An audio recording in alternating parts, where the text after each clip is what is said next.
Well, because you retain that momentum.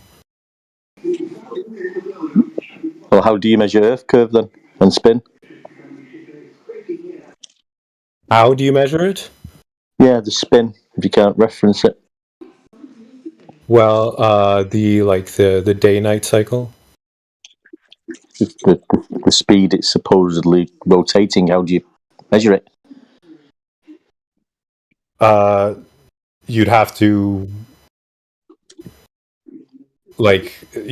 first somehow establish the size of the Earth, and then measure how long one day or half a day is, and then you could calculate the speed. Well, you can use the sun for that and a sundial using a horizontal baseline. Did someone do that? Did someone measure the Earth? Sorry, come again? You said you'd have to measure the Earth and know its size. I said, did anyone do that? I forget the guy's name, but yeah, there was the first experiment. Was the I don't know if the guy's like Aristophanes or something like that. Measured the shadows and stuff, but not the Earth. Well, he measured the he measured the curve from the difference, the shadow differential, and then extrapolated the. Did he measure the curve, or did the he Earth assume from a that curve? distance? What's that? Did he measure a curve, or did he assume a curve? So, well, yeah. So, as with anything in science, you have to draw conclusions without being 100% certain, but you deduce from the information at hand what the most likely. With a flat surface, right? What's that? Assume it was a flat. You could assume it was a flat surface instead of a curved surface and do a calculation on that, right? Well, I think the idea was that if it were flat, there would be next to no shadow difference.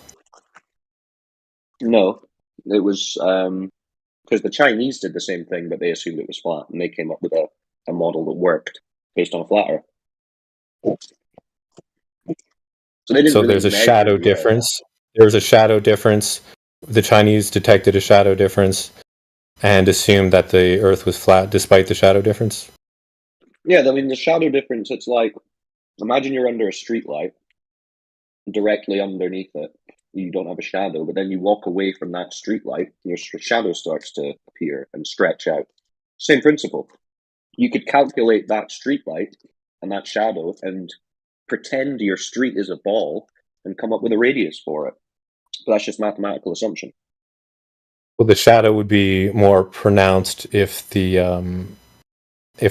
closer the light were to you. But if we're talking about like an astronaut, if we're talking about an astronomic unit, which is I don't know how many million kilometers, 93 million miles. then those then that it's negligible. Then the difference would be negligible. He assumed a ball. He didn't measure a ball. I think from when I remember, there was evidence for the ball because of the shadows, not proof. No, I think when I remember reading, aren't evidence of a ball. I'm just saying, I remember reading something about when I was looking into this. I thought I'll have a read of this, and from what I can remember, he measured two angles, and he knew the distance between.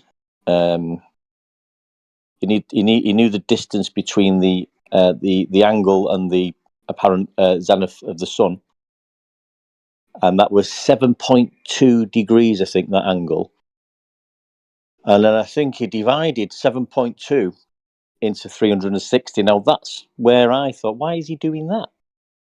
Because I understood he knew the distance between A and B. I can understand he's got the angle measurement of the shadow and the angle. But then I thought, well, where's he got 360 from? Well, I couldn't understand. Right. I mean, I don't as with anything in life, I'm not an expert in every Because then what he did, he divided in every the 7 field, so I don't have details about every study. Yeah. Yeah. Well, he divided the 7.2 into 360. That gave him 50, and then he times 50 by 500. That gave him about 25,000. So he's just presumed the circumference is about 25,000 miles.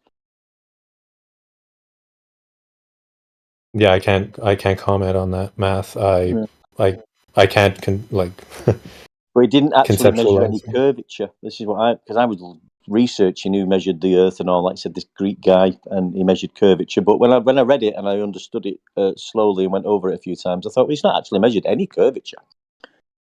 He's measured an angle, and he knew a distance between 2 points, and then he divided that angle into 360. Now that's where I stumbled a bit, because I don't understand how he got the 360. That threw me a little bit. Yeah. Yeah, I can't comment on the math.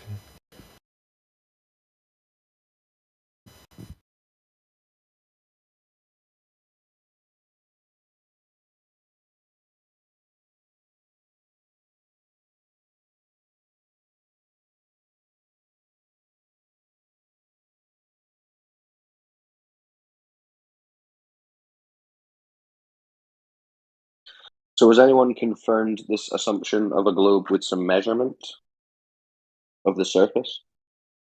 Do you know?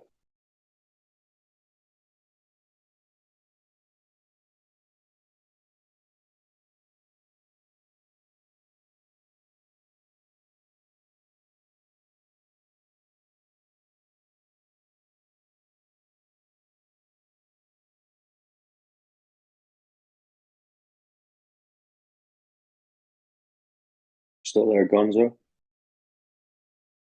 So if I'm in a plane and my plane takes off north and south and the Earth is rotating east and west, does that mean my plane is flying sideways, really?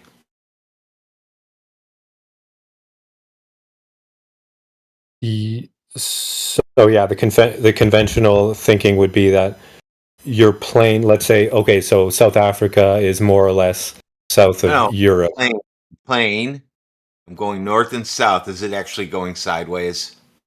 Okay, so yeah, just to use that example, so kind of South Africa and I guess let's say Germany are kind of on the same I want to go longitude. from Cleveland to Canada, right across the lake. Am I going sideways or am I going in a straight line?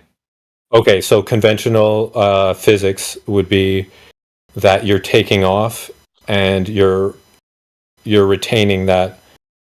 So you wouldn't, let's say, if you're in North Dakota and you want to go to, I don't know if it's Saskatchewan above that or whatever, you wouldn't, the Earth wouldn't rotate past you, and you wouldn't like land in Ontario instead of Like I posted at Saskatchewan or whatever.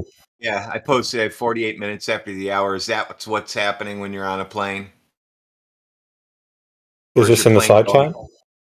Yeah, or is your plane going with the Earth, or does the Earth rotate underneath it? It's got to be one or the other.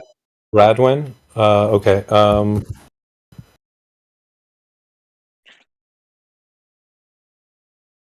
Okay, there's the plane. Yeah, the plane, according to conventional physics, the plane would when it takes off, it would keep that sideways momentum, and yeah, it wouldn't land in Ontario. It would land directly north in like Saskatchewan or whatever. Ah.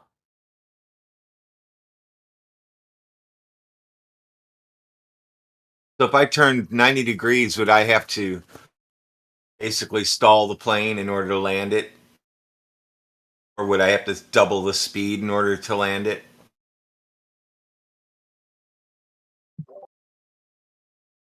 No. No, we just stick to the ball even if we're in the air. Is that what you're saying? Now I understand. You think gravity pulls everything down, including planes that are flying independently of the ground. You think they're also being pulled with the spin of the Earth. Now, just tell me, is that correct? Well, not with the spin of the Earth. I mean, some planets spin much Oh my slower, goodness. and they have more gravity. Oh my goodness, dude. Talking about your spinning ball Earth, not other planets and airplanes. No, but you said that gravity had something to do with the spin. Gravity is supposed to keep even things flying above it with the spin of the Earth, right? Are you talking about like centripetal force? Like it's supposed to centrifugal force is supposed to like shoot stuff away? Is that what you mean? No, complicated.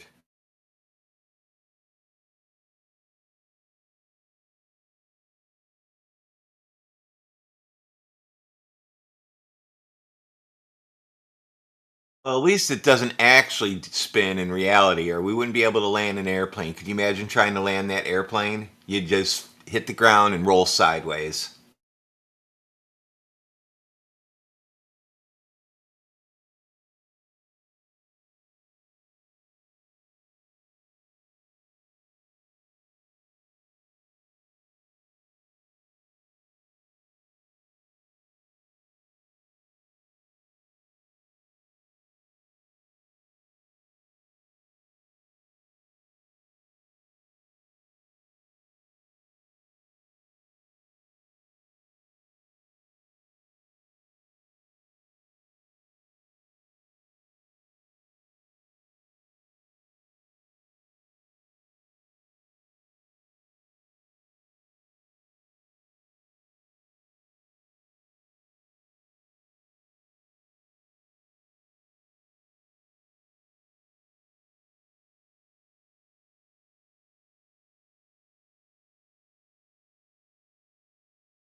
So is that something that's keeping you?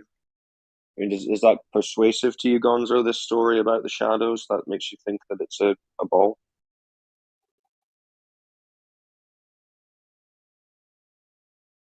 Um,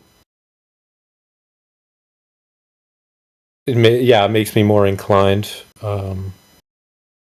to, as I say, like if the sun were like a few kilometers away, then it like even in a flat surface, shadows would be more pronounced further away. But that No, well, I mean, becomes you can model negligent it. when That's you're the at point. You can an model it either astronomical way. unit away. I mean, the whole point is you can model it mathematically either way, right? I'm going to go ahead and post something for you right now so you can tell me how this glober got this distance to the sun. This is a prominent glober, professor at a university, teaches math, and he got 3,441 miles away. You believe that?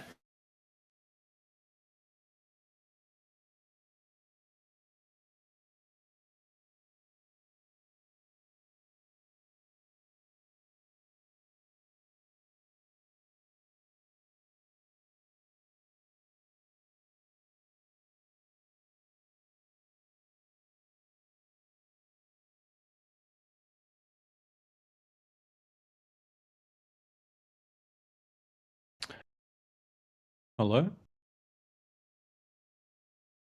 Yeah, I've never seen the sun expressed as altitude, but Well, it's above the earth, isn't it?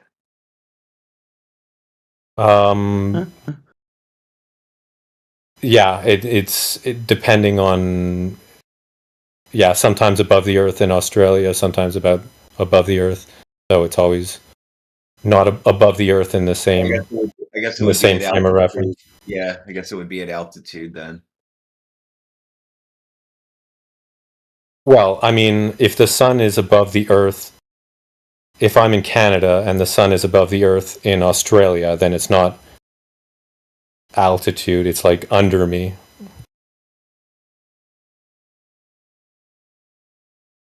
That how that works?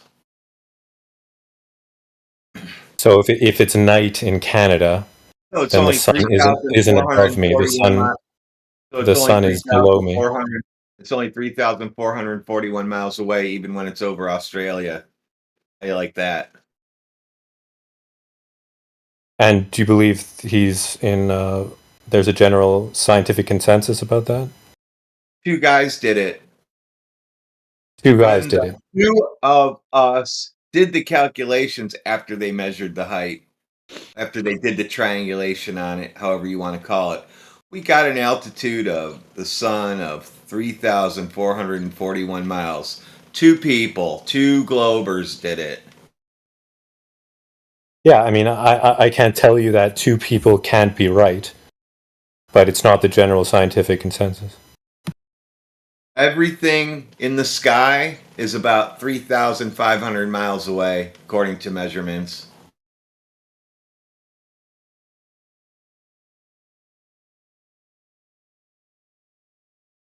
Now, what do you do about that? How do you say a star is a light year away when it's 3,441 miles away?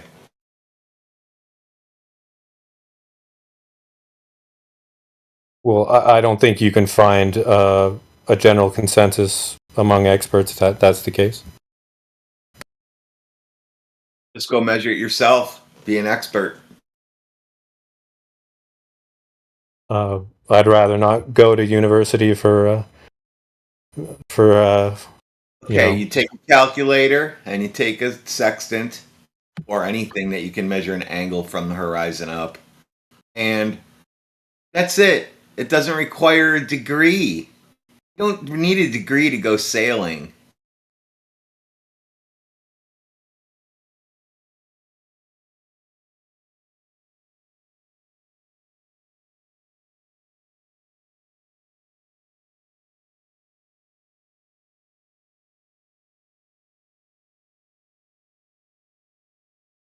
What's the AE map? What's that?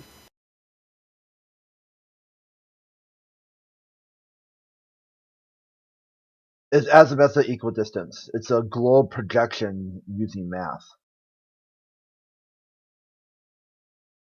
Posted a few of them for you. You can pick either map, any of those maps, and everything will work. The reason why the AE projection is so powerful is a lot of times globalists will slap a flat Earth sticker on that map. They'll reach into their pocket, take out a flat Earth sticker, and slap it on there, and then debunk it, and then claim they debunked the flat Earth. The main problem is that map has nothing to do with flat Earth from the beginning. It's all the globe, all of it. The whole thing is a globe projection using math. So if that's the case, is there no flat Earth map? No, these are given to you. NASA has one, DOD, and the Library of Congress. Those are three people who have a flat Earth map. No, but like, I mean, no flat Earth map that's not a projection from a globe.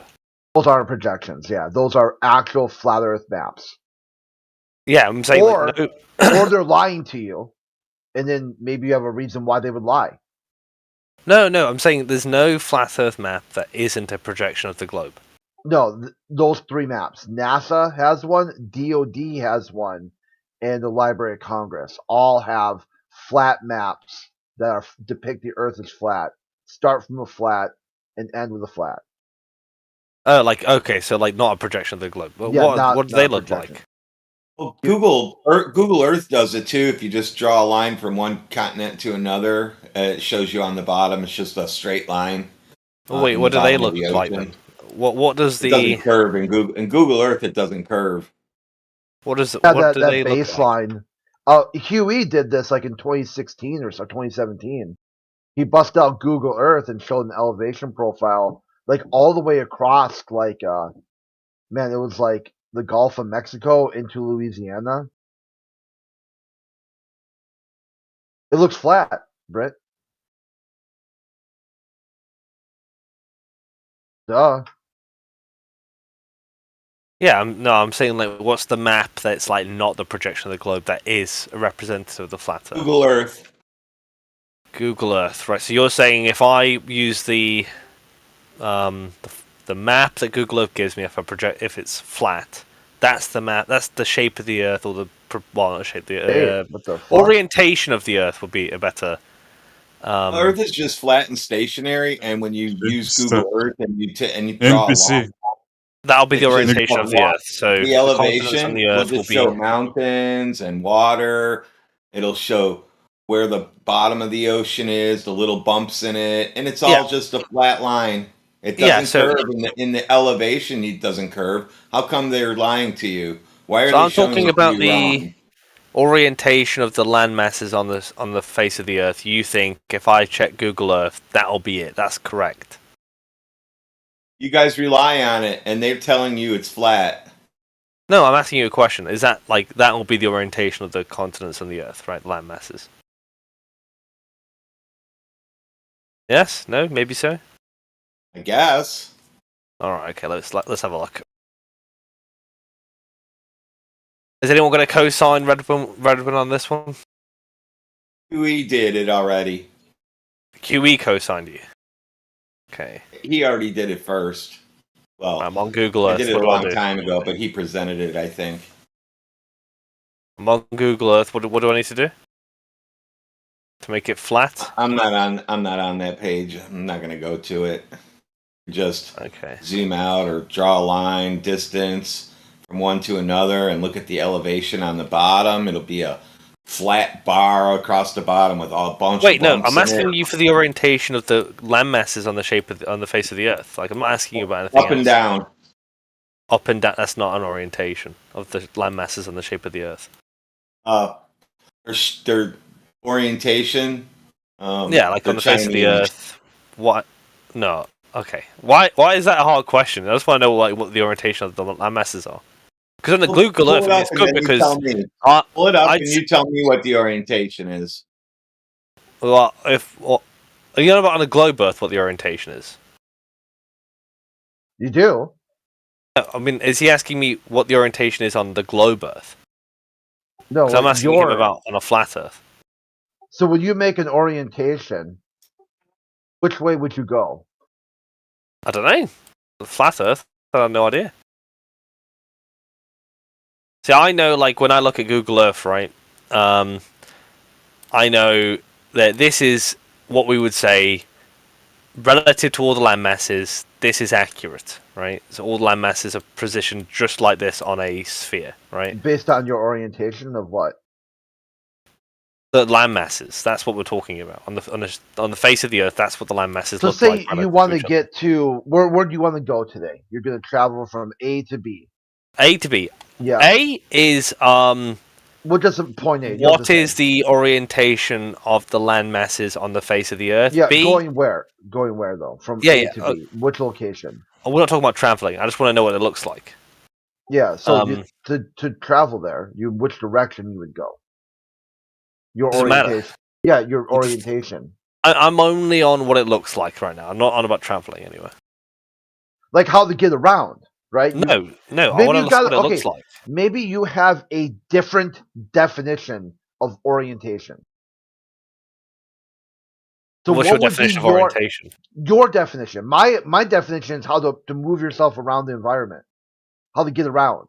Like when you go to college and you have orientation. Hey, this is where the snack bar is. This is where the bookstore is. Here's where the bathrooms are. The dean's office is here.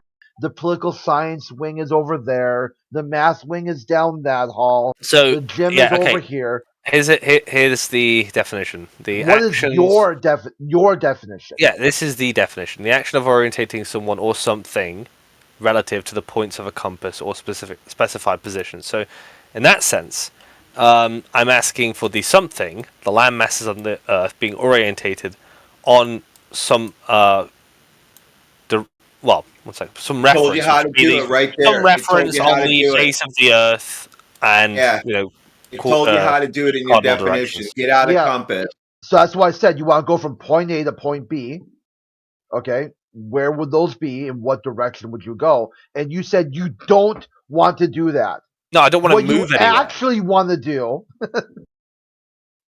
is orientate yourself. And I'm like, dude, No. how are you? Okay, what is your definition of orientation? I said it's not just someone; it could be something, right? We're talking about the land masses on the face of the Earth. That's the something, right?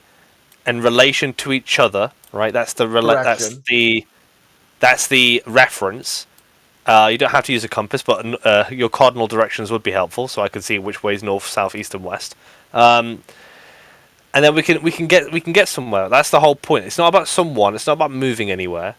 I just need to see how the land masses on the Earth, on the face of the Earth, are orientated. So which way would you say is Canada?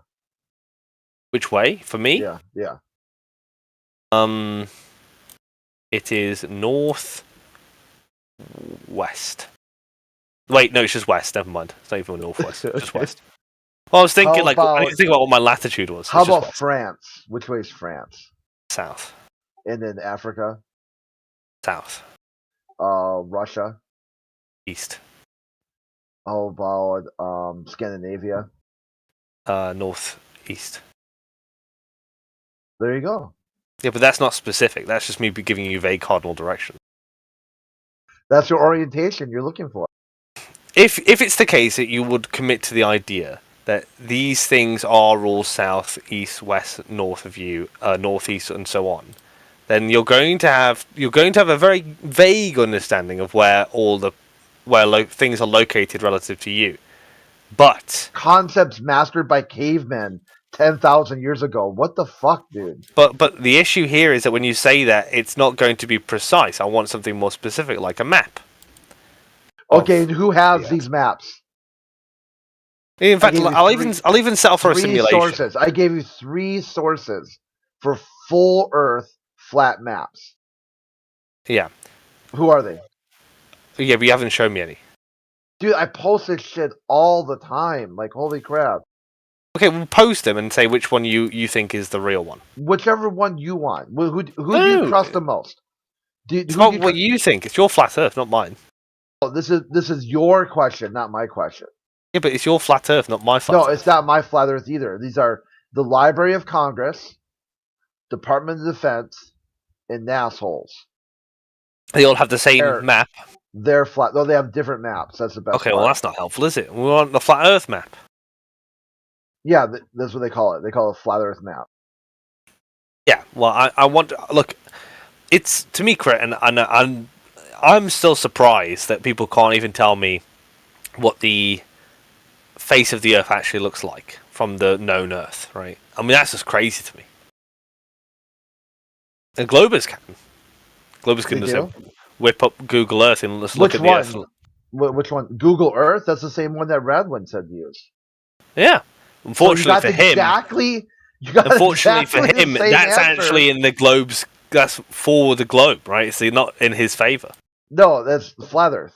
He said you could convert the Google Earth to a flat Earth, and that'll be what the flat Earth actually looks like. No, it already is on the bottom. When you do a line, you draw a line distance, it shows you in the elevation that it's just flat. Yeah, but I want to see I want to see what it looks like, not your weird, I didn't make it weird. Google did. What? No, your weird sort of rationale where you think like things like water is level is an argument, but I want to see what it looks like on the face of it. It wasn't like you do a plate. Level. So, Craig, if I said, I'm gonna, do some pottery, I'll get a plate and I'm gonna decorate it. I'm gonna make it this shape, right? And you say, well, what shape? And I'm like, well, I mean, look at the elevation on the plate. No, you'd say, show me the fucking plate, right? Let me see the plate. Let me see what it looks like. Let me see what you've designed. Well, if I ask you, is a plate flat, and instead you show me a glass of water, and I'm like, okay. Sounds like what flat earthers do. No, yeah, so I'm like, okay, so I see the glass of water. The water is flat. Then you pour the water onto the plate, and you demonstrate how the water stayed flat across the plate. I'd be like, good demonstration, Britt.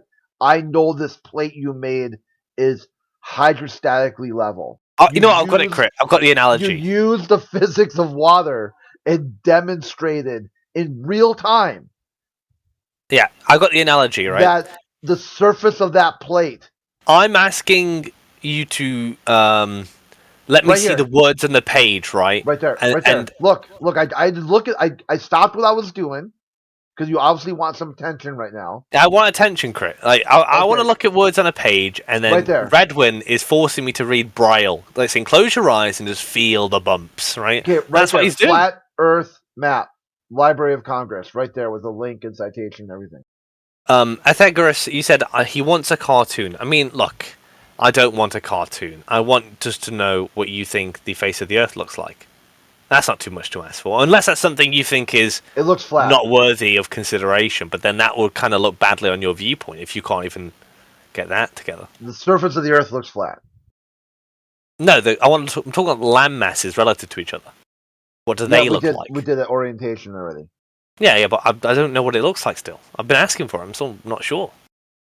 It would be, Athegoras, are you going to co-sign that image that you've posted? That's what the surface of the Earth looks like? All land masses relative to each other?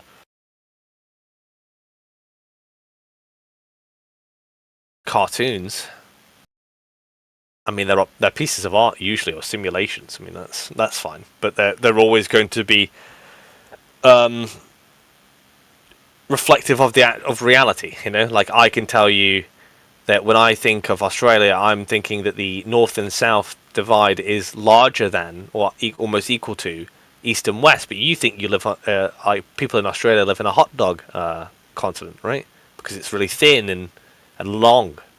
You know, I mean, it's fine. That's what you think the Earth looks like. It's curious. It's just weird when people drive north and south and east and west in Australia that it actually doesn't even align with them.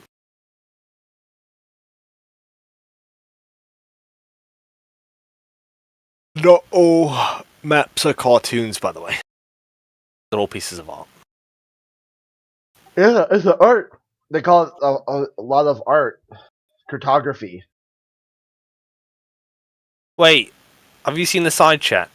Looks like the containers disappeared. I don't know what happened.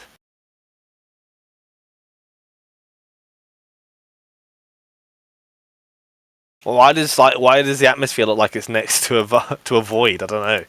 It's weird. What do you think cartography is? What do I think cartography is? Yeah, have you heard Study of maps. Study of maps, or drawing and making? Both. So is it art and science? Drawing and making it is involved in the study of it. Is it art and science, or just art? Or just science? Science? It's not science. Not knowledge? Oh, then that's a different definition of the word science than I'd be operating under, but sure, it's knowledge. So what's your definition of science?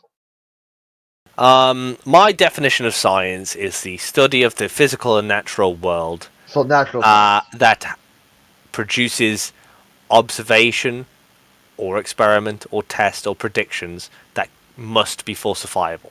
Wait, okay, so by your definition, wouldn't cartography be more scientific than astronomy? Why would that be the case? Well, because you can actually interact with the world in cartography. You can't interact with the stars in astronomy. What do you mean interact with the world? I mean, the observations are What do I mean interact with the world? You go places for cartography, Jekyll. You don't have to go anywhere with astronomy. And you look at places in astronomy. Yeah, you go places, though. That's the amazing part. And you can measure things. It doesn't matter. You can touch. And then you write those numbers down, and then you do that a bunch of times, and then you start building an image. Yeah, look, I mean, I don't know. It's important for science to interact with your world, Jekyll. If you're not interacting with your world, it's not really science, right? You say interacting with, and it's vague. Yeah. When you say interacting with, I think you mean touch. I clarified that by saying touch. I said you go there and touch things. So no, well, I'm being very specific. Well, I don't think everything you touch is science. So that's your problem, not mine. Well, you have to touch things for there to be science, right? You need to. I said observation. It includes observation in my definition. You're not doing science. Then you didn't hear my definition. It said observation. Your definition sucks. That's why. Wait, Well, look, do you it's have to the touch definition. electrons in order to do quantum physics? Hello?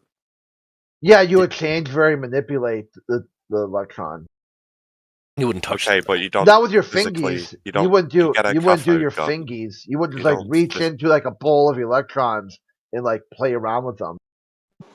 You have a cathode gun. You don't physically touch the electrons. You make an observation just like you would make an observation in astronomy. The idea that you have to touch an object in order to observe or interact with it is just retarded. Yeah, but you can't manipulate a star.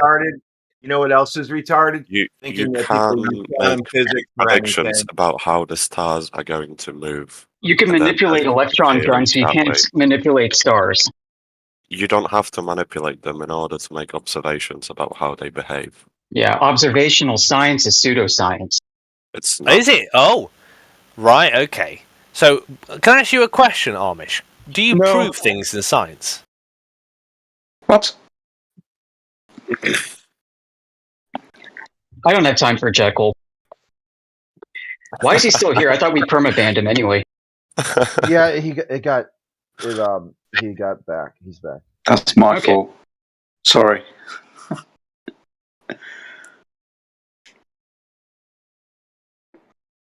Like, I don't need to be lectured by somebody who doesn't know science. I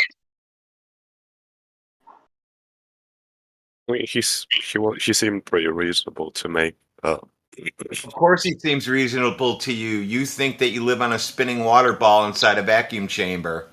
Retards are reasonable to other retards. Getting called a retard by a flat earther is an interesting... I know, it puts you in a very terrible place, doesn't it? Like, it puts you at the bottom rung. It's quite self-validating, actually. Is Albert Einstein a retard? What makes him a genius? He wasn't retarded, but marrying your cousin is pretty retarded. Yeah, he's not really smart. I would call him so he wasn't a smart guy. I wouldn't call him a retard, but yeah, marrying your cousin, dressing up in women's shoes. His wife did all his math homework for him. So an overall dumb guy. Write a letter to Truman to tell him not to drop the bomb. Yeah, those are pretty retarded. But overall, I mean, people can be retarded. But like the movie, with Idiocracy, where the guy said, like he when they found him, the private, he was frozen. They unthawed him. He couldn't communicate with anybody. They kept telling him that he sounded tarded. He sounded like a tard because he was speaking just normal English, but their English had evolved to a lot of sort of like vernacular. It wasn't the same, so he sounded like someone who was educated, which they called tarded. Someone who's so educated they can't articulate basic stuff. So when he went there and he talked to the psychologist says, it's okay to be tarded. My sister is tarded also, and she's a pilot. So what you're looking at here is Einstein was tarded. He somehow thought, marry your cousin. That's a smart thing to do, but never articulated why that would be so smart. Because apparently genetics aren't a thing anymore. Or dressing up in women's clothing. Or writing a letter to Truman to tell him not to drop the bomb on Japan. See, all right, how about Isaac Newton? How about Isaac Newton? Was he retarded? Isaac Newton, yeah, he drank mercury because he thought he would shit gold. I would call that tarded. He played with dolls. Okay, he had a massive doll collection. He never married, never had any girl. He was basically the OG incel. And on top of that, he also thought God did it. His hypothesis for gravity was God did it. And even better, all on top of that, the best part is he got hit in the head and he saw stars. All right. So you're slightly more intelligent maybe than Sir Isaac Newton. Or I would say that I would not, again, if your vagueness of intelligence is, do you drink mercury or not?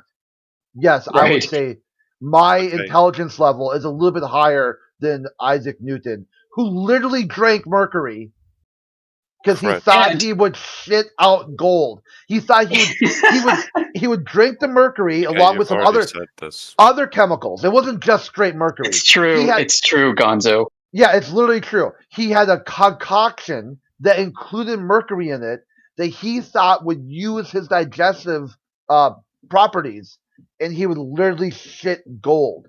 He thought he was a unicorn. Well, alchemy was a thing back then. Like, the body of evidence wasn't as strong in chemistry as it is now. Pretty ridiculous, right? And Newton also disclaimed his own theory of gravitation at the end in his famous letters. Well, someone who lived 400 years ago can't be expected to have the same knowledge or access to knowledge as someone in the 21st century. So not a very good supportive piece of evidence for you guys, is it? Not really much changed in 400 years in gravity. Things go down. No, that's what do you mean nothing's changed? You guys have to go further back in time, I think, like to cavemen with sticks and shadows. Have you actually read Principia Mathematica, or at least like a book that described the ideas contained within it, or are you just learning like random facts about? Oh yeah, ideas. We've been arguing this for 10 years. Yeah, ideas don't. I'm just asking you a question. I know ideas don't mean anything. Oh, okay. Just stick with facts. That's it. Don't stick with somebody's idea. That's not a fact. No, but when you're judging someone's character, I think it would be worthwhile to learn about their Whoever ideas, has the best story wins. Like a list of random facts. Yeah, so like Newton's character. Whoever has the best story wins, according to this guy. Yeah, and also the best character. So marrying cousins, drinking mercury. This is what Globers are into. General theory of relativity. That hasn't changed either in 400 years. Funny. Wait, when you go outside, are you like ashamed to admit that you're a flat earther? How does that work? Do you see curvature? Can you answer my question? No. So my follow-up is, do you see curvature? Because I don't. Do you? No, that's not a follow-up to my question. I'm asking. You asked me when we go outside, are we afraid? No, like when I go outside, I see evidence for flat Earth everywhere. That's why I'm not ashamed. I see so much evidence for flat Earth that makes your head spin, not the globe. Asking about your evidence. When you both answered no. Both answered no, kid. And we went further than answering you, and we provided clarifying responses. You did not answer my question. Well, you talked through them. That's why I didn't hear. But the audience did, and they're satisfied. They're not. When you go outside and you interact with other people, you openly admit to believe that the Earth is flat. Yeah. How do they It's the truth. I don't know. They don't care. Really? Yeah, you're the one who's been out of shape over this. Like, you're upset. Yeah, I'm the what? How about this? Really? Instead of I'm people, just, amazed that. Yeah, here, listen. Instead of people, why do you think it was smart? How about this? Instead of you saying that all these people think they're smarter than Newton, why would you say it's smart to drink mercury? How is that actually intelligent? Because I would call it a Darwin Award, my classification of it. That would be drinking mercury, a heavy metal, is a very dumb idea. Why? Well, he also stuck a needle behind his eye because he wanted to experiment on optics. Like, does that make him dumb?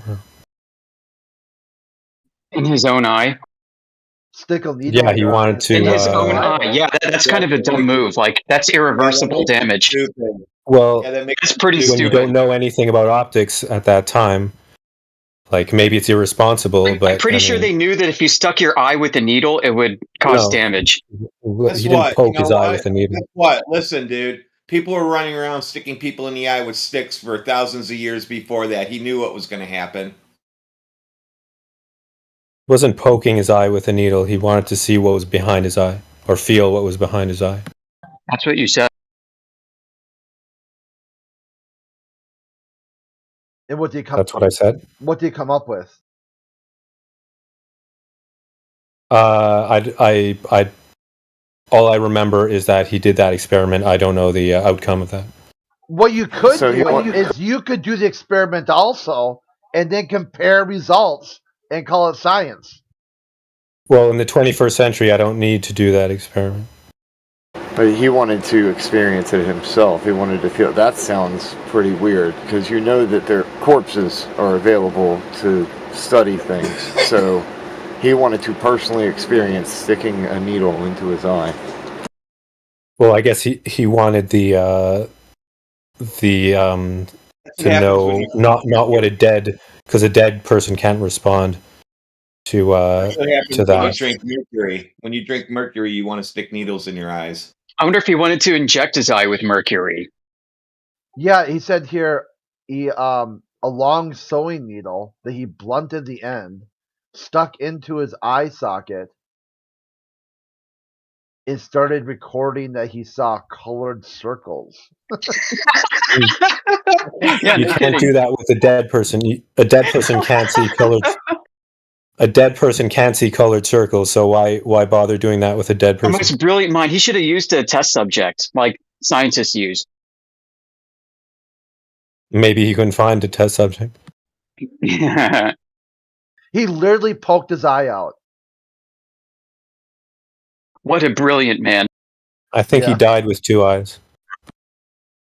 No, it was a One joke, working, dude. one About not you gonna poke working. your eye out. One seeing circles, one normal.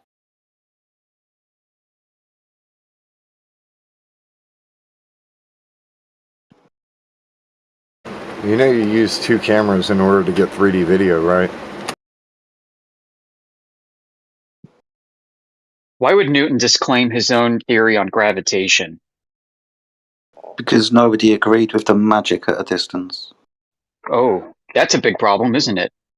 Mm-hmm. Wasn't it a big problem, too, for emerging theories of gravity in the 20th century? Yep.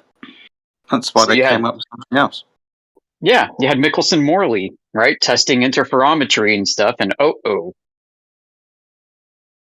the fringe shift detected was not congruent with orbital motion, and still isn't today.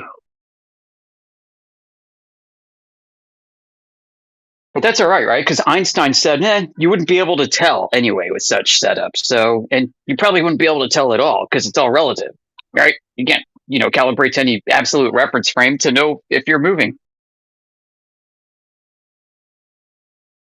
Oh, wait, was it? I thought Einstein was a substantivalist about space, no? Hey, Mr. Amish. Good morning. Hey, real quick, because I'm kind of walking off to get the lawnmower and start mowing this morning. Question for you. Tell you about the guy who was poking his own eye out. Did he go to the Church of the Holy Sepulchre? Church of the Holy Sepulchre. Nice. +1 for you. Orthodox Christian jokes.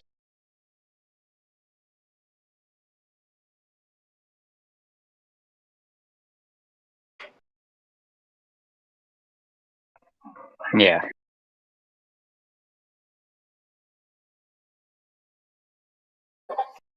There's your bad Lord's Day joke for the day.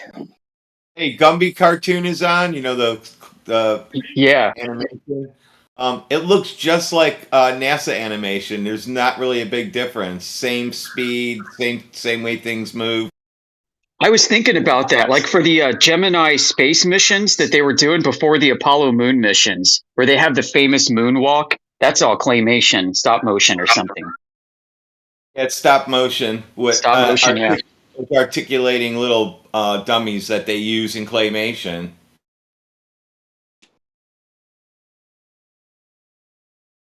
It's about as bad as the remote control lunar lander that they drove around and they wanted people to think was full size. But I will say that Gumby is a lot more realistic than the Buzz Aldrin moon landing show and all those animations. Yeah, well, in government contracting, they went with the lowest price technically acceptable for Apollo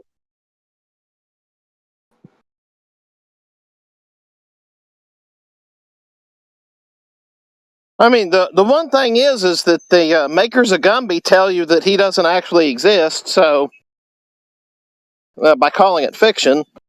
So right there, they've been a whole lot more honest than NASA ever had been.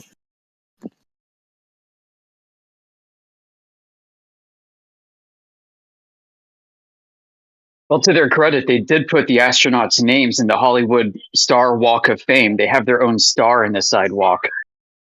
Yeah, you got to buy your own star. Did they use taxpayer dollars to do that? Oh, I don't know, but you have to buy your own. Tell what you want put on it and all that. I'm sure there's fanboys who would have paid for it. Recognizing it's Hollywood, subconsciously. No, that It's on TV, that's why. Yeah, it was Hollywood. It was pure Hollywood. They used the set from, like I told you, 2001 for some of the scenes. You'll see it. You can compare it. Including some of Stanley Kubrick's notes, props, and techniques. Like they used the same props, like the letter C rock. They built the set first and filmed the movie, and then used that set. How do you like that? Because they didn't have to build one then. Lowest price technically acceptable, LPTA.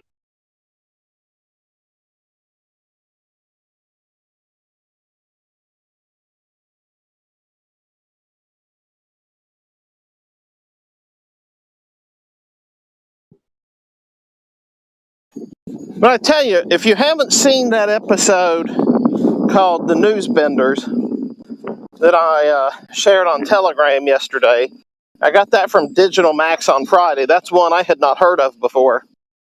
That's actually a really good episode.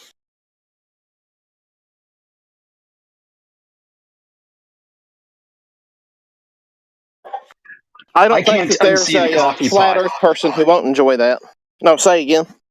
Oh, sorry, I was just making an offhand remark. I can't unsee that coffee pot liftoff. Yeah.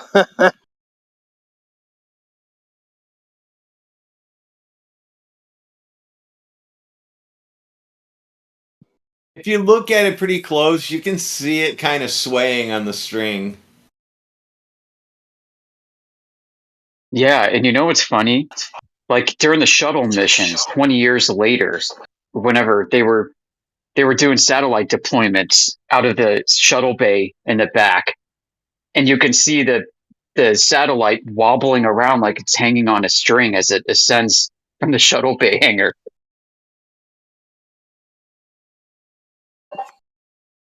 I tell you what, one of the things that's a lot of fun to do, and I haven't done it in a really long time because of time commitments, but one of the things I used to do was go on to the NASA archives page and look up from some of the NASA videos from the 1980s.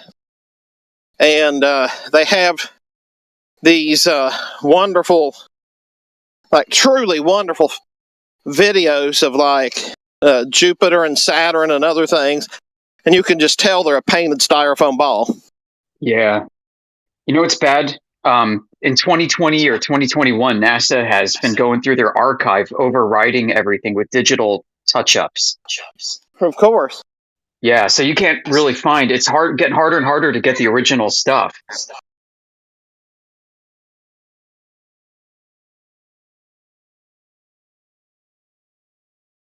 Sounds like George Lucas retouching up Star Wars every 20 years.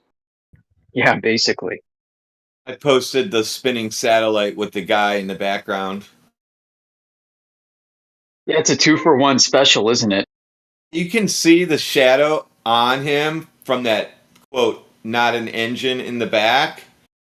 It's the same exact shape when he puts his head up. So that light was pointing that direction at him. Exactly. Not a reflection in a window, dummies. Yeah, and why would both be in focus if that was the case? Correct.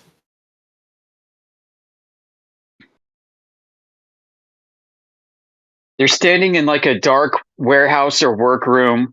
There's probably all kinds of stuff in the background, like table saws and shelves and propane tanks. acetylene torches and For sure. That scraps of backdrop wood. behind him, that black backdrop is probably 8 foot wide. That's it. And they probably have like a power drill hanging from the ceiling with some string on it, and they attach it to this can of soup that they removed the label off of.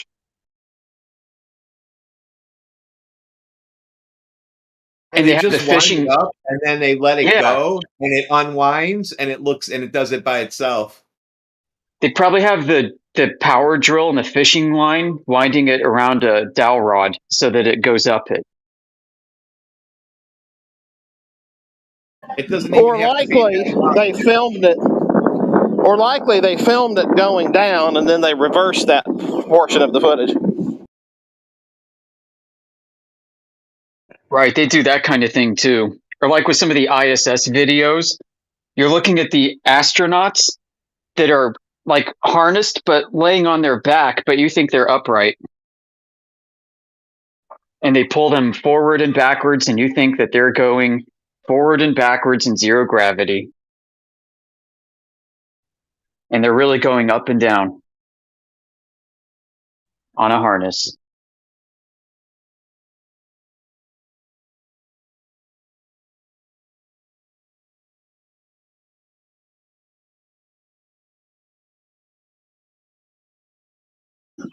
Have we had any of the GTs in here lately who tell us that, yeah, we really went to the moon and space, but the footage has to be simulated? Yeah, we've heard that once in a while. Yeah, I've come across that in some of our channels occasionally. I just wondered if there's been any lately. Yeah, that's up there with the super rare claim that the reason why we don't have any curvature measurements is because NASA just got darn lucky during the space race. And they don't admit that.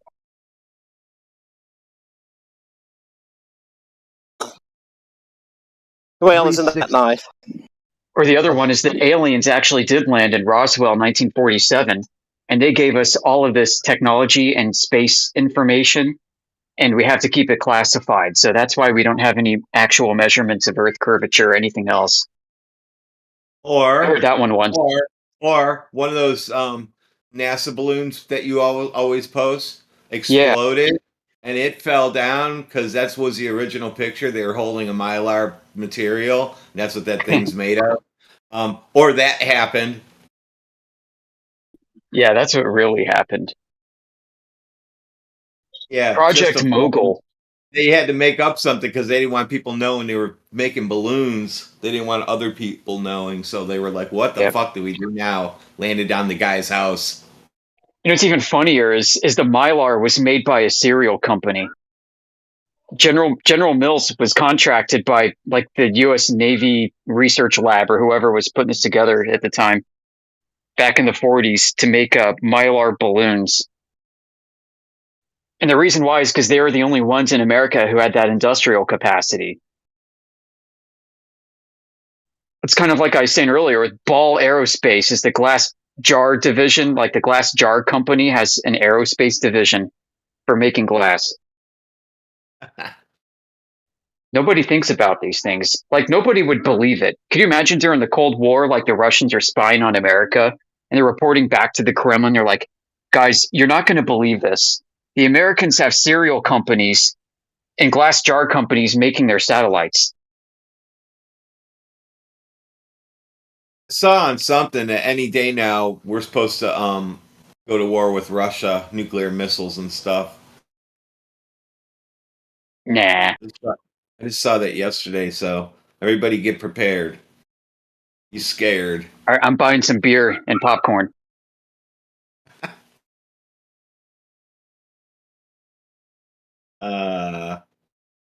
Good old television and social media.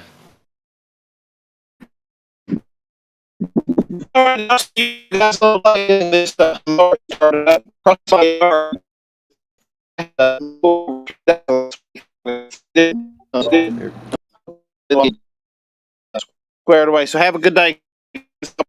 Later, guys. Whoever's leaving. See you later, Wally. Wally.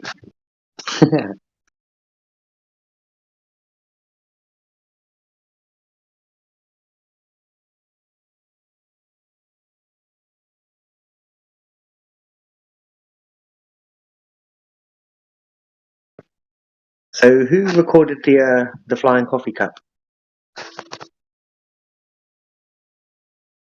Russell's teapot. They left him to record the coffee going away. I hope they left him some coffee.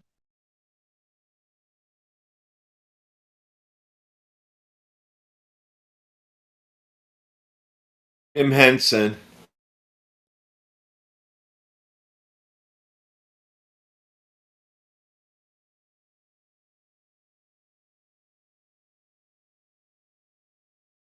It might even be him in that video.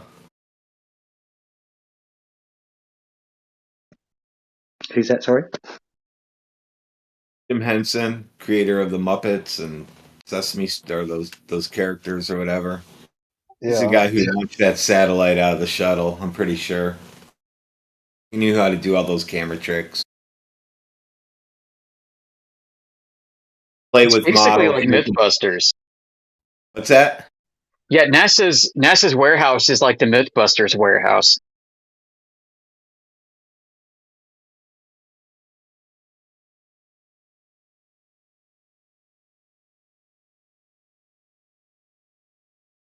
Notice how they use things like everything is color washed and you don't really have anything sharp. And they blame this on the technology of the day.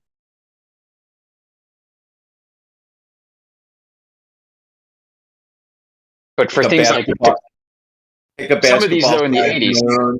Yeah, take a basketball-sized moon that you painted up, put it right up next to the camera and spin that thing, and then put something in the background and say, look, this is a satellite coming around the moon. I used to always think Jupiter's red spots and storms look like knots of wood. They do.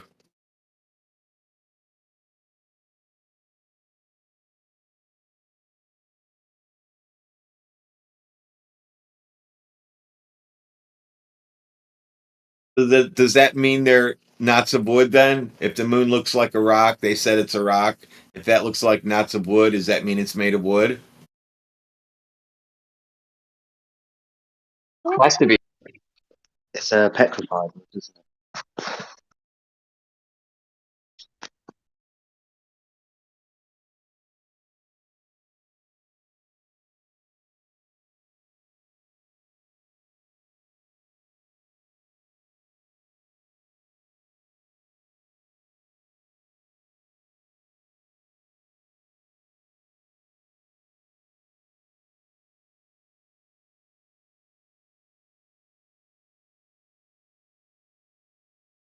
Globers dipped after we made fun of them.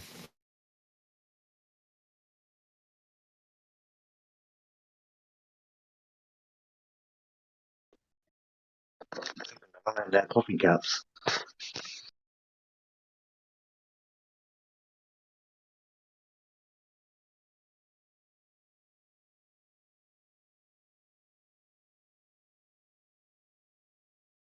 Hollywood is always paying homages to earlier works of prior greatness, just like what you see in the SpaceX footage of that rocket landing itself. The first one, it looks more real because of the people in it. It looks like that actually could be going on if you were just like, if they just showed that at some military base to people and say, here, this is what we did last week, we just want to show you, they would just believe that. Yeah, the SpaceX one looks like a miniature, like an Estes model rocket that you could get at Hobby Lobby. The one on top has the appearance of being more massive and at scale because it's slower.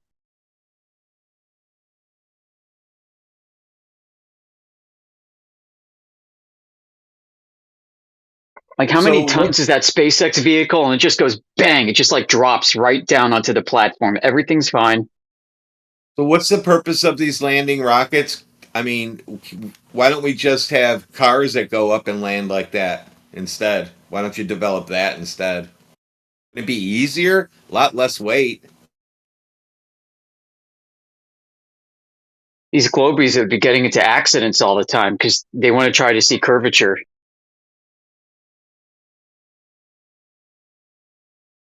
Yeah, that's why we can't have them. They'll pass out on the way up.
Who killed the chat? Oh, I think it was a CD.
Article on Futurism.com, thanks to one of our ranked members. AI is learning how to lie and deceive.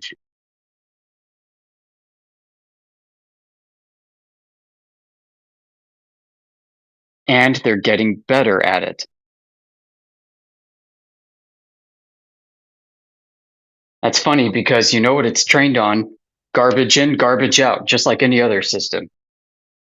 Yeah, I saw a news of the day I've been wanting to post where it says that AI, that some regenerative AI, I can't remember the name of it, they're feeding it all human literature to see if it will write like a book or do something, right? To make a overall thesis of something. I have to look up the story. I just really just read it quickly. So they said they're almost done with feeding all the information in, and they're kind of excited to get the answer. And my take is it's going to be complete gibberish because people have lots of different lived experiences. You're not going to find one common thread, that connects all of human literature through all of time. You're going to see people presenting contradictory worldviews even inside rational thinking. Like there might be like just a story about the war on drugs. You're going to hear people in supporting the war on drugs while also talking about its limitations, globalism and the global market or whatnot. So the AI is not going to know the difference between just that concept alone, let alone comedy or satire or whatever. They're going to see they're going to picture the war on drugs and the CIA selling drugs in the inner city and whatnot to fund Iran Contra. They're going to see that as some sort of rational choice. And just there, I'm talking about now all the other topics it's going to try to go into. Like, what type of gibberish is it going to spit out once it has like all this information?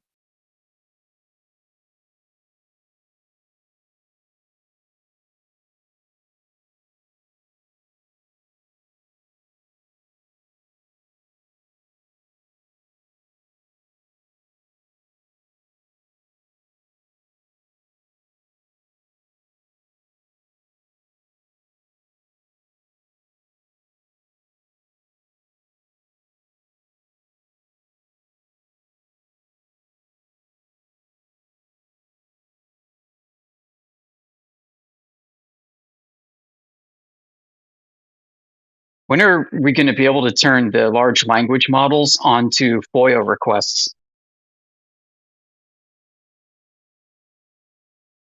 Before any legislation or bills are passed that could prevent it.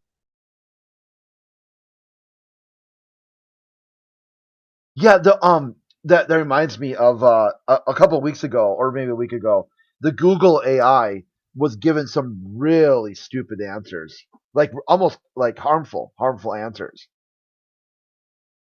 Like one of them was not harmful, but one of the made you think of the Freedom of Information Act. They had said in one of the answers, someone asked it, why do documents presented by the government, the CIA and stuff, have black marks all over them? And it said that the CIA had been mistakenly using black highlighter for years. Wait a second. Hold on. Is there a claim somebody made on the table that highlighter itself shows up as black? Yeah, that's what the AI was so stupid. It mistook an Onion article, or someone had posted something satirical, that you do a Freedom of Information Act, and then you get a heavy redacted document, and the AI thought they were actually using black highlighter. That's funny. That is really funny.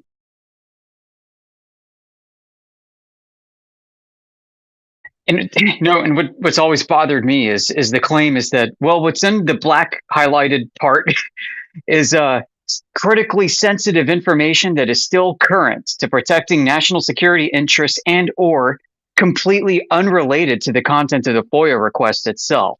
Therefore, trust us, you don't need to see what's in it because it doesn't have anything to do with what you asked.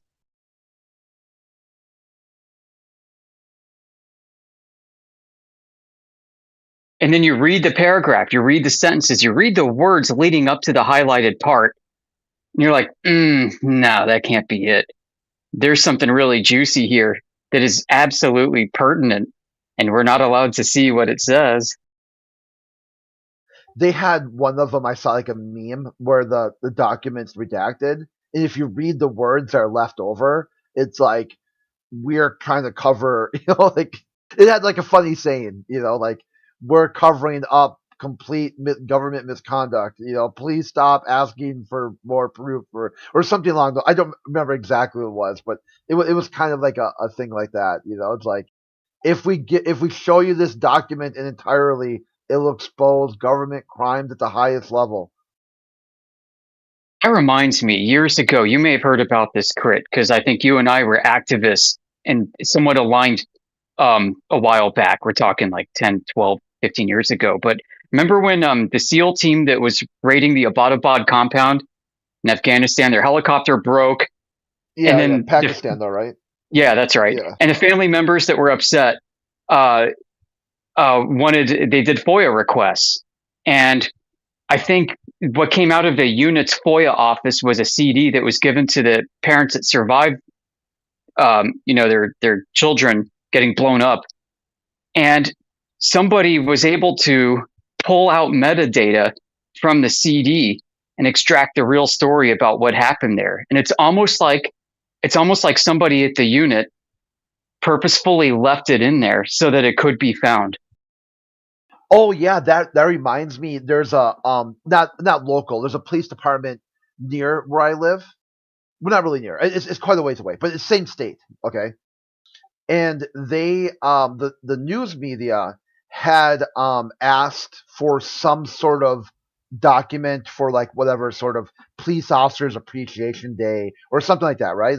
They're going to do it. They're a real a propaganda story. Like, police officers serve hot dogs at county fair. Inside that document, or that CD of the videos and stuff, there was a traffic stop of the two police officers pulling over another police officer who was on the side of the road, masturbating, completely drunk. They go over, they try to get him out of the car. He starts swinging at them. They finally, calm him down, and they just drive him home. And people are like, what the fuck did we just see, right? What the hell was that? Right? The context sets in later. Yeah, you have to wait for people's minds to process it. They're like, we asked for some sort of like video. I mean, I guess that was on there, like the police officers serving hot dogs and whatnot. But they're like, But you've got this traffic stop. Like, imagine if you did that. What would happen?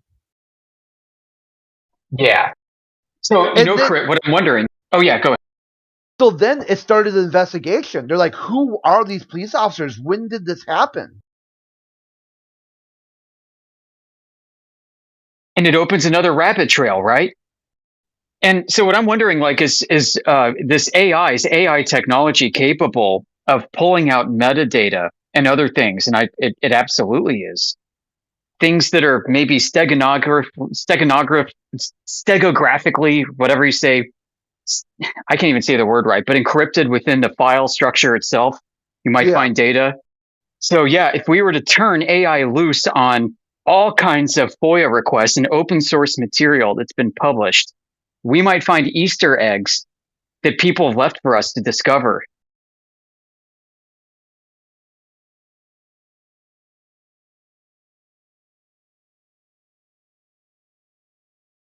Imagine.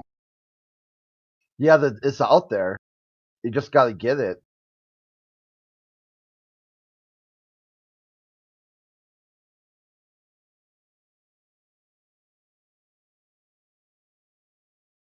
It's so good at sorting data too. Like you could take like history of the stock market moves. You could basically go back in time. What I was thinking about is like 9/11 with all the put options on airlines that happened. Like you can just unleash AI on everything that has happened in the past and see if additional narratives pop up that no one considered before.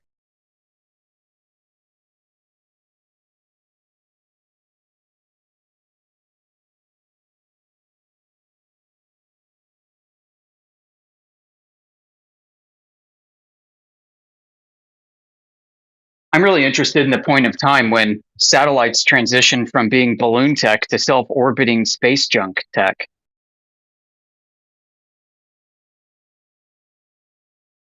Because during that transition time, you have a lot of interesting goof ups. You've got one agency that says one platform was suspended on a balloon, and another agency that says that same platform was shot into a self-sustainable orbit. No balloon.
I sometimes wonder too if the advent of AI as we know it was not completely organic, was not just a happen chance, some technology surprise that just happened. I mean, I'm thinking about right now how NASA commissioned contractors back in 2020 and 2021 to begin digitally remastering all of the original Apollo moon mission stuff.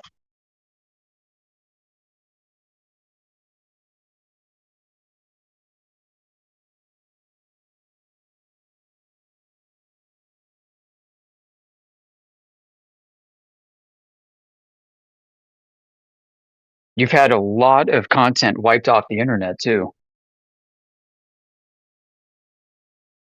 And information that gets buried, and information gets altered and then buried is the worst. So you have basically all the breadcrumbs of the past are being swept up, which would have been very useful for something like AI to make sense out of for us and for our benefit. And the breadcrumbs aren't there. So it's a good thing many of us have archived things on our own and have saved these things. We'll be able to eventually piece things together. It's just a matter of time.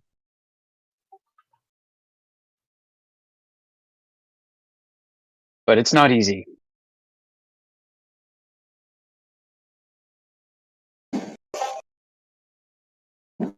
Hey, Ego Slave.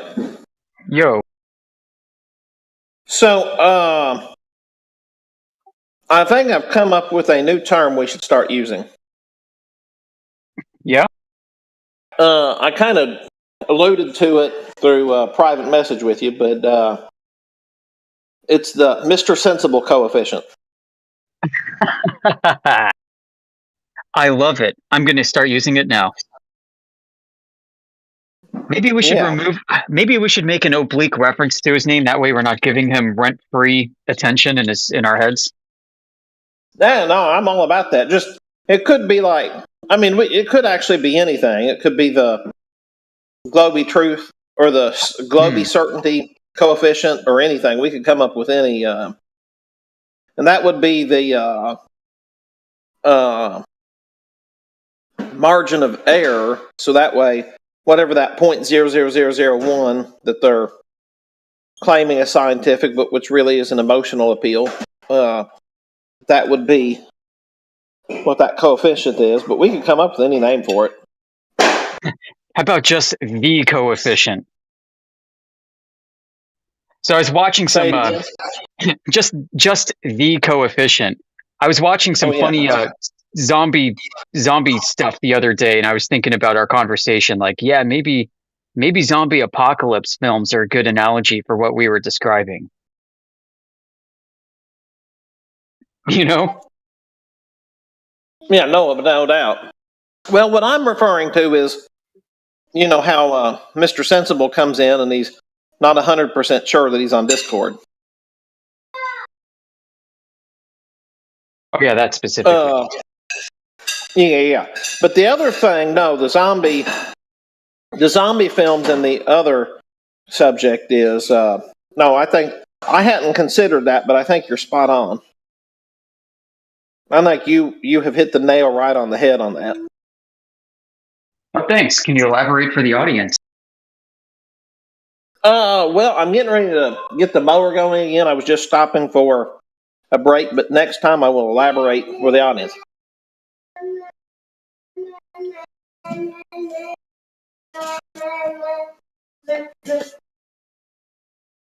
All right, gotta go. Yeah.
Good evening, ladies and gents.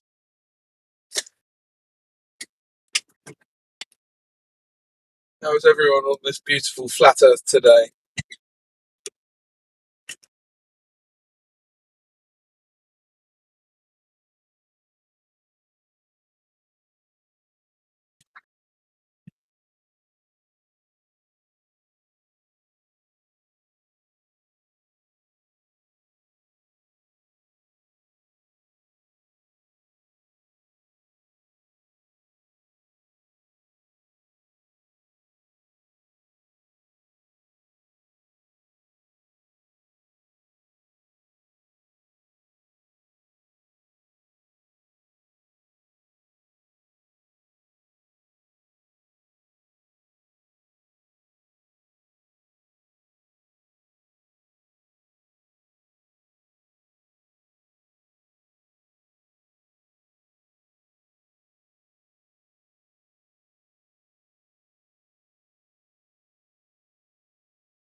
Oh, so say if you come in here, and then these guys on here, there's loads of globe proofs. One deck. Are you, Oh, sorry, mate. one deck. You're hot micing. Sorry, pal. I think so, right? You were talking off mic, or? Yeah, sorry, mate. I just jumped on. I was just on the. Yeah, no worries, mate. How you doing, Crit? You all right, mate? Yeah, hanging in there, dude. Yeah, good stuff, mate. What's been going on today? Anything interesting? Any outstanding globe proof evidence from anybody anywhere? Not really. No. What is the latest? Have we moved on from the sticks and shadows, or are we still with that one? No, it still sticks and shadows. Oh, We're still bloody using. hell. They're still using Bronze Age gold herders as their proof. Yeah. Even Shame. though the different Bronze Age gold herders did exactly the same methods and practices and got a different result, they're just going to cherry pick other Bronze Age gold herders for reasons they can't explain or take questions on, other than just trust me, bro.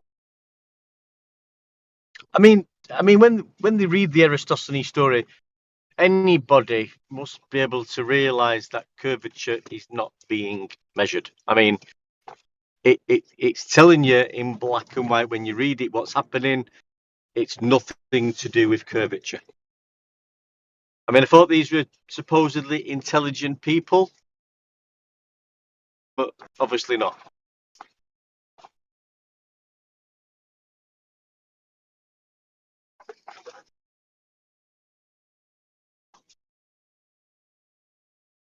You know, and they're using a supposed 2,000 year globe measurement proof of 2,000 years, and then they have the audacity to say when you talk about flat Earth, that's an archaic, it's 2,000-year-old stupid way of thinking. But their globe proof, apparently, which isn't globe proof, is over 2,000 years old. It's just bizarre. The whole thing is bizarre.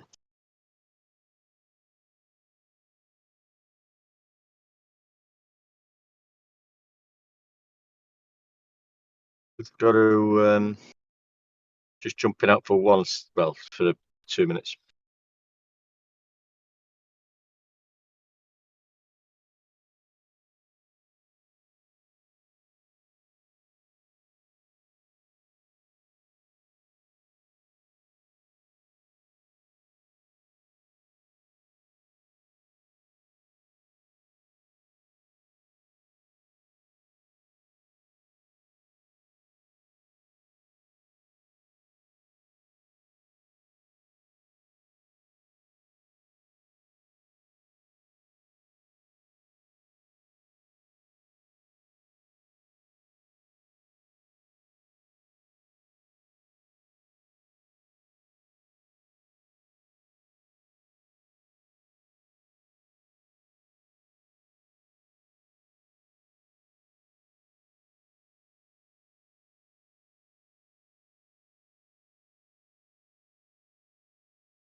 Okay, everyone, I've got a big update. The Earth is a globe.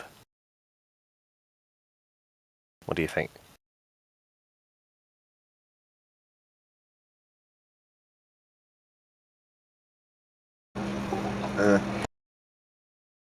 No takers.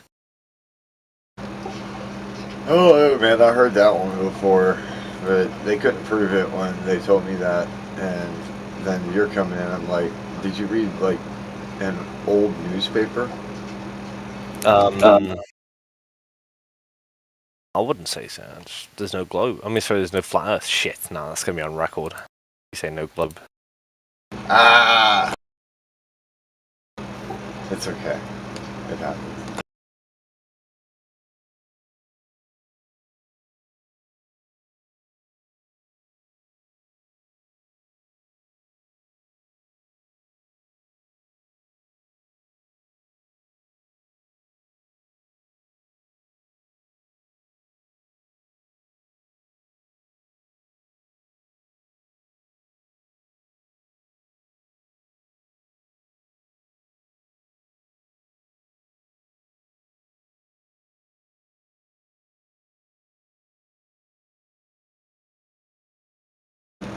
Well, at least you tried to get the conversation going. So, good on you for that. Yeah, you know.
afternoon, ladies and gents.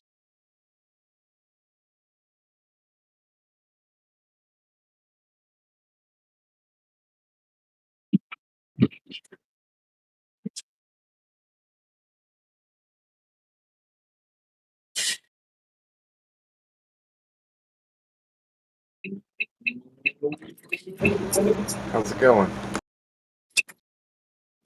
Yeah, not bad. How are you? Doing good. I hope all is well with you and yours. Well, your microphone's even worse than mine. That might help. I turned the fan off. Is that any better? That is a bit better. Yeah, I need to invest in a new microphone. This one's a bit old. Let me try leaving and coming back.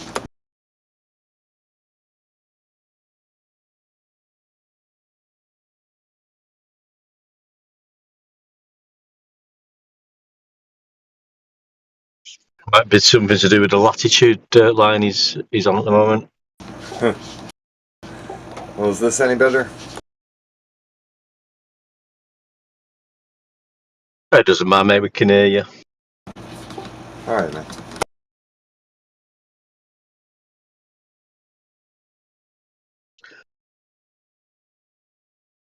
So, is it true that Earth's measured flat then?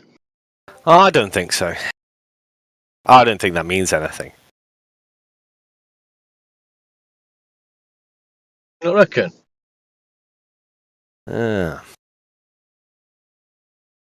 What do you think What it do you means? think that Earth is measured flat?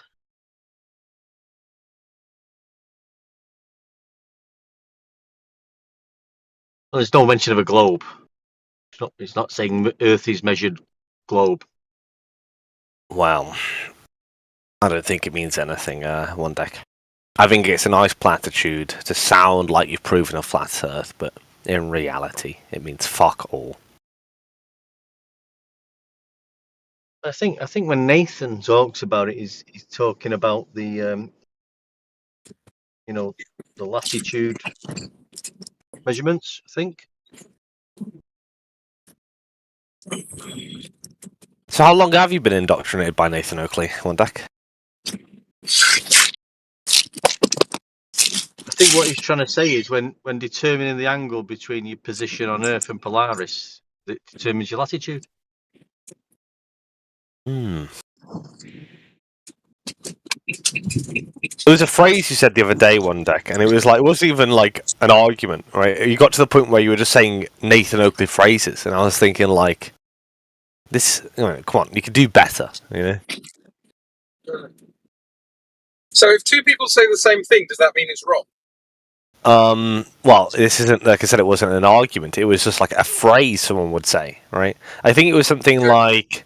If two people say the same thing, is it wrong? Well, no. Okay. Can two people say a correct thing in a different way? Yes. Do we all do that, except for the one deck? Yes. But they can all say a correct thing in the same way as well. Well, yeah, if you struggle to articulate yourself what you're saying, but then that makes people think you don't know what you're saying, right? And that won't even... If I say to you that 2 + 2 is 4, how would you say that differently? Well, that's just trivial. Like, if you were talking about an argument, you would have more than just 2 + 2 = 4, because it's not just a fact you're listing. You're not listing facts here, we're talking about arguments. And what one deck said wasn't even an argument. It wasn't even a fact. It was like, he was scolding a Glober, right? He was saying something like, something about, like, Globers being, I don't know, stupid or something, I don't know. But he said the exact word-for-word phrase that Nathan Oakley would say. And then I thought, well, if you can't even get your own insults from anyone else but Nathan Oakley, I mean, it's getting bad, isn't it? It's getting like almost of an addiction. I mean, if you want to assert that, sure. Yeah, that's great. But anyway, regardless of all that, I mean, obviously you're allowed to. Failed gaslighting attempt, isn't it? It's not gaslighting. That's it. It's okay. If you guys, and I believe some of you know that he does the Nathan Oakley thing, right? 100%. If you think he doesn't, then you just don't know one deck that well, you know? Well, I actually don't watch Nathan Oakley all that much. I'm not that interested in his show. I mean, I listen to him when he comes in here and, you know, whatever. But to me, he's just another flat earther because I don't really care about, like, hierarchy. All right. Okay. So, that's good. That's a good thing. But actually, I'm going to move on. Jekyll, you're really low. Jekyll, you're really low on your mic, right? mate. It's like me. It's like me going to like. Jekyll, No, I'm gonna say. I can't hear you, mate. I'm just gonna say, like, we can't hear you. That... We can't hear you. Okay, one sec. Hello, can you hear me? We've lost your volume, mate. Can't hear you. Test. Hello, 1, 2, 3. Can you hear me? Well, we can hear you, but you're very, very low. And I don't Are you mean sure? I don't mean that I'm you. gonna leave I don't mean you're depressed. I don't mean you sound depressed when I say that. The volume seems. I think it's about his IQ level being low. Yeah, I didn't mean he was low, like, you know, on your bended knees. Okay, right. I'm gonna say that. Can you hear me now? No, can't hear you, mate. Can't hear you, mate. You're sinking in the sinking Stop sand, lying. mate. Yes, you can. Honest to God, I'm not lying to you, mate. Can anybody else hear Jekyll? You're lying to me. I can't hear you, mate. It's like you're sinking in sinking sand, pal. All right. Well, I'm on my phone. That's probably why. It's all right. Yeah. So anyway, just switch to my phone. Anyway, when I read about latitude and Polaris and 0 degrees and 90 degrees, measuring the Earth, I mean that is just, you know, pointing out that Earth is measured flat, mate. I don't know how else you would see that.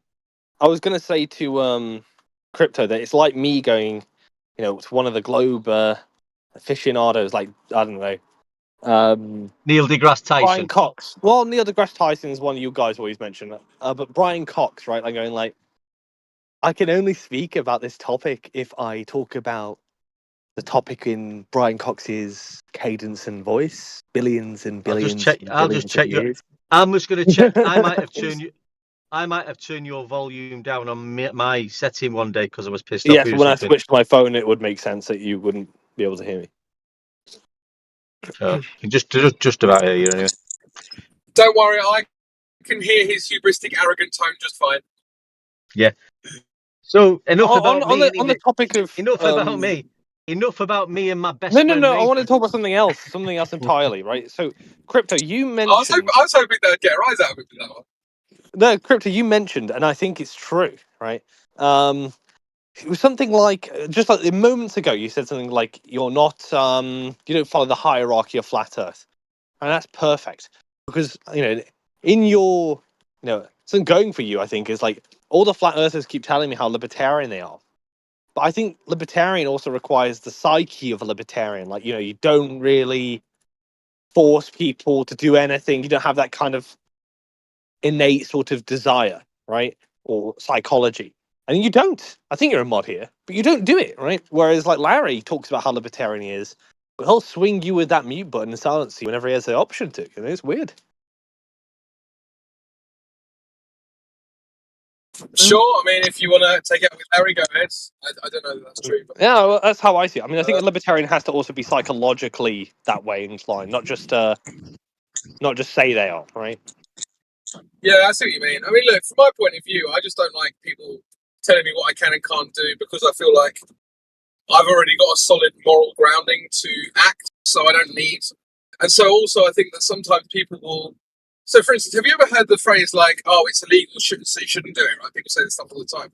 Well, I don't respect that because I think that if the laws aren't based on morals, on solid ground moral principles, then they shouldn't be laws anyway. So I don't really care for laws, I care for morals and ethics, right? So... Yeah, I would say that makes you a true libertarian. We have like principles, right? Some people are libertarian out of, let's say, circumstance. If you're on the periphery, you're going to be more libertarian because you're the one that's going against the grain of the state, right? And so if you take that person and you put them into power, well, they can quite quickly become authoritarian, right? Because they were never libertarian in any meaningful sense, right? Yeah, I see what you're saying. Yeah, I don't really disagree with that. I mean, to be honest, though, I think everyone would turn authoritarian if they were given absolute power. But yeah, that's what it is. I just don't want to be told what. So anyway, just going back to the what I was saying before, is like the reason I don't murder people isn't because there's a law against it. It's because it's morally wrong to do it, right? So, I mean, yeah, where do you go from there? So, oh yeah, because we were talking about the libertarian mindset. I think I have one, but I'm not sure. I don't know if that even really exists. I think it's just more about respecting other people's abilities to be moral towards you, but then also being prepared to do something about it if they're not. Well, I think some of our brains are wired in particular ways. Like you get some people who do like tests, like there's psychological tests, right? They don't ask them anything political. They don't say like, "Oh, should this be illegal?" They ask you more like just basic questions about whether or not you're more authoritarian in your personality, right? And that would often translate into how people would act if they were in power, right? So, you know. I do think that you can be like libertarian individually, but authoritarian collectively as well. So there's that kind of nuance to it, or vice versa.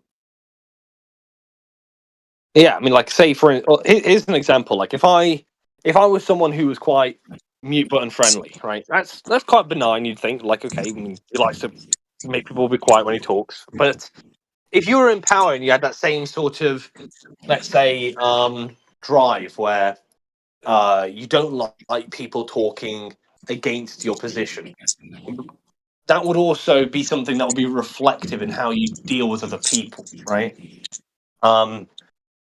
But your policy still might be libertarian, but you yourself aren't exactly that way inclined, right? You know, maybe there's some forces that are stopping you from having your perfect Orwellian state. But if you could, you would, right? Not you specifically, but like the royal you know. Yeah. I don't know if anyone else in the room is interested to talk about this. I think we might have just killed the room. And if you want to go back to talking about the flat Earth. All right, one deck. What have you got for me? I mean, it's interesting to me, but yeah. No, go. I'm okay, lads. I haven't got long anyway. I'm just sort of I'm just waiting for somebody. I just thought I'd have a listen in, mate. Yeah, but oh, okay. What does Polaris have to do with latitude?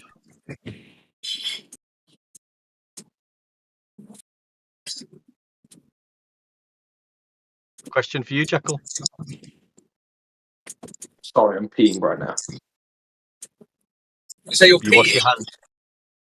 I hope you wash your hands afterwards. And where have you got your phone? In between your chin and your big cheek? The hand that's not grabbing my cock.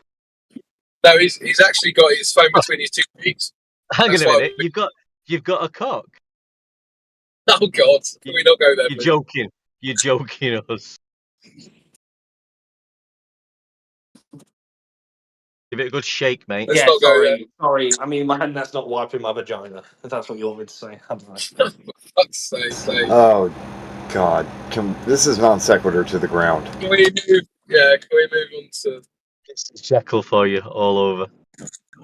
Yeah. Anything not to talk about, you know, what has Polaris got to do with latitude? Yeah, I'll pay you to not talk about that. Okay, one deck, right? So give me the basic argument, right? Like run it past me. Oh yeah, I asked you the question.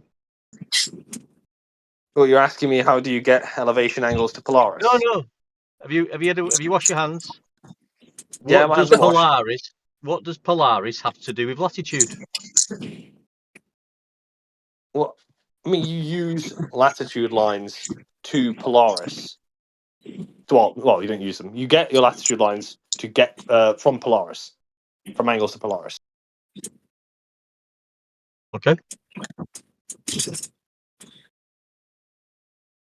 All right. Now what?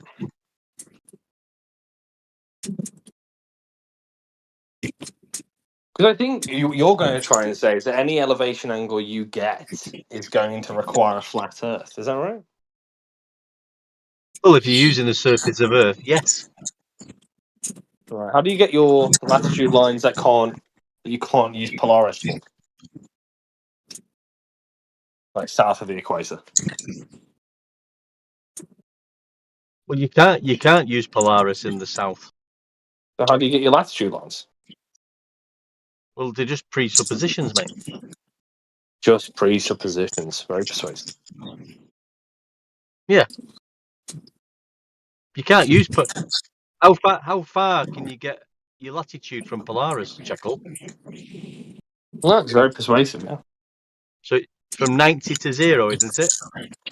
Is that correct? Look, this is actually, this is funny because Dave McKeegan mogged you on this very topic one deck. I remember vividly. Well, you can keep bringing other things up as much as you like. Yeah, you know what I'm talking about. Well, and he said you were just like Nathan Oakley. Here we go. You can talk about Nathan and Dave. So from 0 to 90 back to 0. Tell me how it works. Tell me how it works. Well, you've just told me how it works. It's flat Earth elevation angles to and from Polaris. Yeah, it's more. Well, I didn't say flat Earth. Yeah, right? 0 degrees will be the equator mark. So you tell me, how did you get your southern latitudes then? Well, I'm asking. That was my question to you. You said they're extrapolations. No. I started the question about what's Polaris got to with latitude. Do you only ask questions? Like I asked you, how do you get it? You said extrapolations from the northern hemisphere, right? Or north of the equator, you'd say. No, I said we both said from 90 degrees at Polaris back to 0 at the equator. Yeah, like just look. If you're saying that they're extrapolated from a flat Earth measurement, north of the equator to south of the equator. No, I'm not saying it. That's how it's done. Like, this is the argument, right? If I understand it correctly, you can tell me if I'm wrong. We use a flat Earth to measure angles to Polaris to derive our latitude lines, and those latitude lines north of the equator are then extrapolated south of the equator, all the while assuming a flat Earth. Now, all I want, one deck, and this is very simple, is a citation. For what?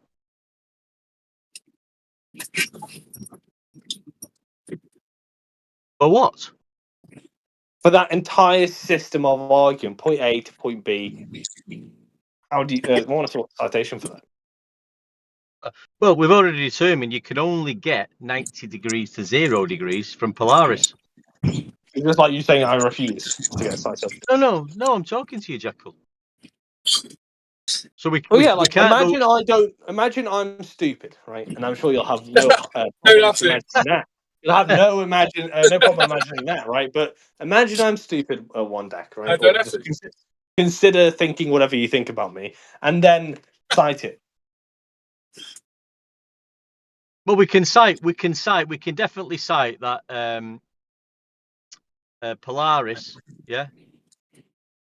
90 degrees to 0, flat Earth elevation angle measurements using sea level.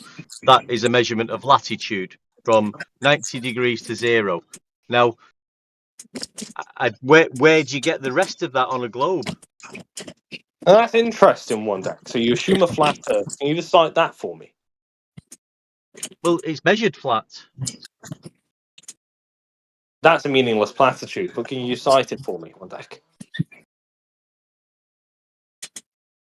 Yeah, I was measured flat. I mean, flat. Yeah, determining the angle between your position on Earth and Polaris determines your latitude. It's like saying when I put a ruler on the ground and it's reasonably horizontal that I'm measuring the Earth flat. I could say that also, but it means fuck all, right? One deck, I need you to cite your claim.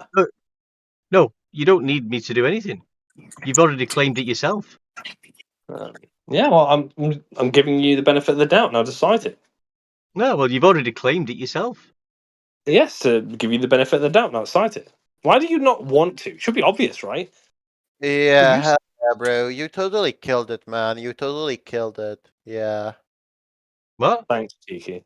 I'm glad I've got yeah, bro. Yeah. Hell yeah, bro. Yeah. All right, thanks. Anyways, I'm bored and entertain me, you schizophrenic 30-year-old. So yeah. I'm 25. I'm 25 and I'm not schizophrenic. Right, anyway, can you say like silly theories or something? Like some he does tell lies though. What did you say? Say some retarded shit, please. Say something Okay, retarded. I'll say something Tell really him, retarded. I'll say something tell really him, retarded that nobody tell could him ever believe. No one could ever the Earth believe. Yeah. Earth is a He globe. has an IQ above 70. Yeah, What? bro. That's crazy. Crazy! Yeah, you totally killed it. Yeah, Oh you totally God! killed Oh it. Yeah, bro. boy! Oh boy! That's crazy! All right. Anyway, Hell one yeah, deck. bro. Hell yeah. One Yeah, deck. That's so Kiki, One can deck. you funny. like either take the conversation seriously or go away? One of the Oh, God. Okay, two. but like, can you talk or something? We were doing that. Well, we were trying to get one deck to cite his But like, claim. It's not just Yeah, take the bro. conversation. Hell yeah. If you want to be in the if you want to be in the conversation, take it seriously. Otherwise, go away.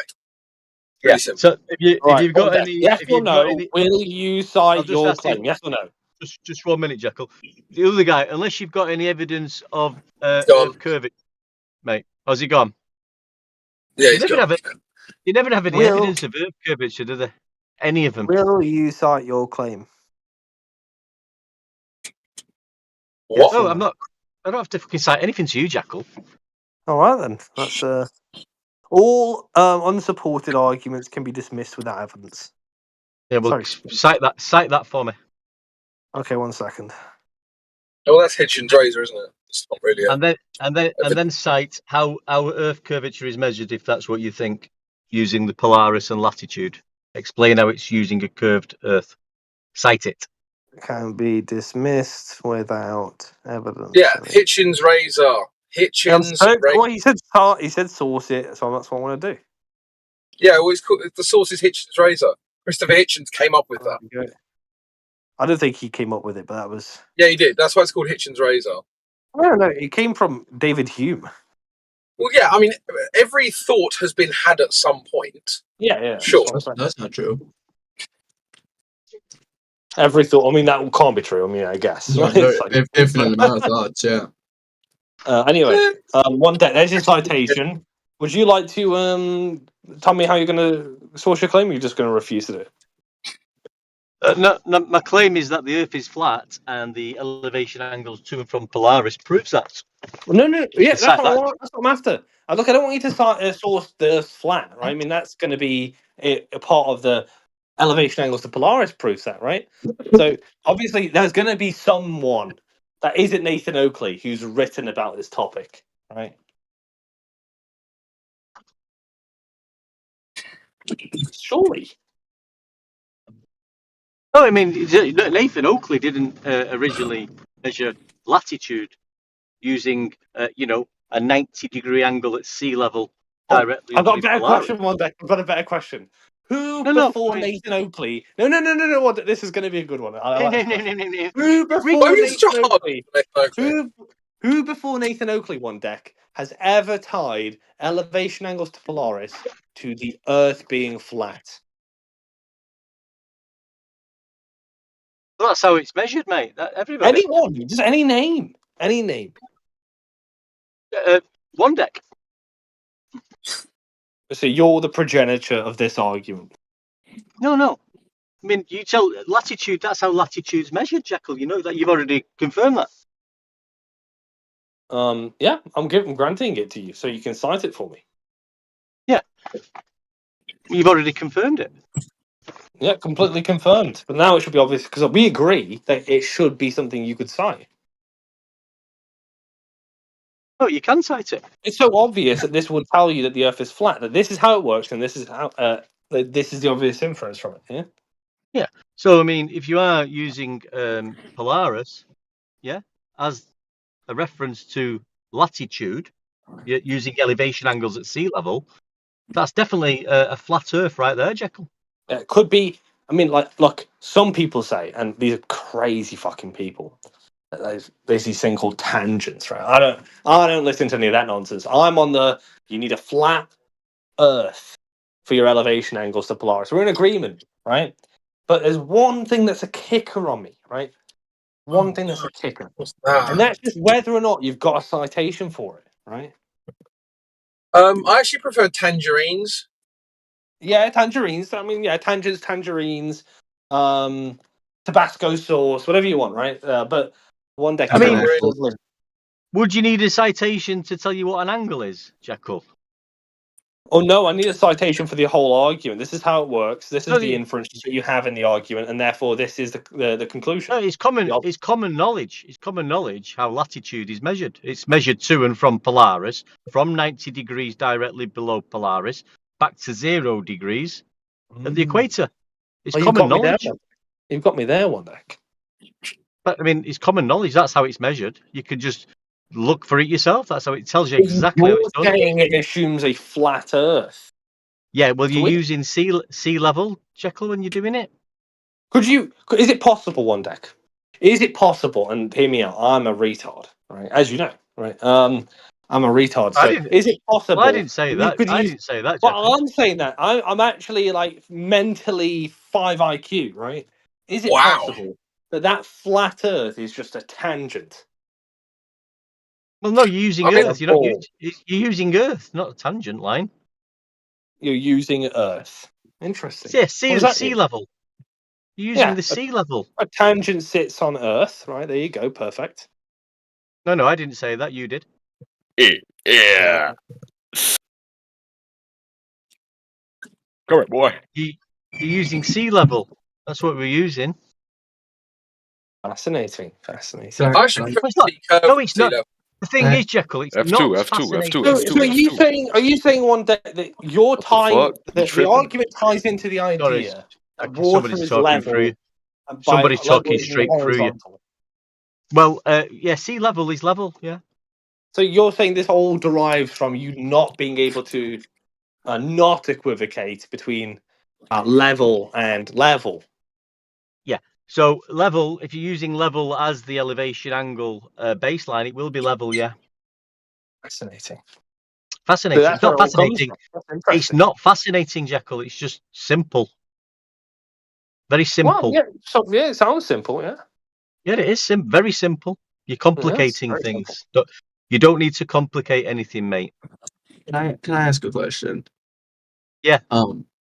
If we just remove a little bit from the citation tangent, if I'm personally a globe head, right? If the flat Earth is true, why do we think that the globe lie is perpetrated so heavily in so many facets of our society?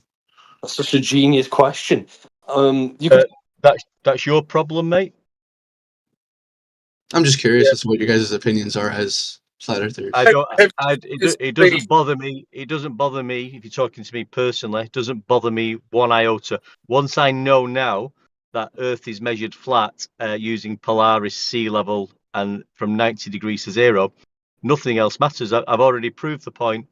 If you think there's a problem with people hiding things and covering big things up, that's for you to deal with, mate, not me. Yeah, but also, that's heavily speculative, right? You understand that the person who tells the lie is the only one who truly understands why they lied. But I would also ask you the inverse question. If you just believe them without question, then what incentive do they have to tell you the truth? I wouldn't say I believe them without question. I would say that you do, though. Because you haven't verified any of the stuff they've told you. You just believe it, and then they give you stories about it that you also believe. None of it is you've questioned. So, given the fact that is the case, you like to think of yourself as a free thinker, I can tell, but you're not, because they've told you a story and you've just believed it. So, where is their incentive to actually tell you the truth if you're just going to believe whatever they tell you? So, obviously, I can point to the general truths, general proofs of a globe Earth, but I imagine we could disagree on what they prove. So, obviously, there's the classic example of the two towers in different cities that show different shadow angles that would point to a faraway sun. Look, man, we can do Eratosthenes. It actually bores me to tears. I must have dealt with Eratosthenes hundreds of times at this point. Sure. And it just absolutely infuriates me that people can't understand that that's also possible on a flat Earth. It's like, can you not just understand that's also possible on a flat Earth? It's the strongest globe proof going. It's 2,000 years old. It's using a stick and a shadow. What's your problem? It's the strongest evidence, and he knew the distance between I 2 wouldn't say points. it's the strongest He evidence. got a degree angle of 7.2 degrees. He divided it into 360. Don't know where he got the 360 I from, would say which gave personally, him 50. Then he times it by 500 stadia, which gave him 25,000, which was the circumference of the Earth presupposed. right. So we all know the story, and there's no evidence of curvature whatsoever in the story. So, I mean, it is 2,000 years old, and that's what we're still using. Bit archaic, wouldn't you say? Sure, I would not But say we that are strong. going. One second, buddy. I would not say Yeah, that's the but strongest I know, evidence. we're Once, going hey, off the Musk, subject. Yeah. Well, let me just Yeah, address that no, real no, quick. no, no, no. I'm good. Musk, I'm good. I'm still talking. I'm good. I'm still talking. you're not talking. Yeah, You're rambling. Let me just address that yeah, real no, quick. no. I'm talking. You're rambling. So just wait. You're the one We going. were talking about. We were talking. Yeah. No, I'm still good. I'm still good. So we were talking about the why would they lie thing. I don't know why we're talking about the Eratosthenes thing. So I mean, deal with one or the other, but we can't really do both at the same time. Oh, I wasn't really trying. I was just trying to show a general proof that we would obviously disagree on the conclusion, right? I would say that the strongest evidence of a globe Earth would be the constant live stream from the ISS above head, and the several obviously video documented journeys into space, and then the pictures of the Earth from space. All of our documented journeys into space. Yeah, you believe. Yeah. So what I said earlier. Simulations. So what I said earlier about you believing them without question is that you're just listing off things you believe without question. Well, when you look at a peer-reviewed paper, right? Like a peer-reviewed paper, right? I'm not doing any of the research. Let me just don't interrupt me. Don't interrupt me. Let me speak. No, that's a different topic. You're interrupting. Calm down, buddy. But can you address what I said? Will you let me say one word? You're just saying? I'm addressing what you're saying when you're saying I'm believing unchecked belief. I'm trying to address that, but you're overcutting me. So let me just talk for a second, please. When you look at a peer-reviewed paper, right? A peer-reviewed paper, I did not perform any of those experiments, but the peer-reviewed part of it means several groups of people independently verified the same conclusion from a documented series of actions. That is more. Right? Let me finish my fucking sentence, dude. Shut the fuck up, please. That is what peer review means. I agree. Yeah, that's exactly what I just said. No need to interrupt. That's exactly what I was just saying. Peer review. You've just said something wrong about peer review. Okay, what does peer reviewed mean then? Peer review is a review of the methodology. It's not a repeat of the experiment.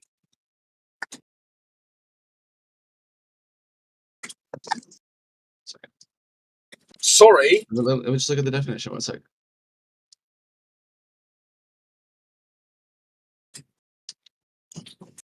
They don't repeat the evaluation and validation of scientific method and academic or professional work.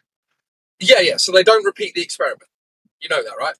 I don't. You can't say that they never repeat the experiment. Peer review is not a process of repeating experiments. Sorry. And here, 1 second. And you're saying never experiments repeated. A peer review, they never replicate the results of an experiment. That's not the case. Is that what you're saying? Peer review doesn't repeat experiments. I don't know how many times I have to say that. That's not what that's for. Come on, man. This is basic stuff. Or an assessment. Jekyll, help him out. He's floundering. I'm just looking. I'm reading the definition for you. An assessment and process in which coworkers put forward evaluations and review based on performance, skills, strengths, weaknesses, and other whole work. Again, I'm not saying in 100% of cases every experiment is exactly repeated 100% the same. I'm saying that these are independently verified. They're independently verified from different sources, right? In order to come to a more accurate conclusion, right? And so again, I'm not performing. It's peer review. The clue's in the wording. It's review of the methodology by peers. Peer review. Okay, wonderful. Okay, then I misspoke. I misspoke, Musk. Please, God, you are so goddamn erratic. Then just admit it. Don't fucking make me get blood out of a stone when you're obviously wrong. So you're saying again, I'm not saying necessarily every peer review case is always completed exactly the same every single way. But let's say hypothetically there's an experiment right? Just a hypothetical experiment that is conducted and then repeated and then confirmed by independent sources, right? Yep. That is right in this hypothetical scenario, right? I did not perform any of these experiments, but these independent groups verified the success and conclusion of said experiment, right, to come to a more reasonable and more accurate conclusion, right? I did not perform any of that, but I'm going to take that, not necessarily on faith, but as a reasonable assumption of truth, right? That is again a reasonable conclusion to come to, a reasonable fact to assume. I'm not saying that that's necessarily 100% the truth, right? But that is a more reasonable way to come to truth. Can we agree on that at the very least? Yeah, but we're not questioning whether the belief in the globe is reasonable. We're questioning whether it's true. So if you say to me, is it reasonable that you believe in the globe? Yeah, it is reasonable because they tell you as a 3-year-old. That doesn't mean that it's actually true. It just means that it's reasonable to believe it. So regardless, so we obviously disagree on several points, right? So but I could point to very clear evidence that if hypothetically this evidence was 100% authenticated, right, would just obviously point to a globe Earth. Like there's pictures of the Earth from space, right? And so you would obviously say that is all fabricated, correct? What's fabricated? The ISIS live stream? Yeah, the ISS live stream, or like the big blue marble picture from the initial Apollo launches, or the myriad of evidence that shows a globe Earth from space. Bro, I can go and AI generate an image of the Earth in 30 seconds on Canva right now for you. 100%. How hard is that? No, I'm not saying, but that's not what we're talking about. I'm talking about several authenticated, independent sources, all giving again an as accurate image of the Earth, the round Earth, as possible. Again, completely dissociated from each other. So how would you disaccount those, in my opinion, very glaring proofs of a curved and round Earth? None of it's proof. Like, you just got a bunch of people saying some things that you can't verify. This is what I was telling you at the very start. You believe it without question, which is still true. Okay, so hypothetically, if I see like a video of my friend doing a backflip, right, and then he breaks his legs, right? Obviously, my friend can no longer do a backflip, obviously, as his legs are broken. But do I have this video of him performing a backflip? Is it true that he can perform that backflip, even though I cannot verify him doing a backflip? Okay, so use the broken legs as the example, because that's something you can actually check, right? So you see him doing his backflip. He breaks his legs. Can you then go visit him in the hospital to check if his legs are broken? Yeah. Right. Right, but in my analogy, I can't take a rocket up into space and take a photo of the Earth, right? You can believe that without question, but you can question it too. Have you done that?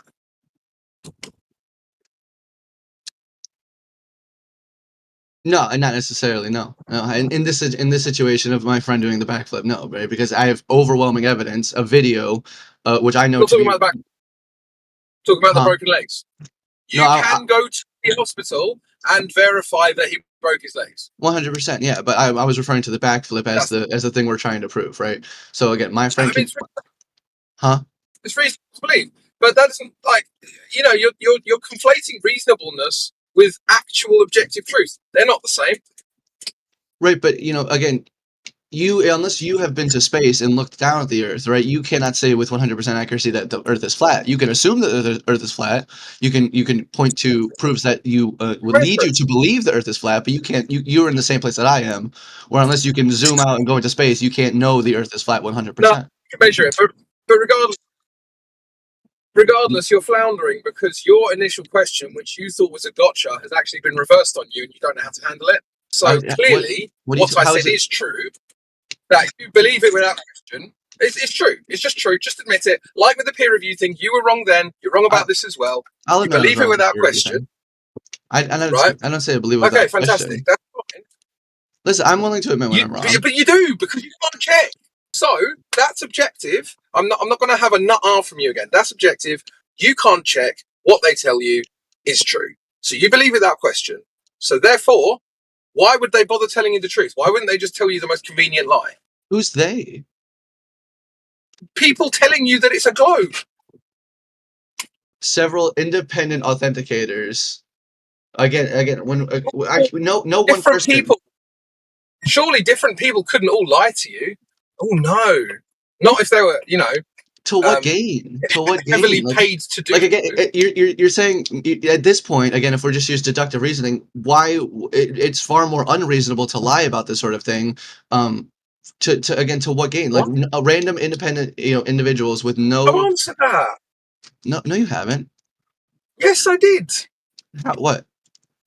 How? I You said said just because it'd be heavily easier to lie. You just said because it'd be easier to lie, or why wouldn't they lie if you accept the lie? That's what you said. No, I've already answered this specifically. I've said it's heavily speculative, and the only person who actually knows why they lied as an individual is the person themselves. So asking us is asking us to speculate. We don't actually know. Sure, but you don't speculate on anything in your day-to-day life. Like you don't speculate how traffic's going to be when you go to work. You know, like there are plenty of things that we don't know 100%. In my opinion, you don't know anything 100%, and and no one knows anything 100%. Now you're conflating. I swear, man, we're going around in circles. You're conflating reasonableness with truth again. Well, in my worldview, right, nothing can be 100% known, right? There's nothing that can be 100% objectively known. Yeah, because again, everything. What did he say? Everything that we perceive is based off of our presumptions. Like everyone is set on these presumptions of truth from some base level of our understanding. Like obviously we presume that our senses are accurate. Like when obviously you sense a flat and level earth, right? You assume that your senses are accurate. And we have to. See, the fat fish gets it. Yeah, thank you. We assume that our senses are accurate, right? And we have to assume that our senses are accurate. Let me give you a scenario to see if I can get you to break out of this mind prison you've made for yourself. Go ahead. So you're born, okay, and you have a mother and a father, and your mother and father both say to you that we are the only people that exist. We will raise you. I'm your father. She's your mother. We're going to raise you, and we're the only people that exist. And they tell you that over and over and over and over again. Is it reasonable to believe that you are the only three people that exist? Yeah. In that scenario, I would say yes. Yeah. It's like you said, it's reasonable. Does that make it true? No, it does not. No. Fantastic. So can you stop conflating the two, please? Right. I understand where you're coming from, and I understand your frustration, right? But what I'm trying to come from is that and when it comes to independent verification, right, from our own perspective, right, there are things that are out of our grasp. Like I said, I cannot get in a rocket and go into space unless I have a lot of money, and I do not have a lot of money, right? So that as an example is out of my realm of possibility in terms of verifying the Earth's shape, right? There are other things obviously that anybody can do, right? I like the sticks in the ground, right? Obviously, like we won't go down that line, right? We won't go down that line, right? I know you don't like that. We won't go down there. Right, but there are several things that anybody could do that will point in a certain direction, right? I think I believe we could point to several experiments and several instances of facts that would point to a globe Earth. That again, like the Polaris thing, like why can't we see Polaris from the southern hemisphere? So let me. Hey guys, let me interject here with a quick question, if you don't mind, for Brown Recluse.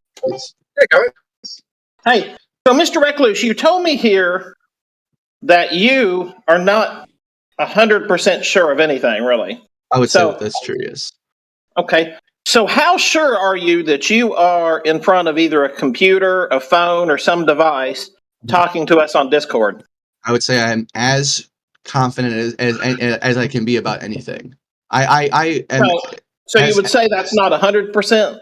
Well, again, hypothetically, right? It's a possibility that I'm in a mental institution, right? And my head's banging up against the wall. And again, all this is a concoction of my imagination, right? I don't think that that's the case. I think that it's an unlikely scenario, but in a 0.000 whatever percentage chance that is hypothetically the case, that this is all a figment of my imagination. On a scale of 0 to 100, how sure are you that you are on Discord right now? I'd say north of 99. So north of 99. Okay. Yeah. These guys like Shutter Island themselves. No, I'm just. Are you 100%? Are you 100% sure of that? Can I deal with the Eratosthenes thing quickly before we go deep into this? If you'd like to. before we go balls deep into philosophy, and then because I have been talking a lot, so I'll step back after this. Okay, so Eratosthenes is actually proof of a flat Earth, right? How so? Well, because what I did is I got 2 sticks, I measured a shadow differential, I then assumed that I was on a flat Earth, and then just divided by 360 like you do, and then I found out the height of the sun.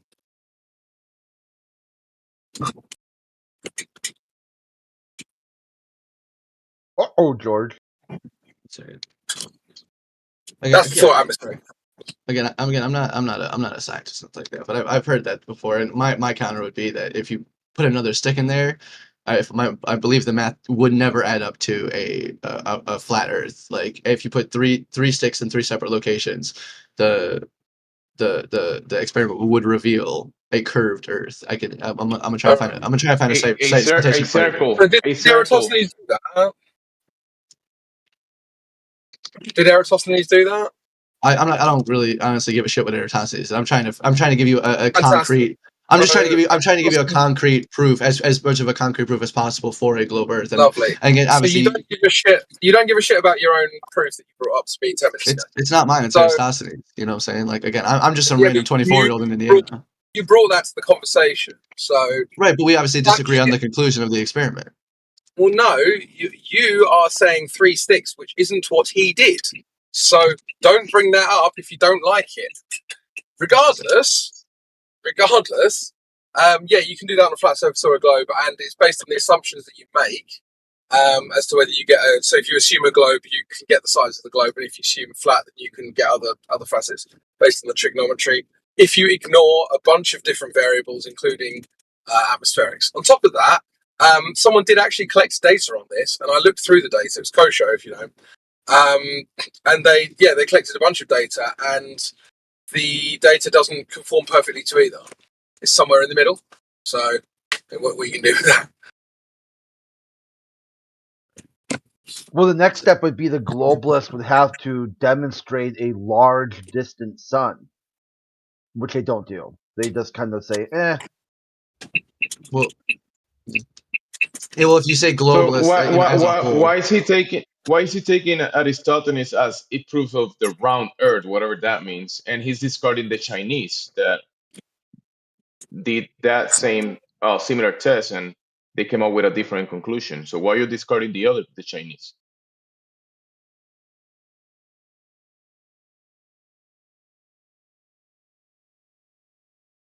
The Chinese didn't come up with a globe. It was flat Earth they came up with the math. I'm sorry, I'm just reading something real quick. Again, when it comes to like my specific worldview, and again the definition of truth and knowledge as we can obtain it, right? Like I think that if we point to like the scientific method, like the scientific method is flawed in the fact that it can never point to a 100% truth, where in that it always assumes that a greater truth or a more accurate truth can be found later on. It leaves that room for error in its assumptions, right? So. I do the same for my worldview, right? Like anything that I consider to be the truth, right? I leave room so that if a more accurate truth is found, it replaces the less accurate version that I held previously, right? So again, I'm just reading this. I'll link this experiment. Again, it's just the Aristophanes, but again, obviously, like you said, it's based off the assumption of a far sun, and a close local sun would obviously reveal similar answers, right? Do you see how contradictory your worldview is? You know that you don't know things. Yeah, but we all know that we don't know things. No, I'd say in the really is level, the Earth is what it is.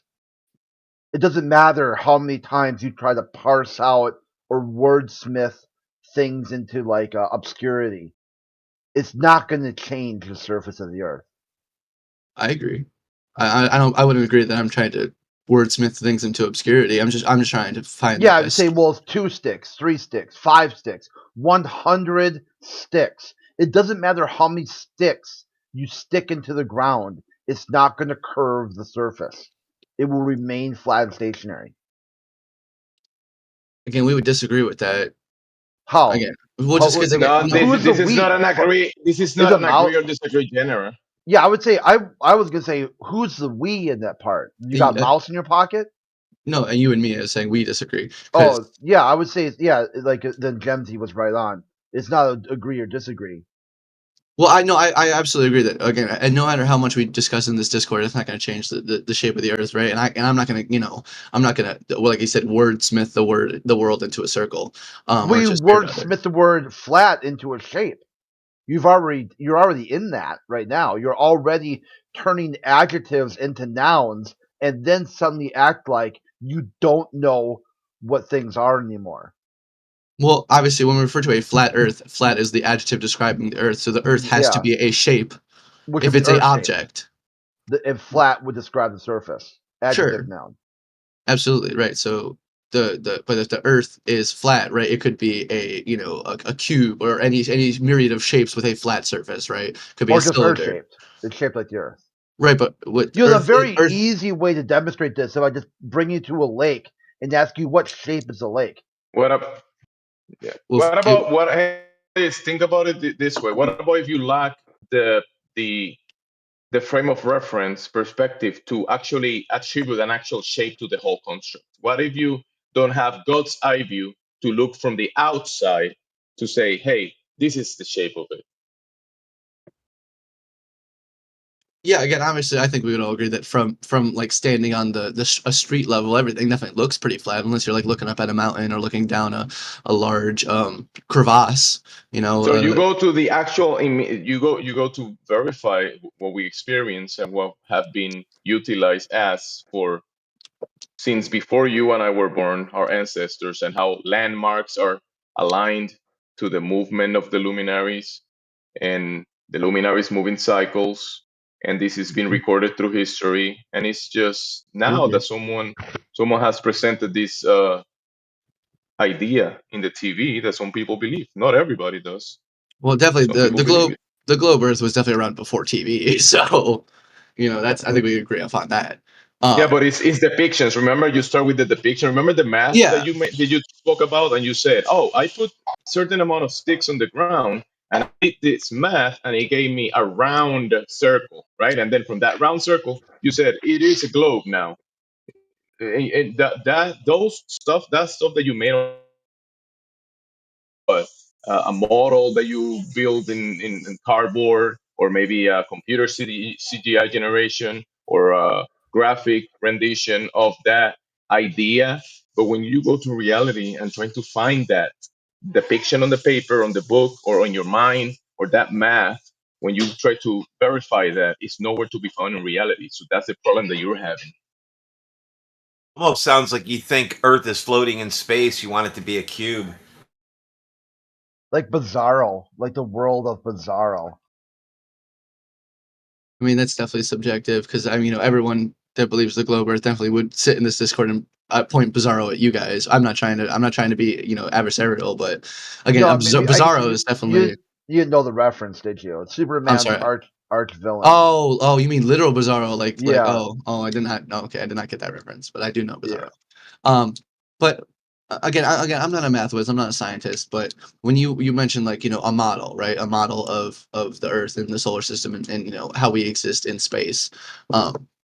I think that the globe model, it may not, like I said, if we point back to the scientific, be a 100% accurate description of the Earth, the world and how we observe it, is the best description, the best model in terms of explaining all of the effects and phenomena that we experience. Whether are you 100%? Are you 100% sure of that? I'm not. Or maybe just post a model. Let me test it myself instead of just tell me about it. Maybe a show and tell instead of just a tell and tell. Which model do you use to make all these predictions? Correct. The deeper issue that he's having is that he believes that this model, that he doesn't know what it is exactly because he cannot present it, right? But he believes that this model works, but he doesn't know that it doesn't. That's the problem that he's having. So it doesn't work in reality, but he still holds to the belief that this thing that he doesn't even know. So real quick, about it works because it has to be. That's the root issue. So okay, I mean, I would disagree with that because what we've obviously gone over is obviously But specifically it the only doesn't proofs. work. One You second, say buddy. it 1 second, works, buddy. but it doesn't. 1 second, buddy. So we get Buddy. point to where it doesn't work. Because obviously we pointed to the Aristotelian example, and that arguably can point to either a flat or a globe Earth with different assumptions made. But the globe Earth model as a whole definitely explains, obviously the planet's rotation around the Earth, the sun's position in our solar system. It fails on that too. It fails. How so? You tell me how it works. Tell me how the planet's rotations are explained by the We globe. can Tell us. observe and predict the locations of the the planets and the stars in the sky based on our position in the solar system and how we rotate around the sun. Listen, buddy. Before this conception idea that you live on a spinning water ball, before that, the phenomena of the luminaries were being observed and documented, right? In one of those examples is the cycles, right? And we can observe the movement of the heavenly bodies in cycles. And the Babylonians themselves and other cultures around the world did this already before you, the believer of the globe, whatever, right? But these people didn't believe in the globe, okay? So just for you to say that, oh, now that we have a globe, we know how the sky moves. No, it's been done, documented, observed phenomena before you ever were conceived. So I agree. get off your high horse. That's not what I'm saying. I'm not saying that the Buddy. globe. I'm not saying the globe. The globe Earthers are the only ones that can observe the sky. I'm saying the globe Earth model It can. What's that, You're buddy? missing the What? point. Hey! Don't The interrupt! Don't globe interrupt! cannot. Don't interrupt! It's not the only Calm one. down! It's not Calm that down! Don't interrupt. So it's not that it's not the only one. It's just that the globe doesn't do that. It doesn't. It fails miserably. You just don't get it yet. Do you want to interrupt or do you want to let me speak? Go ahead. You have the mic now. Go ahead. I'm saying that the globe model is an accurate predictor of these movements, right? Like obviously we can predict the solar eclipse that just occurred, like in the United States. Like Let's see that. Let's see that model then. Yeah, show it. Show the model. Go ahead. Show I'll it. just literally just the first example that pops up. We all know the globe Earth model that I'm referring to. No, I don't, because No. I No, do don't. not Show make it. predictions like you do. It's not the globe Earth model that predicts that. We all know that, and you don't. It's the solar system. It's the model of our solar system and No, how it's not. this globe Earth exists inside of it. No, it's not. Don't use a physical model to predict eclipses. The model of the solar system, if you actually look at that's just cartoons. When you talk about the model of the solar system, that's only cartoons. You don't see that in reality anywhere.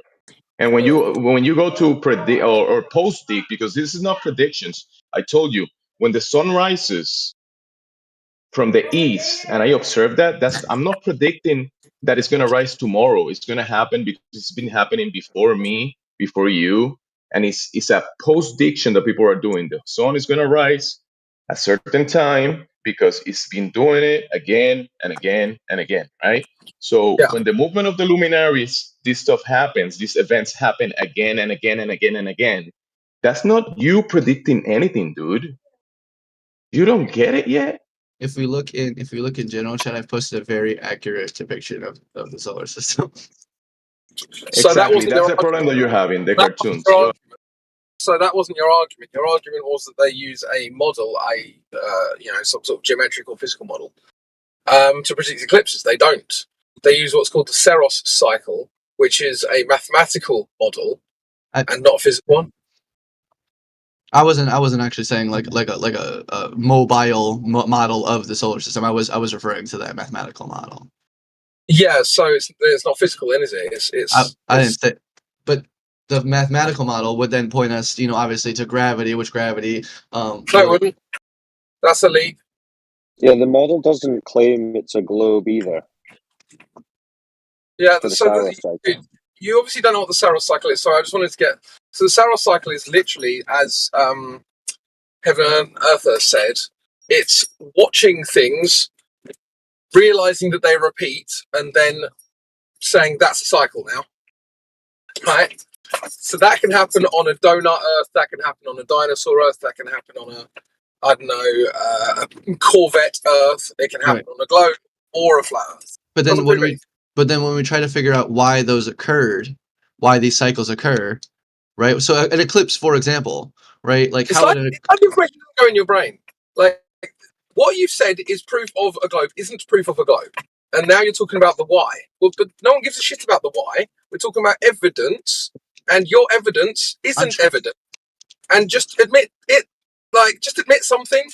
That's what's really frustrating about talking to you. What I'm admitting is I'm just some dumb guy, right? I'm just trying to have an interesting conversation. I'm not a scientist. I'm not. Again, I don't do this often. I'm just trying to do my best. That's all I'm doing. So you're getting very adversarial, and I'm just trying. I promise. I'm not trying to get gotcha. I'm not trying to get you. No, I gotcha think anything. they're just pointing out to you, which we point out to a lot of people, this assumption that people have that like, oh well, we know the Earth's a ball because we use a ball model to predict eclipses.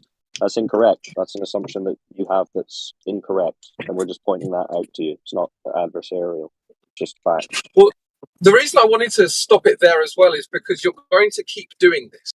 You're going to keep bringing up things that aren't proof of a globe, and we're just going to say it's not proof of a globe, and then you're going to wash over it like nothing happened. Then you're going to bring up another thing that's not proof of a globe, and then we're going to point out why it's not proof of a globe. So that's going to be the whole conversation. Can I ask what is you guys, or specifically Musk, but what is the burden of proof? Like what would convince you of a globe Earth? Hypothetically. The burden of proof lies with the person making the claim, right? So you claim that the Earth's a globe. Okay, cool. Let's see curving water over distance. Let's see, what you would expect of a globe. I want to see that. I don't want people to assert, oh, there's a circle in the sky, we're one of those, and therefore we're exactly like the moon. Believe it, please. Or sticks and shadows, or oh, there was a mathematical model that noticed that we get eclipses in a cycle, therefore the Earth's a globe. Like these are all trash arguments. So when you say like demonstrate, curvature over distance, like there's that example of from the Flat Earth documentary. Again, it's just off the top of my head. But Mark Maron, I believe was his name. I forget exactly what his name is, but obviously there's two observers on opposite sides of a body of water.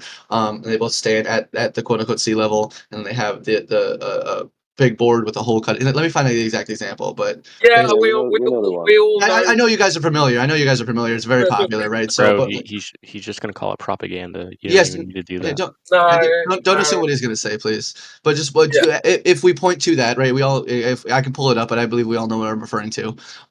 Why would that not be a quote unquote proof of curvature over water? Well, ironically, it actually is propaganda because in the video itself, if you watch the whole thing, no, but don't just listen to what I'm saying. Don't dismiss it before I've finished. Right? If you actually watch the original video and not the hit piece, the Globers also admit that it's inconclusive because they were originally going to use a laser and they weren't able to use a laser. They had to use a flashlight, right? And the flashlight isn't fit for purpose. They gave that a try because it's the best they had, but it wasn't actually the original experiment. So both the Globers and the Flat Earthers agreed this experiment's inconclusive. Let's move on. Okay. But then the hit piece came out and it claimed that the Flat Earthers proved curvature. It's like, what? Why lie about that? Okay. Yeah, and also further to that, like if you understand the principles of what they were testing there, then you would be interested to know that there have been a good number of tests of that kind done that are, viewable online that have not been deceptively edited for Netflix and that show no curvature. And when we go and ask, okay, show us the globe side's laser tests or observations that have repeatedly detected this curvature, there are none. They tell us that some flat earther did it on Netflix. That's it. Can I ask you to link those by chance if you have access to them? So, let me tell you. Let me just give you a resource for future if you're interested. So I'll send to your DMs. Go ahead. What's your name? The Brown Recluse. Right, so I'm going to send you a link to our server, and then I'll tell you where you can see the laser tests and the long distance observations, because we've got them all. We save all this stuff on our server because YouTube and Google and that censor it, right? So they hide it if you go and try and search for it. I'll definitely join up. But here, if I may, bounce off of that. And again, I'm not saying that test is necessarily conclusive, right? So, but if I point to another test that I think might be conclusive, or at least have a different outcome, right? So Well, there's just quickly, let yeah, me tell you where to go, just so that you can research this topic on your own when you Mhm. finish talking to us. So if you join that server I just sent you, yeah, I didn't get a DM yet. should be in your DMs No, from sir. Cyclone. No, sir. Brown Recluse? Yeah, but I sent it to Brown Recluse. It's discord.gg/flatter. No, sir. I have no direct messages from you. Well, it says it's sent. Could you push it in general? Can someone put it in the chat? Someone else try and DM it to him? Yes, I can't. I don't have it for you for some reason. Well, I mean, you can just type in discord.gg. Oh, okay, I got it. No, I got it. You got it, right. So when you join, if you scroll about 3/4 of the way down the channel list, and there's loads of channels, you should take time to review. But there's an additional information section, and it's all alphabetized. It starts with Antarctica, has curvature, gravity, sun and moon. Can you actually satellite. can you resend that? The invite is invalid. Okay, hold on. Discord.gg/flat. Right, I just sent it again. All right. Yeah, I'll take a look at that in a second, but just real quick, if is it called additional information? Sorry. Yeah, there's an additional information section if you scroll down, and then it's all alphabetized. You'll see alphabetical channels, and it's just Okay, yeah, I resources like videos, articles. So if you've got a question like, what about satellites? Because it's all like the same questions that we get, basically. So we've made channels for them so that you can have a look at the information. And this is stuff that you won't find very easily online. So we've put them in one place so it's easy enough to do some research.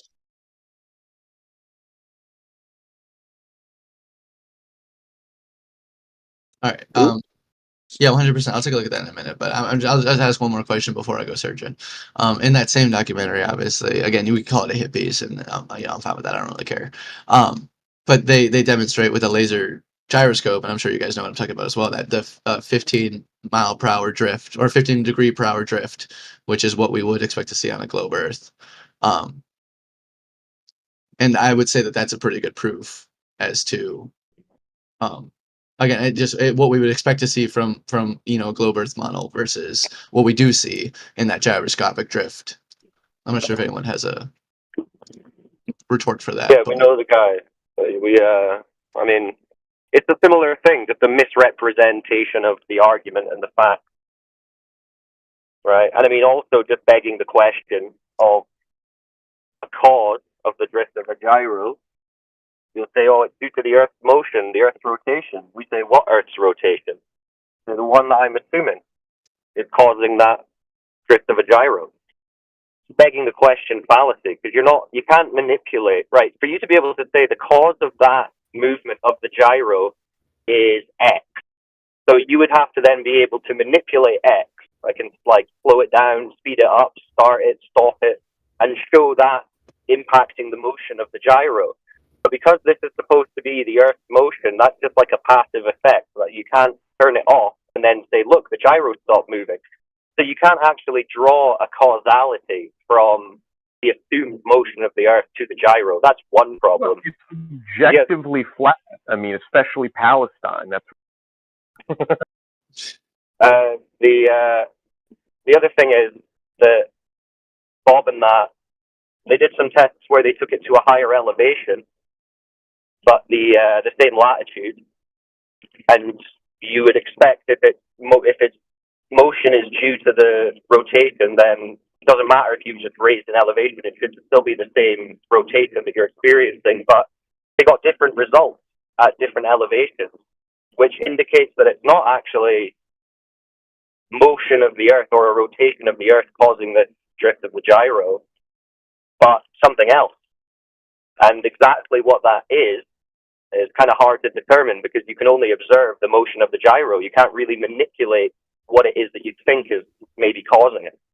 Does that make sense? Yeah, I get where you're coming from, but when I hear that, I think we both fall back to the thing that there are things that we do not know. We both acknowledge there's things that we do not know, right? Yeah, the problem is, I would say we do not know. Therefore, I wouldn't make a causing that So- motion sorry, of you- the, you- whereas you- the other you side cut would off. say, I do not know, but I'm going to claim it's most of the Earth. I was just saying, yeah, if we both don't know, then neither of us can make a claim about a cause as to the motion of the gyro, whereas the globe side is saying this must be rotation of the Earth when they don't actually know that. There is no rotation of the Earth. That's the thing. I mean, no one's ever measured any. So to point at a gyro moving and saying that's it's not scientific. It's begging the question. It's a fallacy. But yeah, both of those things. It's funny. We asked the globe side, oh, who measured curve? A flat earther. Okay, who measured the motion? A flat earther. Well, has the globe earth measured anything? Like, how were we just saying that flat earthers in 2000 and whatever proved these things? Wasn't this supposed to be a globe thing? But so if to that I might say like if hypothetically the Earth was a globe, we would expect to see that 15 per hour drift. We would expect to see like the stars rotate above head in a circular motion. We would expect to see a Coriolis It's effect. hard to. It's kind of, you can't really say that, because if the Earth's not a globe as it measures and observes, then you can't really say what would happen if it was a globe, because we don't have that reference. Like, we don't know. I mean, you could say it makes sense to me mentally, or on paper you could say that, but to say that that's actually what you'd see, you don't know. Well, just the stars, for example, right? Like, again, the constellations, right? Like on a globe Earth, right? You would be expected not to be able to see certain constellations from opposite sides of the Earth, and that is what we Yeah, but demonstrate, you right? could also say you wouldn't expect to see a stationary star like Polaris. Unless not it was moving. directly above, like directly in line with our axis of rotation. Yeah, you can also say that you but wouldn't be able to align You're also landmarks moving to in. the You're luminance. also moving in like 7 other vectors at various insane rates of speed, not just one rotation. You've got loads of vectors of rotation planes, which logically you would say I wouldn't expect to see the same star patterns or the same stationary star throughout all of recorded human history, which we do. Respectfully to that, I'd say that we have noticed changes in the constellation, and if the stars were, several hundred light years away, like like that they are purported to be, we would see very slight and subtle shifts in said constellations and star positions, which we reportedly do. Did he just say several 100,000 light years away? Did he said that? I said several hundred light years away, but yes. You know the nonsense that you're invoking, right? You're just going deeper into the nonsense claims. Like, first, you don't observe the curvature like he mentioned earlier, right? You don't have any evidence of the curvature. You're claiming it's there. Complete nonsense, right? Then there's no rotation of the ground. We don't detect that. There's no detection of movement of the ground. You're claiming the opposite of that, which is nonsense. Again, nonsense times 2. Then you say we observe the sun moving, and you say yourself the stars moving and the constellations moving, and see this movement. But you're saying that that's because the ground under your feet is moving. That's more nonsense into the equation. You see the problem that you're having? And then listen, Brown, and then you say that makes sense. You said that all of this nonsense makes sense for the globe. So by definition, your nonsensical conclusion to the globe makes the globe nonsense. I would disagree with everything you just said, but this is not your senses. I mean, come on, bro.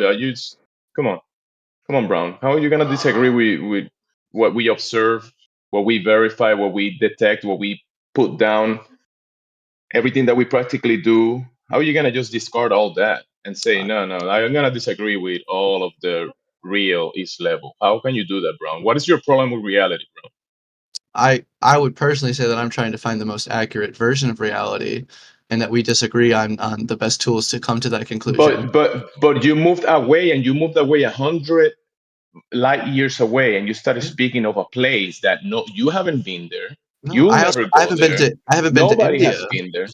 But nobody has been. There's people. I know people from India, and I know they came from India. But nobody. How do you know that they You're came talking from India? about hundreds of light years away of measurements of whatever distances. I'm just trying You're just to making illustrate. stuff up. Listen, your foundation on the globe. You started with the nonsense, saying there is curvature. there is movement of the ground, rotation, there is all these vectors moving across. You don't observe any of this, and you continue with the nonsense away from reality and 100 light years away from reality, bro. Think So about it, bro. can I ask you this? Let me ask you this: is it an impossibility? Is it in your opinion 100% impossible that Yes, there is a 100% is okay? the globe is impossible. The There we globe is go. impossible. So It again, is impossible.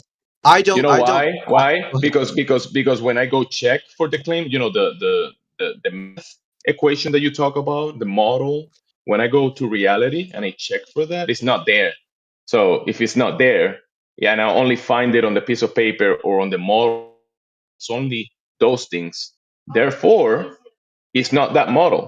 So whatever you add to it, whatever other colors, other layers you add to that model, and say this is the world, this is how it works, you just falling into some type of self dig hole. Well, respectfully, everything that I've brought up as a potential proof for the globe Earth has either been, in your opinion, Complete inconclusive or nonsense. propaganda or nonsense. Nonsense. Exactly. So again, I've pointed to several instances with that very well may prove the Earth as a globe, but again, you've indicated them as nonsense, inconclusive, or No, propaganda.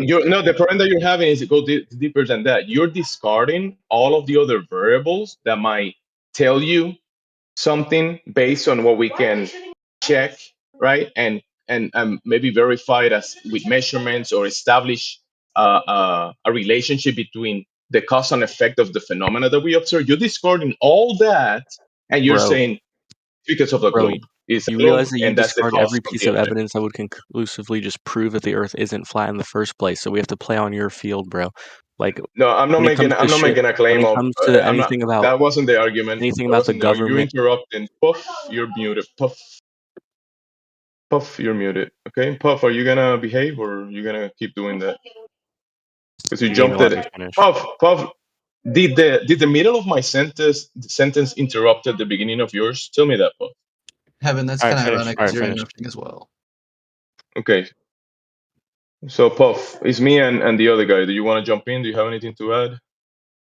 Yeah. Okay. So what I was gonna say was that we have to argue on your terms in the first place because you guys, as a whole, already hand This is waving. not about me. Who are you talking about? Me? Heaven, now you're No, no, no, interrupting no. him. You should I said as no. a You whole. shut I up. said as a whole. No. This is not about I me didn't say or you. the I didn't say you. individuals in here.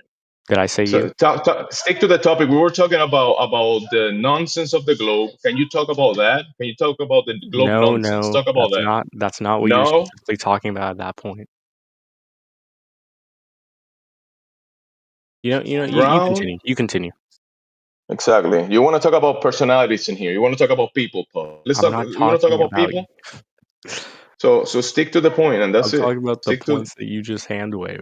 Okay. So what is it? What is the point? Which one? We should say one proof of the globe that I hang with. Tell me one. Go ahead, Puff. Literally any type of photography or videography of any of it, and you just say the government lies or these companies are lying for some unknown reason.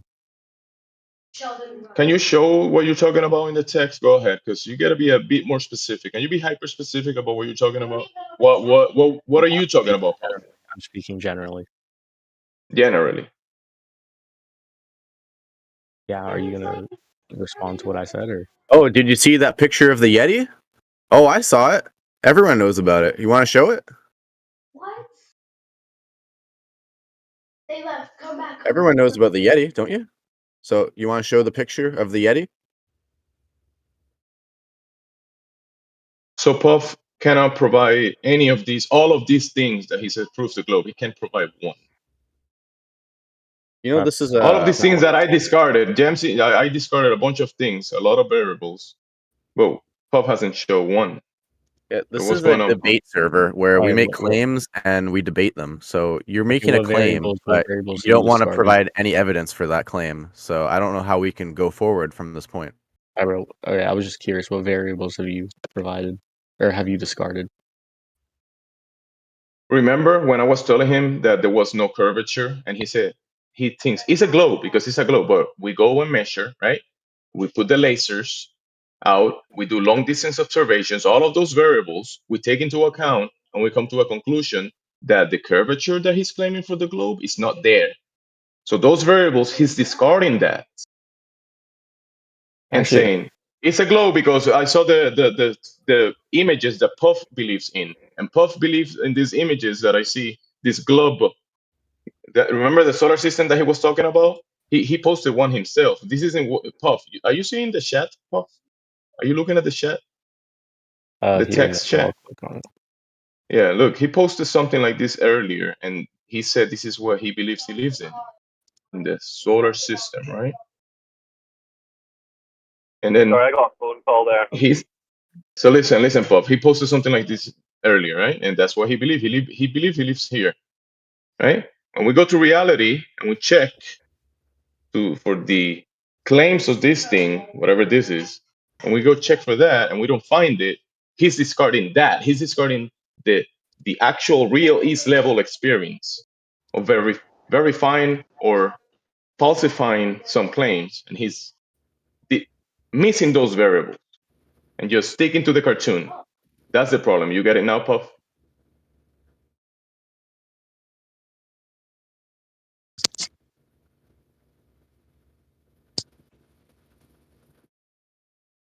Yeah, I'm gonna sorry, I take got that a as a phone no. call there. I don't know if I missed anything. I'm sorry. Yes, I heard you.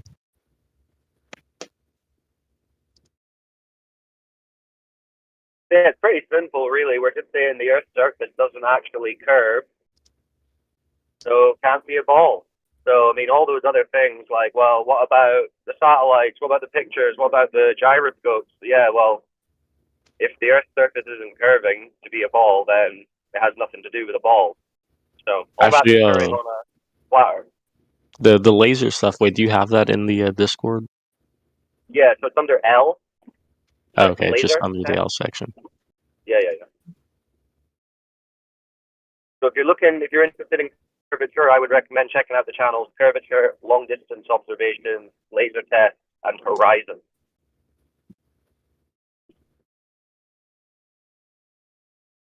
That's the crux of the topic, really. I mean, we can talk about a load of things and be like, well, what about this? What about that? But the curvature, either it's present or it's absent, is what decides the whole topic, right? If it's a ball, it's got curvature. If it doesn't have curvature, not a ball. It's a pretty clear dichotomy. Yeah. That's a good place to start. Also, perspective. Optics, vision, and perspective is another good channel to look at under there, under O, for how we see.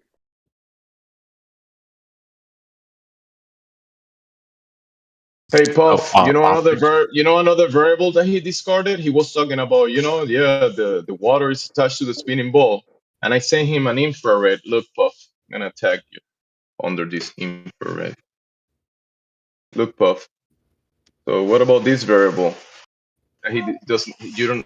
Are you taking it into account? 1,120 kilometers. This is 660. Let me check again. What is this? What's 660 this from? miles or 66 miles or 96 miles. This is from a infrared camera, and it shows water level not curving for over 600 miles. Wait, from side to side? So like rotated, or? What do you mean rotated? No, Wait, this is across the Atlantic Ocean. Can I say something? If we go back to eclipses, right? Like obviously, again, you've probably heard this before, but obviously in like a lunar eclipse, we see the Earth's shadow eclipse the moon, right? And we can clearly see the Earth's curvature demonstrated in that shadow. Would you disagree with that? Except that, go ahead. Shadow. Just, is that an assumption that it's Earth's shadow? I don't believe it. I mean, technically, again, in my everything is an assumption to a degree. But again, when we talk about eclipses are the shadows of these interstellar bodies eclipsing each other from the light of the sun. Well, Yeah, how do but you not know the it's ground under the your feet. shadow of an Earth? You guys talked over each other. Sorry. You go, Jeff, please. Cyclone, he said the heavenly body is causing these shadows, right? But not the ground under his feet, not that. That's not the heavenly bodies. That's where you're Yeah, trying damn it. to No, connect. no, I You're refer trying to. to. Yeah, he's I trying to refer say to. the Earth's shadow. He's trying to say the Earth's shadow, but you don't know that it is the Earth's shadow. That's just what you've been told. Well, no, so no, but again, if so, like in a solar eclipse, right? The moon falls between the sun and the Earth, casting this moon's shadow onto the Earth, right? And we can see that from from an aerial view, or even you can watch the shadow pass over like the United States, for example, right? That was the solar eclipse, and then during a lunar eclipse, the sun passes, but the Earth passes between the sun and the moon, so that the Earth's shadow is then cast onto the moon, right? Do we not agree upon that? I mean, well, again, that's just an assertion based on what you've been told. But also, we can observe a lunar eclipse called the Stellanelian eclipse, which is when the sun and the moon are both above the horizon. Say that So again. not Sorry, in a sorry. One straight second. Say, what kind of eclipse again? Stellanelian. Stellanelian. Yeah, Selenalium? Seleneelion. Elion. Yeah, it's called the impossible eclipse. Lillian? Stellanelian. It's called the impossible eclipse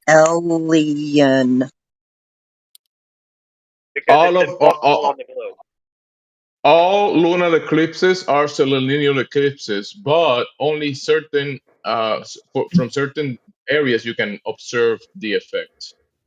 So it's just what happens. So the shadow is coming from the opposite side that the globe will dictate, right? Because we have the sun and the moon above the earth, above the horizon, right? Both the sun and the moon above the thing in question, the earth, that is you're saying is casting the shadow into the moon. And then when you observe the phenomena, you see the shadow coming from the top of the moon, and the earth is below. Yeah, to You be see the problem that clear, you're having, Brown? when we say shadow, we're meaning the eclipse itself, the darkening on the moon. But that doesn't mean it's Earth's shadow. In fact, geometrically, in this eclipse, it's not possible to be Earth's shadow. It can't be. So, yeah. So then, what is it? Good question. How would That's you a good determine that? question. And we obviously just don't know. Yeah, we don't know. Well, we can speculate a little bit, but to go up there and check and break it down and see all the mechanisms that are on the heavens above, you and I can't do that. Sorry, bro. I mean, buddy. We can say that it's not Earth's shadow, though, because they're both above the Earth. So that doesn't work geometrically. Yeah, but It looks like it looks like it's light canceling itself, like how do you say negatives, polarization. It looks like something of that nature is happening. But the thing is, there's so much going on up there that you can't be for sure, because you can't just check everything what's happening. We can observe what's happening. We can put it down that happens every other month or whatever, right? But what it is exactly, the mechanism in place, that's why you have the religions, like the globe religion, Well, you ever heard trying of to explain something they don't know. have you ever heard of the black sun? You ever seen that symbol? The Nazi thing? The black sun? Yeah. It's well, some people it's old. It's a lot older than Nazis. It's like an Yeah, I know they use it because they're like esoteric and shit. So that comes from the old, like, ancient cultures. A number of them had this concept of a third body in the sky, right? It's like the sun and the moon, and then this thing, which that we can't see, but we can see it we can see its effect when it passes in front of one of the other bodies, right? So in I think Hindu culture, they have Ketu and Rahu, which are again these kind of bodies that we don't see, but when they move in front of the sun or the moon, their effects are seen. So the ancients had totally different concepts for how these were occurring. Now, I'm not saying that is what's happening, but when we're not told about these kind of things, it's easy for us to box ourselves into these ideas of, well, what else can it be? But what else can it be is not an answer, right? It's not, well, that must mean it's the Earth's shadow, because what else could it be? I mean, there's a million other things it could be, but we're only ever told one thing. So our mind just molds to that. You see what I mean? But something like the Selenelian tells us that that's not actually possible for it to even be the Earth's shadow. I read about that when you guys spoke about it. The explanation apparently is just atmospheric refraction. I don't know if it's true, but Yeah, they'll just tell you it's all an illusion. Like when we see too far across the surface and we do long distance observations, they'll say it's an illusion. Everything beyond the geometric point of the globe is a mirage. And then we fire lasers too far, and they say, oh well, the lasers must just be bending around the curve that we can't detect or measure. And then when we see things happening in the sky with the sun and the moon in places, they shouldn't be. Oh, those are illusions too. In the globe, it's all like, yeah, you can't believe what you're seeing.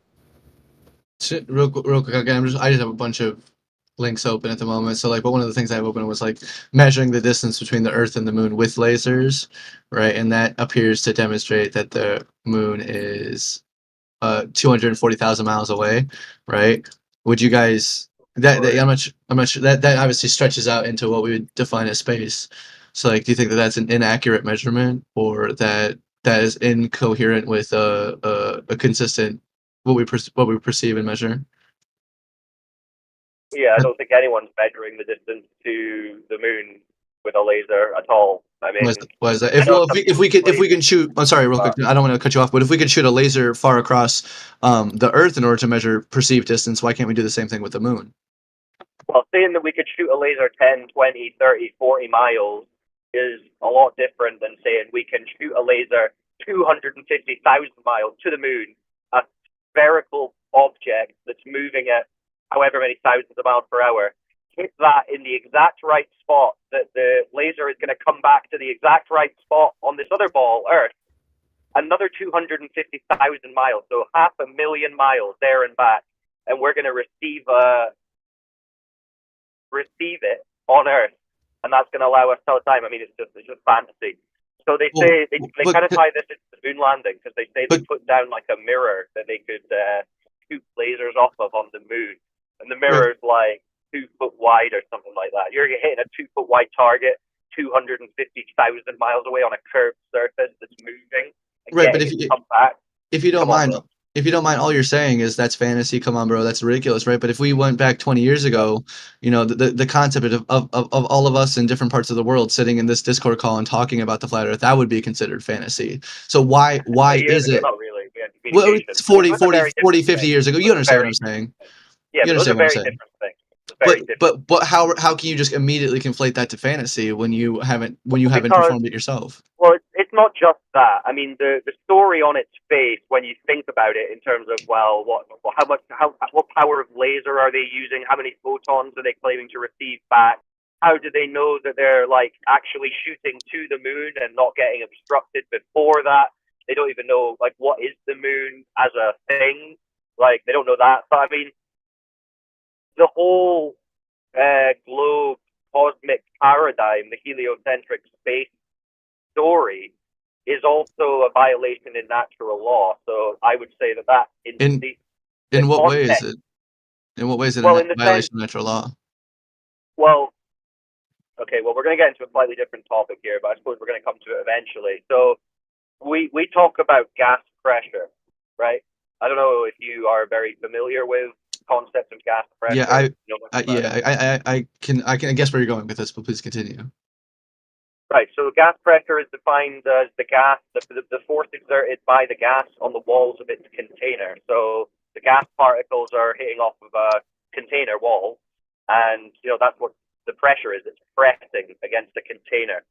So in every example of gas pressure that we can observe and realize, it's in a container, whether it's like air in a balloon or a bike tire or deodorant in a can. To have or to have gas pressure, you require a container. So their story is that we have gas pressure here on Earth, air pressure that we breathe, adjacent to a vacuum eventually, and it's not contained, right? Can I retort? And then they'll say, well, you'll say gravity, right? Right. Yeah, but that's, again, I mean, again, you can get into a deeper conversation about gravity, but suffice to say there's no demonstration of air pressure being maintained next to a vacuum due to gravity. Air on the surface of Earth moves omnidirectionally in all directions, including up, so not just being pulled down. So, and the surface of the Earth is where gravity is supposed to be the strongest. So if it's not holding the air down where it's strongest, it can't then be holding the air down way up in the atmo where it's weaker. Can I? So, okay, Can I retort? Well, again, we obviously, again, I would agree that, or I would, posit that gravity is the reason that we, observe air pressure on Earth, right? And then I would also demonstrate that we observe a higher air pressure nearer to the surface and a lower air pressure once you get closer and closer to space, right? And then at one point, it does not immediately sit adjacent to a vacuum. It gradually fades into a lower and lower containment of particles per space. Yeah. We've got a gas pressure gradient, but again, the problem is you can't have a gas pressure gradient unless you have gas pressure, and you can't have gas pressure unless you have a container. Now, you're going to say, I would say we can have gas pressure if we have gravity without a container. So I would ask, what would your demonstration of that be? Like, how would you demonstrate that? Well, I would demonstrate it by obviously us observing a gradient of atmosphere on this large scale that we observe. But in a container, like in a pressurized like deodorant can, it's a consistent pressure throughout the entire thing. Would you not agree? No, you can get gradients in canisters and things if they're left, to themselves for a while. They're not kind of shaken up or anything. They'll form gradients themselves within these containers. But if you want to say, well, I'll go outside and I'll just point to the air and I'll say, there you go, that's my example. That's begging the question, because that's the thing in question. You're saying it's uncontained, but by everything we know about gas behavior and how gas behaves, gas fills the available volume and it moves from high pressure to low pressure, right? This is how natural law works.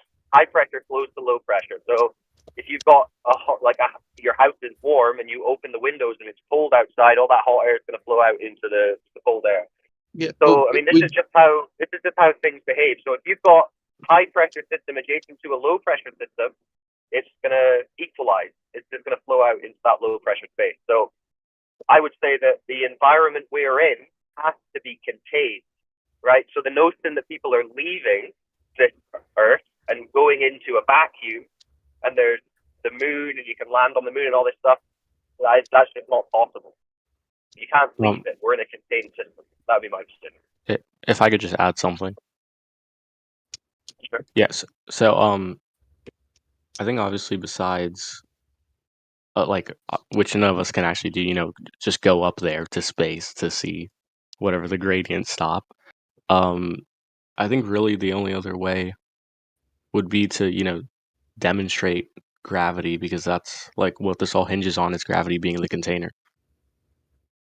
Well, yeah, you'd have to be able to define gravity for starters, and then you'd have to, prove that that's existing and that it's holding the air down with no container and that there's a vacuum beyond this. But I mean, it's all, you can't really separate it. I mean, if any of this was true, then the Earth would have curvature. The lakes would be curving, but they're not. So, I mean, all of that relies on the ball Earth being real, which, according to measurement of the surface, it's not. So yeah, we've got no curvature, we've got no motion. We need containers for gas pressure. So can I ask? Kind of Can I ask, in terms of your worldview, and just like in terms of how you've perceived and gathered this knowledge, is there any chance, like in a hypothetical reality, right? Is there any chance that you personally have misinterpreted the data, and that there hypothetically could be curvature that you merely have not been demonstrated yet? Is that a possibility in your mind? Well, it's kind of like, it's a difficult question, because you're kind of asking, like, can we put Pandora back in the box? Can we? I'm merely asking. I'm sorry, I don't want to interrupt you, but I'm merely asking. Like, is it possible that you personally have not completely understood or completely like I said, interpreted the data correctly, right? Or have not been presented with the correct data? Not really, because we're just observing the Earth. We're just observing the Earth, and we're going with what it says, and we're not making claims concretely to its full shape or size. But I mean, we have enough information, observations, measurements, and data to confirm that it's not curving at 8 inches per mile squared, or the rate prescribed by the globe model. Now, if you were to say, is it possible that there is a curvature, but it's just so slight that it's never been detected, then I suppose you could cling on to that on some level if you wanted to, hypothetically, but you would be saying that the globe is actually of a radius higher than 250,000 miles, at least, rather than less than 4,000 that they tell us it is. So, yeah, I mean, folk are trying to measure it. All the measurements are coming back either inconclusive or no curve. There's no real consistent measurements of any curvature or observation of a geometric horizon that aligns with the globe model. It's just not there. So, I mean, if I'm wrong, it's through no fault of my own, because I'm just going with what Earth says. And that's really all we could do. You're either going to listen to the stories or you're going to listen to the Earth. And I'm interested in what the Earth is saying. So that's what I'm going with. If I may add, gentlemen, if he's wrong about misinterpreting the information, then so are all the rest of us who decide to be ridiculed at, laughed at, lose friendships that were lifelong friendships by opening our minds and realizing we were lied to. So all of us are misreading that information, I guess. I'm not trying to be adversarial or anything like that. And I do appreciate where you guys are coming from to a degree. I disagree with you, but I don't want to call you idiots or anything like that. Again, you guys are entitled to your own worldviews. Okay. But I'm sure you guys are. What do you have for proof of curvature from your own personal experience? Have you witnessed Earth's curvature? If so, when and where and how? I would say that again. I've pointed to several facts again, like the constellations, and again, they're like. One second, buddy. The constellations. Have you seen? I am. As you travel further south, the constellations become unavailable to you as they're hidden by the Earth. Again, like Polaris is unable to be seen from like Australia, certain parts of Australia. Because begging the question, though. Yeah, answer the question, please. Well, I mean, I get what you're trying to do. You're trying to answer the question by you're claiming that your observation of the stars is telling you that the ground is curved, but that's actually begging the question. And what we would be asking for is a direct observation or measurement of the surface, not an assumption based on what we're seeing lights in the sky. I want your own personal experience. Where have you seen Earth's curvature and how? Was it from an airplane? When and where? Again, we can point to videos, and like obviously that's all secondhand accounts. But again, I've never been into space or in a high altitude balloon, so I have never seen the curvature. I've been in a plane before, and I kind of looked almost like the Earth was curved, but obviously from that height, you're not really going to see a whole lot. Well, I jumped from airplanes, and I've never seen the horizon curving. Absolutely, but again, from any height. Sure, but I can't imagine you've been in a rocket or a super high altitude balloon. Okay, now you're going from you said you thought you saw Earth's curvature from an airplane to putting me. Now I'm jumping out of that airplane and I'm telling you I personally do not see Earth's curvature when I do that. And now you're putting me on a rocket that I haven't been on. No, I'm not. I'm saying you have. No, I'm saying you haven't been on a rocket. All I'm saying is that technically from. Whoa. Let's focus. Cut me off? Excuse me. Let's concentrate. You said you saw the curve from an airplane, and I said I jumped from them, and there is no curve from any height that I jump from. Sure. And then you put me on a rocket. I did not put you on. When did I ever put you? I said you were not. Are you obviously not on a rocket? You're not on a rocket. No, but we're discussing your plane curvature, not a rocket. You weren't on a rocket either. Okay. It sounds like he's agreed. He understands that we actually, in reality, only experience a flat Earth. We don't observe the curvature. Adversarial flat for no reason. tenuous. Did you actually witness Earth's curvature from Maybe an stop being airplane? an asshole and try to speak respectfully, and then I'd be able to answer appropriately. Being an asshole, you're fucking you're not even addressing the questions properly. We were having a great conversation before you showed up, buddy. Go to constellations, then you claim you saw it from an airplane, then I address that, and then you put rockets into the conversation. And I'm being the asshole? Hilarious. 100%. What I All was right, trying to let's just demonstrate, reset it. I was trying to demonstrate is that I thought I saw the curvature from this airplane, right? But I imagine someone might say that the windows of the airplane have curvature to themselves that might give the illusion of curvature on the ground below. I'm not discounting that fact either, right? If you had let me speak for an extra 6 seconds, you would have found that out. Yeah. I mean, the globe model doesn't really claim that you would or should see curvature Right. from a plane either. All right? I was going to say that as well. Yeah. I mean, their story is more we as human beings, members of the public on Earth, we will never experience curvature of the Earth. We will never experience motion of the Earth. But they can go to a place where they can experience it. We just have to believe them and look at their videos and everything. That's really the story. Well, I would disagree with that, and the fact that space tourism actually has become a large industry where individuals who are rich can then take those trips. They did this with Jeff Bezos and that, right? And there was this woman on it who said she'd been waiting her whole life to go to space, and she was so excited to see the curve, but she was disappointed when she went up that she still couldn't see the curve. That's one of the ones from the Jeff Bezos tips. But yeah, they say that they're sending loads of people up, and you'll get to go up in your lifetime. But they were telling this to like our grandparents' generation. They were saying in the 50s, hey, we're going to have hotels on the moon in the 70s and stuff, So they said the same thing about flying cars, Sure, yeah, but exactly. They're selling pipe dreams, and then. But I imagine we would agree that there are far more rocket launches, especially from private companies nowadays, than there was 60 whatever when you said the 70s. Like there are so many more rocket launches every day. But even then, that doesn't mean that like those private companies are in control of the rocket launches per se. I mean, they're essentially all still going through the government, right? They're government contractors using government facilities, and I mean, even then, obviously, like you can see. Even if you see a rocket go up into the air and then do a parabolic arc and come back down towards the ground, that doesn't really tell you that the Earth is a ball. What about aren't all those rocket launches and all that stuff helping out lowering the gas prices, cost of food, living, travel, education? I mean, it's so wonderful that we're wasting money doing these things.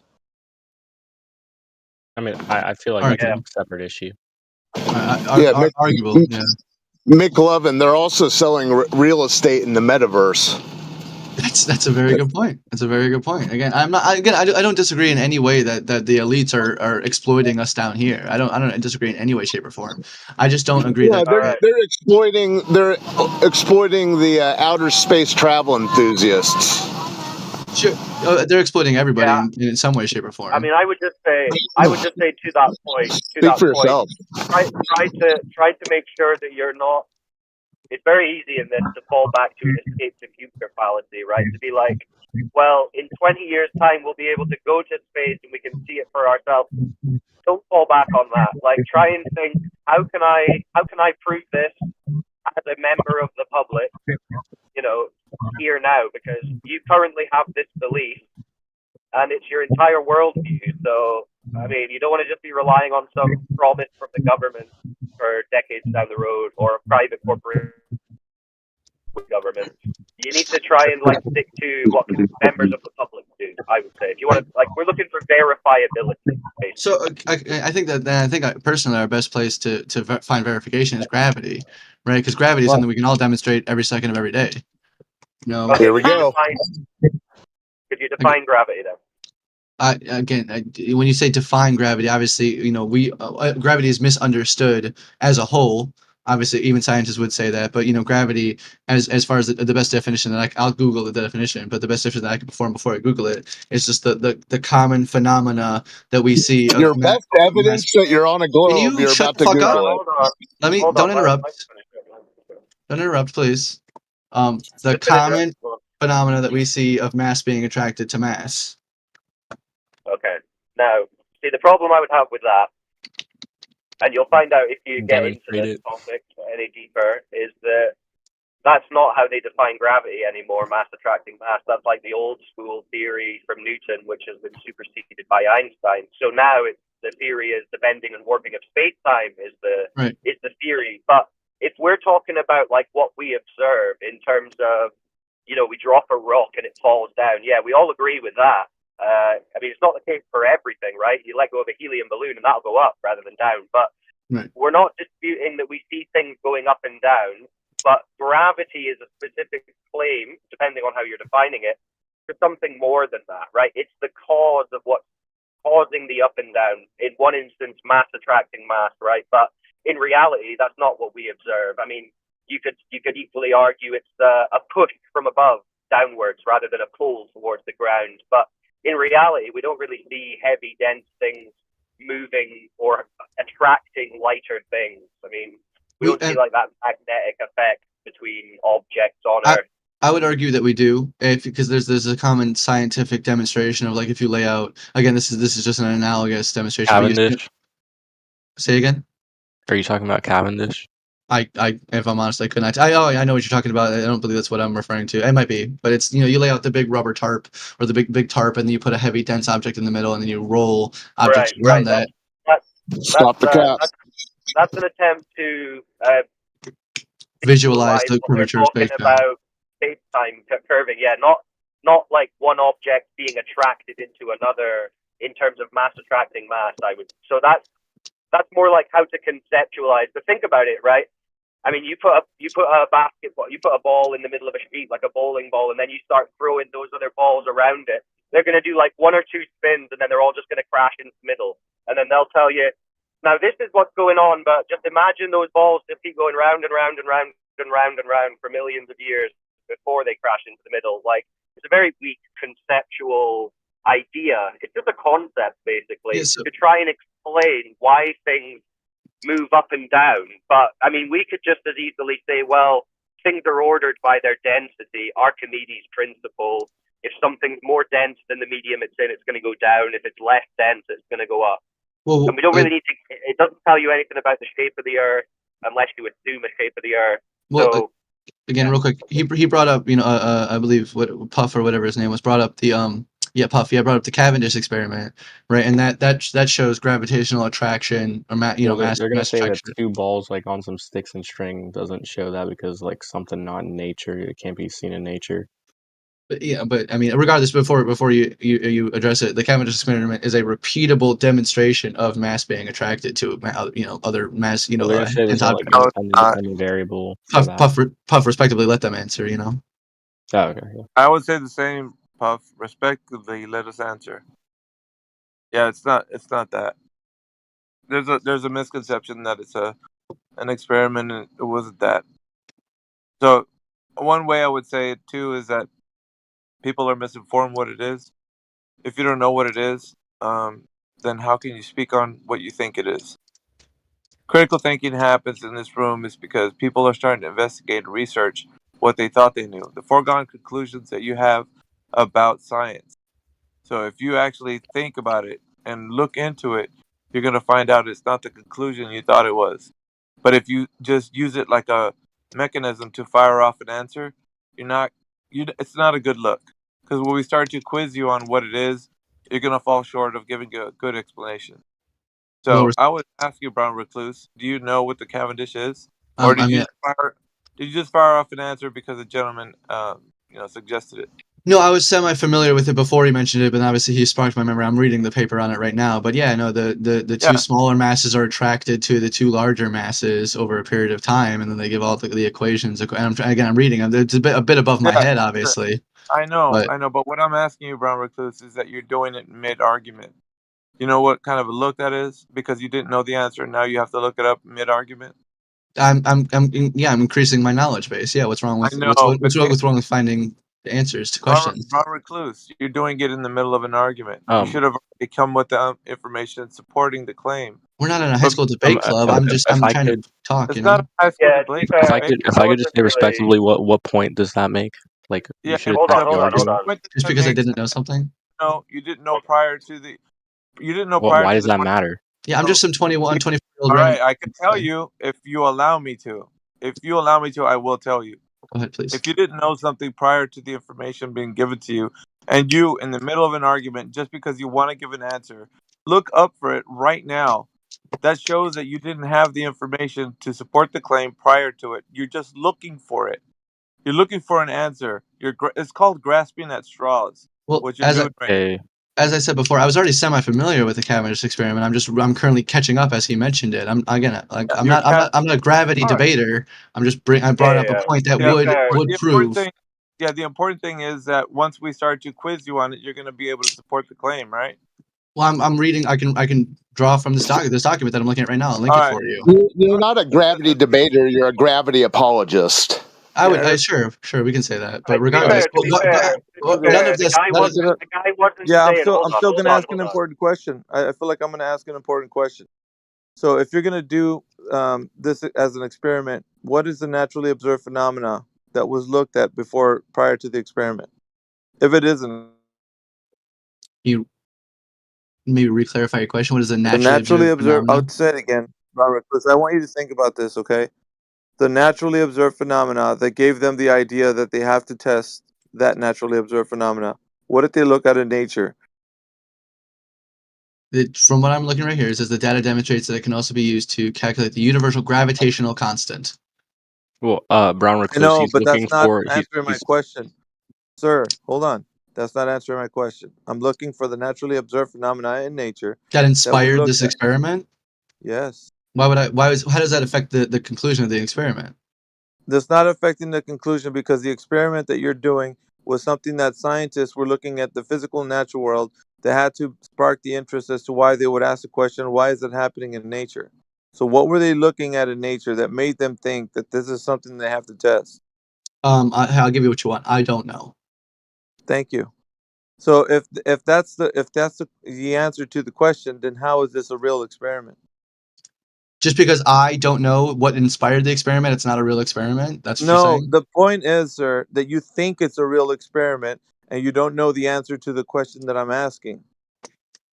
Okay, so critical thinking needs to happen, sir. Like when you are in this discussion, you either know or you don't know, and being intellectually honest is the first part of you being able to critically think about how you know what you know.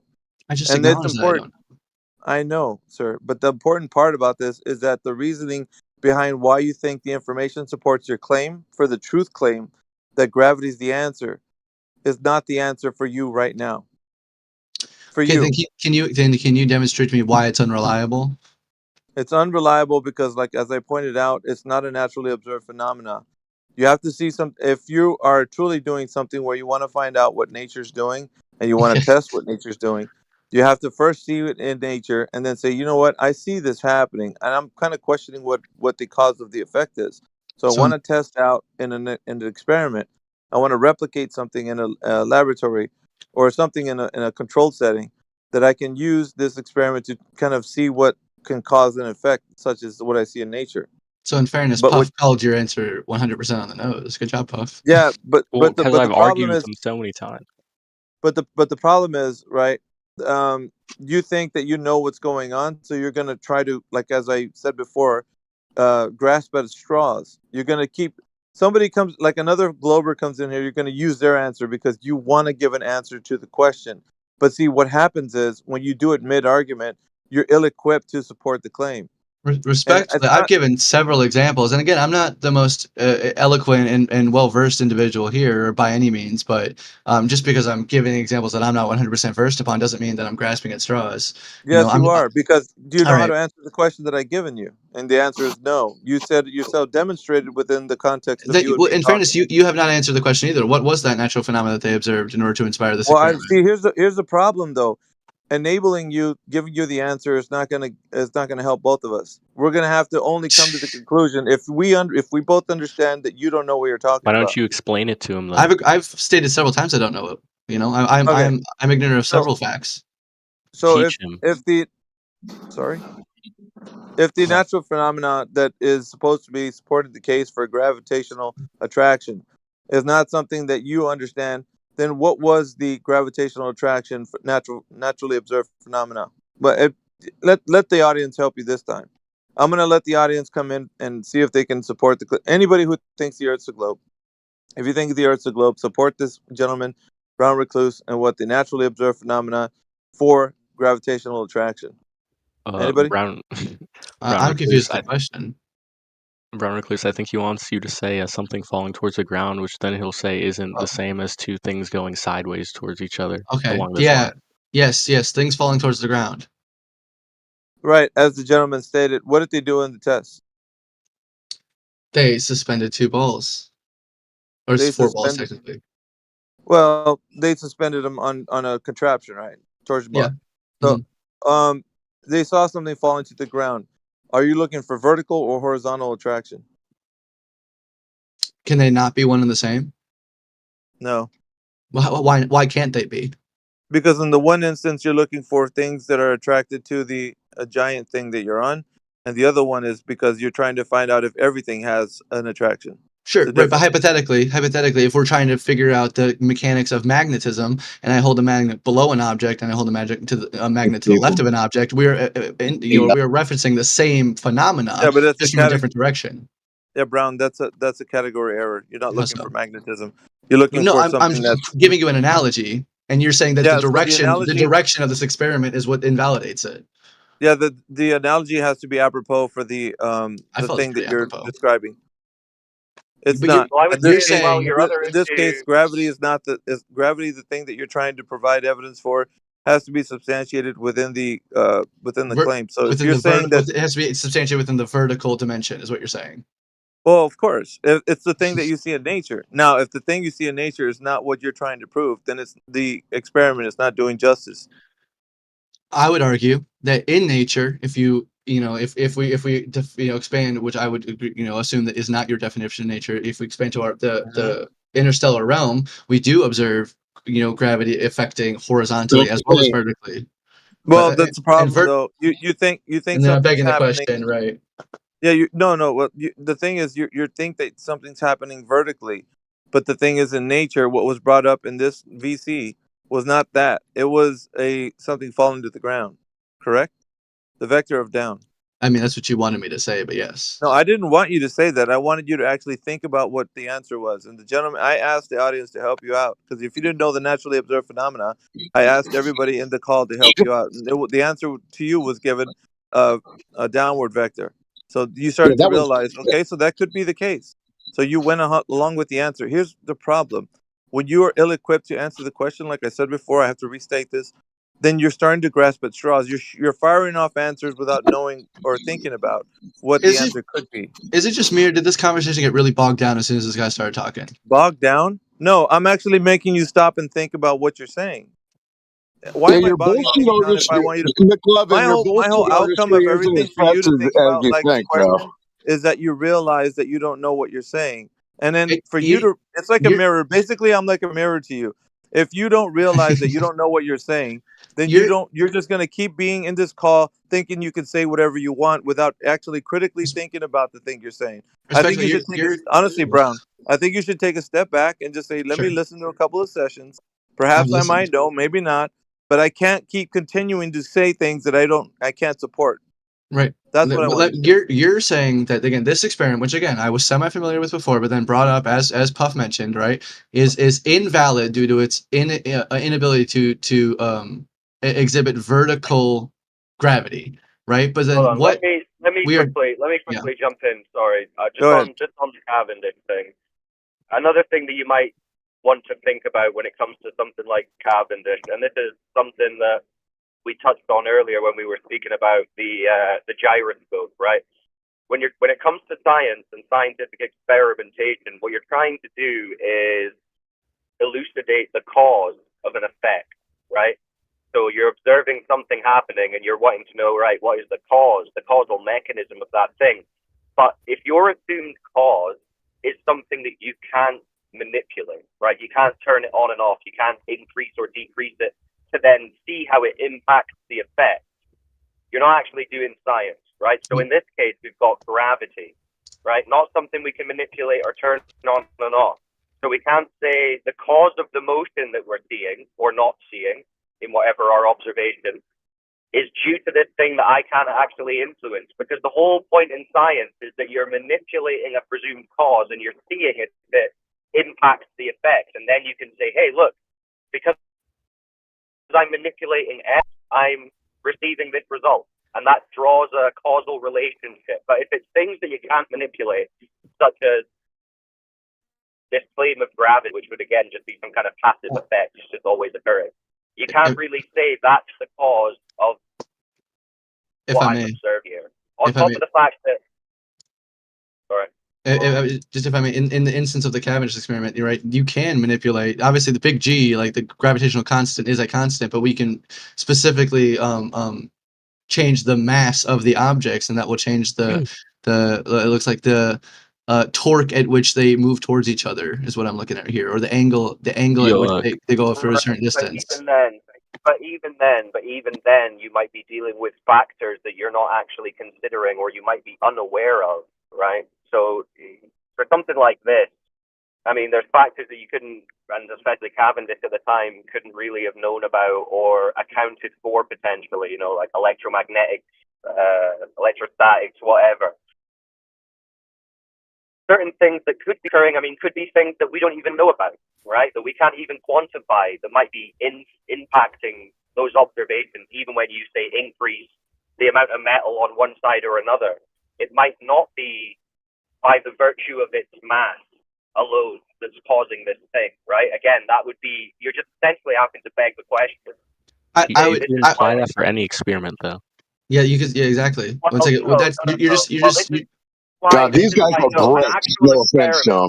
an actual experiment, the experimenter is able to manipulate the presumed cause, right?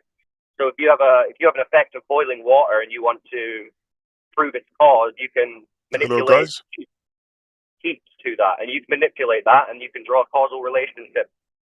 So no, it's not the case. I mean, this is the case with pseudoscience, where you're not actually manipulating an independent variable.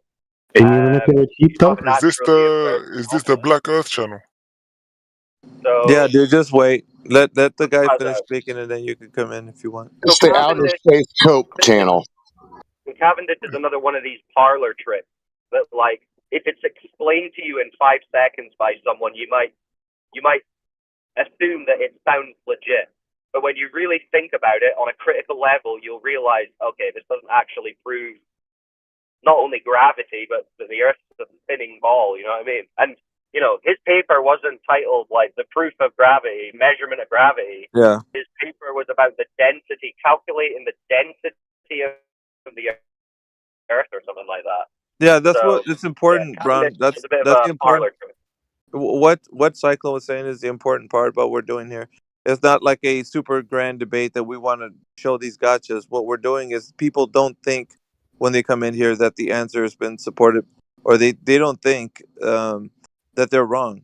They want to come in here and support the claim, and they're looking at whatever it is they can do that without thinking about how it's supported. So for us to actually point this out to the audience and you, it's not so much to like really get into these debates, but it's so that you can understand the thing that you thought was a foregone conclusion is not supported by information that you think it is. So Cyclone is just pointing that out. Respectfully, every conclusion that I'm pointing to that would point towards, or at least hint towards a either gravity being true or around Earth or this, that, or the other, is either inconclusive or unreasonable or it does not meet the burden of proof, right? So it seems like, personally, from my perspective, there's a huge confirmation bias within. Yeah, your pride and arrogance is fogging your perception of the I agree event. with old Haas. No, hold on. McLovin. To be fair, he's been fairly chill. I get it. But I get it. And I'm not trying to critique his arrogance, and that's it. But he just walks through everything. And Yeah, it's so so funny because he goes, well, you can increase the mass of one of the balls, right? Well, all he's talking about is fiddling with the contraption. He's yet to make the connection that this isn't occurring outside of this shed contraption. Well, in He's fairness, you don't manipulate too heat arrogant to either. realize that. did you realize also what Cyclone was pointing out? Because it's going really fast right now. I know it's hard to listen to when we're just hearing all the explanations. You're not given the time to respond, Brown. But did you hear what Cyclone was saying? The reason why they started using that contraption in that shed? What was the purpose of it? The goal of it? The beginning of it? What were To they trying to verify do? the density of Earth. Yeah, no, I heard what you were Yes. saying, right? But again, Okay. Yeah. I just feel like, again, you guys say that I'm walking through everything, right? But every instance that I bring up to you guys, right? Again, you guys, I would argue you guys are doing the exact same thing, where it's you either walking through Well, it or it might seem like that. So just to quickly say, it might seem like that, and it might be frustrating, but you have to understand we've had this discussion like thousands of times, and we've discussed all these points thousands of times. So we might be moving you along at a bit of a quicker pace, but we're just kind of I'm just trying to kind of high level explain to you about where you get these arguments like Cavendish or gravity. Yeah, we understand it. We've heard. We used to think the same thing. I'm just trying to give you kind of high level bullet points to think, okay, maybe I need to think about this in a slightly more critical way. And these are some directions you can go down. You can consider, is this really science? Is this actually following the scientific method? Is this verifiable? Is this repeatable? This is just what we're trying to kind of make you think about, because yeah, you're going to have a load of things that you've vaguely heard about that you maybe haven't looked into very deeply. We've discussed them at length thousands of times. So it's not that we're trying to dismiss you or anything. We're trying to give you some salient information that you can go away and think about. Yeah, these questions are scripted, Brown. They're scripted. People don't say too much more to say that it's anything else. They usually refer to Cavendish, or they'll refer to something that they see things falling, but they're always referring to the very same things. We've had, like as he said, these conversations over and over again, so we know them very well. We know the reasons why, like Puff was saying, well, they're going to say this, they're going to say that. Like, yeah, because of the fact there's not too much to say outside of the fact that they're not experiments like people think they are. So Can I it's ask important. Cyclone a question? What? Can I ask Cyclone a question? Cyclone? I suppose. Yeah. So when you say that we don't manipulate gravity, you mentioned the water boiling experiment. Like, do we manipulate heat? Oh, that's in that experiment?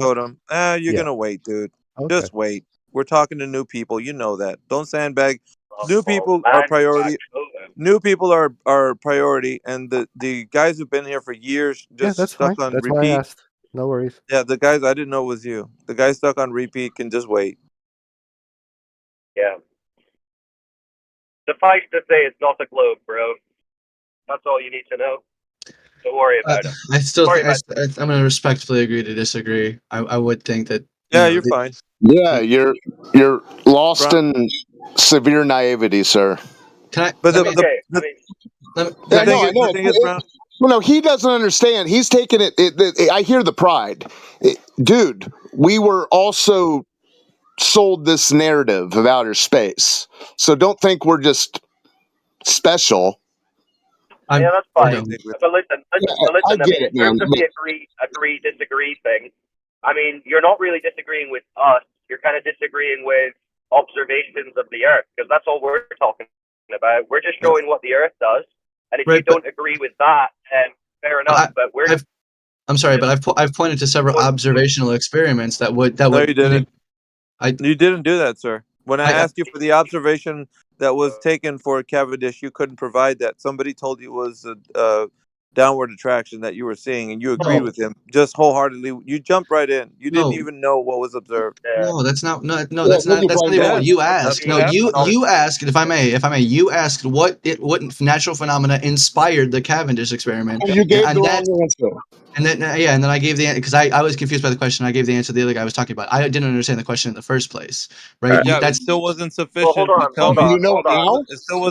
It still wasn't sufficient to tell me what exactly the naturally observed phenomenon was, because still, what was the natural? I'm going to ask you again, even though you got the answer. What did they see in nature that actually they saw that give them the information they wanted to do that test? Tell me. I'm gonna give the same answer I gave before because again, if you're saying What was asking your same answer? Just say the answer, things sir. falling, things falling, things falling. Yeah, which things? What did they see that actually they pointed to and said, "I saw that fall"? What Things things? that weren't balloons and bubbles. Well, no, tell me what it was that An they saw. apple. An apple. Who saw the apple? My guess is Newton. Is that where we're going with this? No, you need to tell me. I I'm don't not know what your going anywhere. question is. You're asking a very vague question. Yeah, I'm no, it's confused. not Like, vague. It's hyper specific. It's then getting into can someone answer the question for me then? If someone else knows Yeah, the no, answer. no, sir. No, this No. was you saying that there's naturally observed phenomena, and now what I'm doing is being hyper specific. So once I'm doing that, now you can't support the claim because it starts to become a bit more specific, and don't really know what it was because you thought it was vertical attraction. Now you can't decide which the thing that they saw. Everything, all things. No, maybe it was an apple. You don't really know. This is the thing I'm It's the pointing out to you. question you're asking that's confusing me, and not the phenomena It's that is not. observed. It shouldn't confuse you because if you had the answer, then clarity should be the case. It's not. No, I never It's stated I confusion. had the answer. I've I been confused the know. entire That's Well, time. either why I'm way, showing you. either John way, Recluse. Important information is that if you couldn't specify within the context of this specific test or experiment to you, then you don't know exactly what they did, and that's my point. You keep continuing to persist without even having the inkling of knowledge of what it was they've done specifically, and that's I can important. and start. either way about Cavendish, right? I mean, you can fling balls in a shed. Doesn't matter what reason you come up with for why the balls are moving on your torsion bar that you've created. That doesn't tell you that the Earth is a ball or that it spins. So when I'm talking about how the Earth is observed and measured, I'm talking about curvature of the surface, motion of the surface. Now, you didn't present anything that contradicts that is flat and motionless. So I don't know if you were meaning I presented like Cavendish or whatever, gravity. That doesn't tell you that the surface is curved or in motion. Okay, Well, but gravity leads you to that. 1 second, if we can just 1 point again. I believe I've mentioned several things, but obviously they were dismissed or inconclusive, right? But again, why can't we see? Insufficient. There we go. Insufficient. There's a better word. They were insufficient, right? So, but like, why can't we see Polaris from Australia, from certain parts of Australia? What obstructs Polaris from Yeah, the that's a night different view? question, and we're happy to answer that. So if you want to go to a different question, we can do so. Okay, but like in my opinion, right? That would point to a round Earth that is being obstructed. No, and I'll tell you why. Okay, it's pretty simple. You and I and everybody in this room use a model called the celestial sphere. Have you ever heard about it? Before I get into it. No, sir. All right. Can you do me a favor? And I'll do this because I know that you're just wanting to know some answers. Can you please type that into your Google and you can find out. Celestial sphere. Yes, sir. And if you can you read out just the beginning snippet of what you? Actually, the first page of Google when it puts out the information, you can just read like Literally, the what pops up here, yeah. So celestial sphere, the apparent. Oh, one second, celestial sphere, the apparent surfaces of the heavens on which stars seems to be fixed for the purpose of establishing coordinate systems marking the positions of heavenly bodies. It is considered to be a real sphere in an infinite distance from Earth. Okay, what do you think about that answer? Just as an overview. It seems to be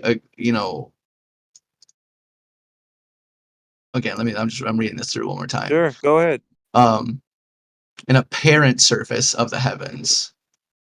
It probably means just like the perspective at which we view this apparently spherical Bingo. Yeah. Yeah, you got it. So yes, that's it. So it's an apparent surface, like you're seeing the inside of a sphere. Right. Basically. All right, and these stars look like they're affixed to that, right? Essentially, yeah, like the inside of a dome. Yeah. Okay. Yeah. So what you're seeing, basically, it could be considered as concentric to the Earth or concentric to the observer, which is you. Essentially. And if you don't think that what I'm saying is correct, I need you to kind of just keep reading. It'll go into like what it says, either considered to be concentric to the Earth or concentric to the observer. Right. What are the other? You can actually think of it in both ways. By concentric, you mean like tied to, essentially. Well, I would say that concentric would mean the center of. So what is you could think of them affixed to this, like everything being concentric or Earth being center or you being center. Mm-hmm. The center of the observation is either you could think about it being the center of the Earth or the center of you. You are the center of the universe, essentially. Sure. So So either you or the Earth can be thought. It can be thought of that way. so Is sure. everything still kosher? We're still I understand what you're saying, but yeah, if you want to continue, yes, sir. yeah. So the celestial sphere is the model by which um, we see in a degree of angle to the celestial bodies. So it's used in astronomy and celestial navigation. Good so Okay. far? Yeah. All right. So you asked a question about Polaris. Where is What Polaris? In the sky, constructed it would be considered. southern hemisphere? Yeah, it's and so the celestial sphere is divided into uh, southern and northern hemisphere, with the equator dividing them. Respectfully, if I may just cut you off for 1 second, a hemisphere implies a sphere, but go ahead. It implies something that's imaginary as a concept. Yeah, but go Doesn't ahead. imply an actual. It doesn't imply an actual sphere. Respectfully. Go ahead. Yeah, I just said it. So when Okay. you said southern hemisphere or northern hemisphere have nothing to do with an actual sphere, the conceptual model. Sure, absolutely. But again, in respect, then why is Polaris obstructed in specifically the southern hemisphere, regardless of Right. what So shape the Earth is? now that we know that we're the foundation for our perspective, as you so stated with me, we agreed. Perspective is being done here, where we see everything in a dome of perspective. So far, so good. What's happening is you see a degree of angles. So have you ever seen a protractor in your life or used? Yeah, I'm familiar. Well, so you're old enough, right, that you know what it is. Yeah. You have a flat baseline and you have like basically a dome. If you stood the protractor upright, you'd be able to see in a specific degrees. 90 degrees is right directly perpendicular to horizontal. So you'd be able to say that 90-degree view would be right above your head. If you were to tilt your head upwards, that would be 90 degree. Anything outside of 90 would be anything lower in degree, either behind you or in front of you. Is that still okay? We're still doing good? I'm sorry. Can you repeat that last sentence one more time? I was reading. So we see in a degree of angles, basically. So if you see a star in the sky in front of your vision, you're basically going to say it's in a degree. It's like, what is it? 60, 70 degree. Depends on how it is. From where you're standing, yeah. Yeah. So you're like, if I'm using the protractor because you're concentric to you, you see in a degree of angles, right? So you could say that star to you in your observation is 45 degrees in the sky as an angle to your vision. Mm-hmm. So if you could imagine, right, your hand that you can point to that star is pointing at a degree of angle to the protractor. So if you were in the center of that protractor, you'd be able to imagine if you were a tiny person standing with a giant protractor, right? The protractor would be like the dome above you. And as you're pointing to that place in the sky, it would be in the degree just like the protractor, a dome in reference to your hand. You'd be able to move your hand upwards in degree of angle, like just like the protractor would. Do you get what I'm saying? I get where you're coming from. Yeah. So we see Go in a ahead. degree of angle when it comes to things in the sky. That's what the celestial sphere does. It gives you a model to reference these things that way, such as the coordinate system and or astronomy. It also tells you. Go ahead. I'm just saying, but respectfully, that doesn't explain why Polaris is obstructed at certain points and unable to Right. be seen. Now we're getting to the juicy bits, which means that now you're realizing you see in a degree of angle. So that means that either there's two things, right? The stars are rotating. They're doing that. If you're stationary on Earth and you're just doing like a time lapse footage, star trail footage, you're gonna notice that they do move around. Yeah, they spin. Yeah. So from that perspective, being stationary in any specific geographic location, you're gonna notice that the movement of the stars or the heavens, I should say, there's some motion happening, right? Whether or not it's you or the Earth is still undetermined. All that you know is you see something happening in the sky, specifically because you're on the reference point of being on the Earth. So, stationary, you and the stars moving. That's one way to look at it. Another way, if you move to a different geographic location, the degree of angle that which you see something will also move because you are now moving away from that object. Let me give you an example. If you're in your house and there's something in the ceiling, right? If you point to the thing in the ceiling and you move to a different place in the house, the degree of angle that by which you see the thing in the house and the ceiling will change. Is that true or false? That's true. Right. So therefore, if you move to a different geographic location on the Earth, the degree of angle by which you see something above you will change as well. Same perspective, same idea, same notion. Respectfully again, but if I moved to the exact like if I'm pointing to the corner of my room and I get to the furthest part in my house away from that corner and I'm still pointing at the ceiling, in no way, like if there's no walls or if there's nothing in between me and that ceiling, I will always be able to see that corner of the ceiling. It will Right. never be Now, fully obstructed. so now we get to the degree of angles at which you see. Why do things rise or lower in degree of angle? Parallax. Well, not parallax, but okay. So if you think about it, right, the thing that you saw on your ceiling, as you walk away, you can just test this every day so you can see what I'm talking about. As you Is walk, it referring to the hypotenuse, like the yes, the angle of your triangle gets narrower and yes, narrower. you get it, you get it. That's the point, right? But it's not actually from the ground to the ceiling. The distance hasn't changed. The linear distance from the ground that has not changed. The thing that's changing is the distance that you're putting against the thing you're seeing. That's the only thing. But the distance from the ground to the thing that's above, like the ceiling to the floor, that distance hasn't changed. The only thing that's changed is your distance from the thing that you're looking at in the ceiling. Right. That's the only thing that's changed. But you'd have to get an infinite distance away in order to close that distance so much that it is obstructed. You'd have to get a Well, that's negative distance away. yeah, that's incorrect. Well, I so think you. sorry, go Hold ahead. up. If you put Which your hand up pointing to that light and walk backwards, if you keep walking backwards, that angle is going to keep going down. Yeah. If you that makes sense, the Right. depression angle is going to reach zero at some point. You get far enough back. Right, but if Yeah, you point directly above your head, right, and again I'm pointing at the ceiling, which is roughly 10 feet away from me, right? But if we're pointing 1,000 feet away from me, I'd have to get exponentially further away from that point in order for it to be completely obstructed and then therefore unable to be seen. Yeah, you get the idea. The Angle's concept going is to zero. you got the concept so far. So at least the abstract is known to you. But the problem is that you're trying to square like the distance. And I think that that's not too big of an issue because distance from the idea of how far away stars are is unknown. So therefore, you can actually use that information to kind of help bolster your idea of or understanding rather of like how far away you have to be because that's that's what's in contention right now. Not that you don't understand what we're saying, but Right. the fact that you put a specific distance away to make it sound like you would say, well, it has to be X amount of distance away from you. But the problem here with the celestial sphere is that it doesn't need linear distance. It doesn't need, you don't need to know how far away they are for the conceptual idea of the abstract of the celestial sphere to work or operate. It can be thought of concentric to you and without any concern for linear distance to the thing that you're looking at. Hopefully I'm helping you. You don't listen. No, I just I completely understand what you're saying, but I still don't believe that explains how Polaris is completely obstructed and unable to be seen from certain angles.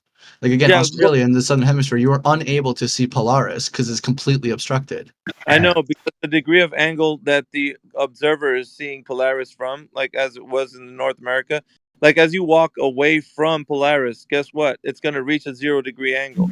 Not only that, but in the celestial sphere model, it shows that they're actually the way to think about it is that it's going below 0 degree. So Right. in a Exactly. yeah, I know. In a protractor, you'd be able to say that 0 degree would be the angle at which you couldn't see any farther. Like if Yeah. there's no If more. like hypothetically, a protractor is roughly, a quarter of a circle. So if you were to add Right. four more protractors, you could get 100, 360 degrees and be able to, Yeah, 360. Well, you'd have 360 degrees from a plane of view. So the plane that exactly. you're plane, you'd see 360, and also the idea that 0 degrees means that there's something that you can't see beyond. But we both understood what we're seeing. This Doma perspective at the very beginning of our conversation is how we see the world. It's Right, but not like it's not an actual. See, think about this. It's not an actual dome. It's a conceptual tool to help you understand that things that in your vision look concentric to you. So here's what I mean by that. Concentric to you means that like when you're in your house, or let's put it this way, you're in a big warehouse. You have more room, right? You're in a big warehouse and you're looking at lights on the ceiling. When you stand underneath the light, your 90-degree angle to that light will Yep. always show a perspective. But as you move away from the light, it looks like the degree of angle has changed Absolutely. because you're moving away. Real quick, but what I'm saying is, even if I go to the furthest corner from that lighthouse, that light will always be in view as long as there's nothing obstructing it. So Yeah, how do you how do you rationalize that negative view perspective on a flat Earth? yeah, because Well, you that's just haven't not increased true. the distance. You haven't increased the distance far enough to actually have that happen. So, in the case of when you start to see, like, when think about it like this: if we're going to use lights that are actually something you can reach, then think about street lights. Have you ever driven down a road where you see lights appear to look like they're all the way, I would say, about 10 degrees in your vision, like they're Yeah. really close to being to the place where they're almost to the vanishing point? Not Yeah. really, because you can still see them. Right. So they're really low. Have you increased the distance linearly, you'd be able to notice that they disappear because you're increasing that distance. But not only can you not see them in the far distance, they seem to disappear in like how you visually or optically can notice them. Optically, you wouldn't be able to resolve them because they're too far away and they're too small. But what you're doing here with this is noticing that the thing that you're seeing has a very different range of optical view than the thing that you would Right. equate like the street light. Right, but Optically, I would argue if you don't mind, I would argue right with the street light. I think we both agree that you would have to get less distance away from a street light in order to remove it from your viewable distance than you yeah, would have to get away from Polaris, right? So yeah, Polaris is again like we'll agree an unknown distance away from the surface of Earth, right? Which means you'd have to get an unknown distance away from it, right? And that distance increases with that your if your A is your bottom line of your triangle, your C is or your B is your upper line, your vertical line of your triangle, and C is the hypotenuse. That your hypotenuse length increases proportionally with the length of your vertical line of your triangle. So again, you'd have to get further and further away to get that quote unquote vanishing point, negative point of your viewing yeah, angle. yeah. That's But impossible on a the flat Earth. abstract, yeah, but the abstract is still known to you, right? You still understand, like the concept doesn't escape you. You're not like one to be so unreasonable to think that that's not the case. No, I do. You're trying to, No, I yeah. believe that that's not the reason that the star vanishes. I understand what you're saying in like the analogy of a warehouse, right? And that is true also with Polaris. But again, in my worldview, Polaris is X light years away, and therefore, Yeah, yeah. and the reason that All we Polaris have is to do, obstructed. I'm sorry, real quick. The reason Polaris is obstructed in my worldview is because the curvature of Earth, and Earth is then obstructing your view from yeah, Polaris, I get it. right? I get it. I So get it. so so Yeah, so I get it. So now all you have to do is figure out whether or not, because we're all we the missing link here is the knowledge of the Earth's sphericity, right? So that's the missing link. So the only thing you have to, because it's okay. You can think of the Earth being a globe, and you can think of it being flat, and the celestial sphere is still operating in almost the same manner. But you still, one of the things that, because it's like, as I mentioned, concentric to Earth, right? Because that's not the observer anymore. It's concentric to the Earth. So you say everywhere radially outward from the Earth would be that how your perspective of how you see in the celestial sphere. But mhm. it's still, listen, you can still have it operating on prospectively on a flat stationary plane, as I'm Sure. pointing out to you. So Can I I'm not can I saying that.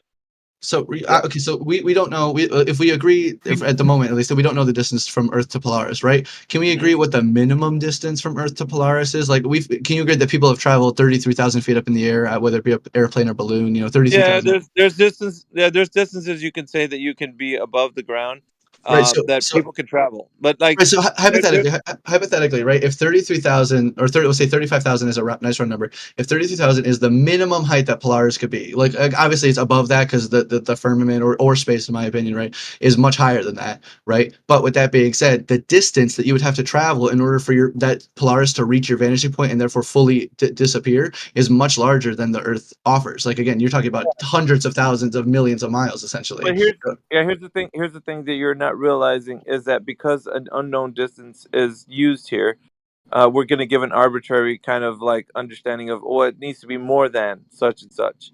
So that's what you're doing right now. You're trying to at least do the best Right. attempt you can to put some type of distance so that That, you can that say, That's what I'm doing. If the I minimum distance know. is 33,000 But feet, which we agree that humans can travel, and we agree that this Polaris is above 33,000 feet, I know. probably a I get substantial it. distance. Yeah, I get it, but what you're not doing is though we're using different concepts here, and the idea to say that the distance between you and an airplane, from ground to altitude, is something you can quantify. To say that, well, if we're quantifying the fact that this particular ratio from us to the plane and then we're going to say that the exponential distance from us to the star. What's happening is your mind's trying to rationalize or square the idea, the distance. And with the celestial sphere, it's even stated that it's not in regards to linear distance. It takes no regard to it. Actually, you can do without linear distance. You don't have to think about it that way. So distance doesn't have any concern to do. This is the part that's going to rub you the wrong way, because you want it to be something that you can square. But that's right, baby. We love Israel. The celestial sphere has no regard to that. So But I think that's respectfully, the part you're not realizing. But respectively, the further distance we get away from the North Pole, the less Polaris is viewable, correct? Yes. Right, so that distance, right, that physical distance across Earth's surface is measurable, right? And when we're talking about the viewing angle, we are referring to that imaginary triangle, right? That where in this instance Polaris is the apex, and we are at the ground surface, getting increasing the length of the triangle, right? That imaginary triangle still exists. So that distance between the North Pole in this example and the observer, you, right, that is a known distance. No, so it's unknown. It's you have to make unknown. too many assumptions, though. You're making too many assumptions No, when you're talking I'm not. about. We're agreeing on these assumptions, though. We're agreeing that. No, you are. Respectfully, what assumptions am I making? Well, the nature of the stars, how we perceive them the way we do, what mediums or media we are perceiving them through, why they seem to behave. I've made none of those assumptions. I've made none of those assumptions. Oh, you're saying it can't behave a certain way on a flat surface, when in reality the flat surface is the only thing we have evidence for. Your assumption that it must be occurring because there's a curved surface, we don't have any evidence for. Well, so I would say actually, more logically, this can only occur on a flat surface, because that's what the surface is. Right. So when we said you're earlier, making the assumption there. Respectfully, I'm saying I don't know that. I'm not saying I'm not assuming the position of Earth. I'm saying this is my most reasonable explanation. You are though, because when you're saying this can't happen on a flat Earth, I'm asking how can it happen on a flat Earth? You're saying the obstruction could only be due to this curvature of the ball that I'm assuming. I'm saying how can Polaris be fully obstructed on a flat Earth? Brian, I'm telling you because of the fact that the celestial sphere takes in no account linear distance. So I'm telling you exactly how it happens on a flat Earth. Because with the idea that you live on a globe Earth, just give me a second, okay? With the idea that you're talking about globe Earth, the size of the Earth in respect to the star gives some type of linear distance, because you know the size of the Earth, the radius value that you need is the first rung on the cosmic distance ladder. So you know the distance away from things because the size of the Earth is known. The numeric value is known. So you're able to quantify the distance from you to, like, let's say, another planet. And then, of course, the size of Venus is considered to be the size of Earth, which then you start to compare parallax in the sky. So that you know the two sizes, that you'd be able to get the size, or the distance away to the sun, 93 million miles. But the problem is, the first rung on the cosmic distance ladder is still unknown, or how they garnered that. It's more of an equation than it is a value that has been measured. Okay, can I ask a clarification question? It's more a calculation than it is a measurement. So what we're dealing with is the idea that you might have that's concentric to the Earth in the celestial sphere model has to be squared by some numeric value. We're telling you, and you're doing that within the context of you and I talking. So what I'm showing you is that irrespective of that, you don't need that. It's not, and of course, the definition for what's happening within the celestial sphere is telling you it doesn't need linear distance, period. So the conceptual idea that you have to calculate anything is not needed. Basically, it's void. Like when you see things in an angle of degree, you don't need to know the distance away from that. You just need to know that it's to your vision, prospectively, has been able to witness at a specific angle. Therefore. Yeah, therefore, you don't need the idea that you know a type of radius, or know that the Earth is specifically a ball. Real quick. If we can agree on all of those points, right? That still, in my opinion, does not explain why Polaris is obstructed and unable to be seen, right? Because in that instance, hold on. You know, one second. Let me finish. Let me finish for just a second, please. Right? If on a flat plane, right, regardless of the shape of the Earth, right, but on a flat plane, right, especially if according to the the celestial sphere, right, that these stars are projected on an infinite sphere, you know, that can be essentially extended out into infinity, right? Mm-hmm. What obstructs? Like, why can't it be seen? You're just saying that the distance would reduce, but on a flat plane, the distance would never reduce enough to be obstructed. Not the distance. Once you're Hold on. stepping backwards from Never said the distance was Polaris the and your angle is. arm is pointing, once you go further enough back, you're going to be Hold on. pointing forward. Yeah, You're going to have everything in your view, like mountains and hills. They're going to be in your way. Yeah, he gets the concept, chess clown. Sorry, he does understand, but the problem is he's not able to square the fact that distance is something he's trying to calculate because he's okay. Everybody the idea of the Earth as a globe has to put some type of numeric value or at least some type of ability to put distance involved into here. And what I'm telling him over and over again is that the conceptual celestial sphere model doesn't use that. It's not needed. The angle of view is the only thing that's takes in regard. So for Yeah, you, you don't get the yeah, distance to the stars. It's angle based only. You're only yes, getting the angle. And once you get to 0 degree angle, you're pointing towards right straight in front of you. yep. So you're going to have everything in front of you, houses, mountains, stuff like that. That's what's going to be blocking. Right. So, but again, when you're talking about this respective angle, right? So you're saying, so this, like you're saying that the sphere, Celestial sphere. celestial sphere, right? Is it congruent to the Earth or is it congruent to the observer? Right. Observer. But Right. well, Okay. here's what we're saying. The observer is like okay. So the two ideas is you could think of it in both ways, right? Because then they put that caveat so that you can understand prospectively to you what the universe looks like is that you're the center, right? Prospectively. Not saying that you are. I'm just saying prospectively. But you could think about it like it's also the center of the earth as well. But not necessarily because you can say when I moved to from New York to London, I know that the perspective that I have will change because when I see the world around me, it's like I see the world around me. It's all around me. So perspective is important for you to understand. That's Right. why we say in regards to the earth, you don't need a specific type of model. So, but Let me also Polaris. say something because I wanted to point this out. Right at the very beginning, you're making a fairly absolute statement saying that we can't see Polaris south of the equator or whatever. But I mean, there are reported sightings of Polaris south of the equator, as well as reported sightings of the Southern Cross from the north of the equator.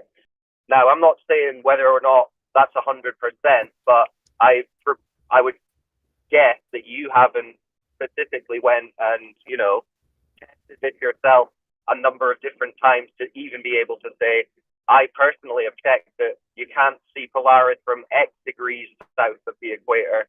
Like you're starting your whole premise from this absolute idea, which in reality you don't really know. Respectfully, the first thing I asked was, can we agree that you can't see Polaris from the southern hemisphere, and he agreed. So I'm starting on an agreed assumption. I would caveat that by saying that's general idea, but there have been reported sightings of it from the south, right? Which, if true, would actually eliminate the globe. Okay, well, respectfully, now it sounds like you're grasping at straws, which I was accused of earlier. No. I'm just pointing out to you that your absolute statement that you cannot see it south of the equator isn't necessarily true. And I also, if it is untrue, it would debunk the entire premise. Sure, but I never said it was an absolute statement. I said it was just an agreed upon premise for the argument to begin off of. I never said it was an absolute statement. So if it's not absolute, then if we can't see Polaris from south of the equator, how does that work on the globe? Yeah, well, again, now we're setting up a straw man argument. Again, we're talking about I'll Google it for you. I'll look it up. I'll get you a scientific paper, right? I've never been to the southern hemisphere myself. Period, across the board, right? So I can't tell you that from personal experience. I'm saying this isn't a good argument for you to lean on in refutation of the fact that the lakes and the oceans and the measurements of the surface are showing no curve. Because even if we wanted to say, okay, Polaris is being obscured because of the curve. Now let's go and measure that curve. No one's measured it. It can't. It doesn't exist. So it's still going to come back. Respectfully, you're kind of completely derailing the conversation we had. There's nothing about you that's respectful, McLovin. Man, I'm just getting sick of listening to respectfully. Don't even say respectfully anymore. I've been respectful this entire time. I'll address that. You've been speaking about this for a good few minutes now, and logically, you are still claiming a curvature.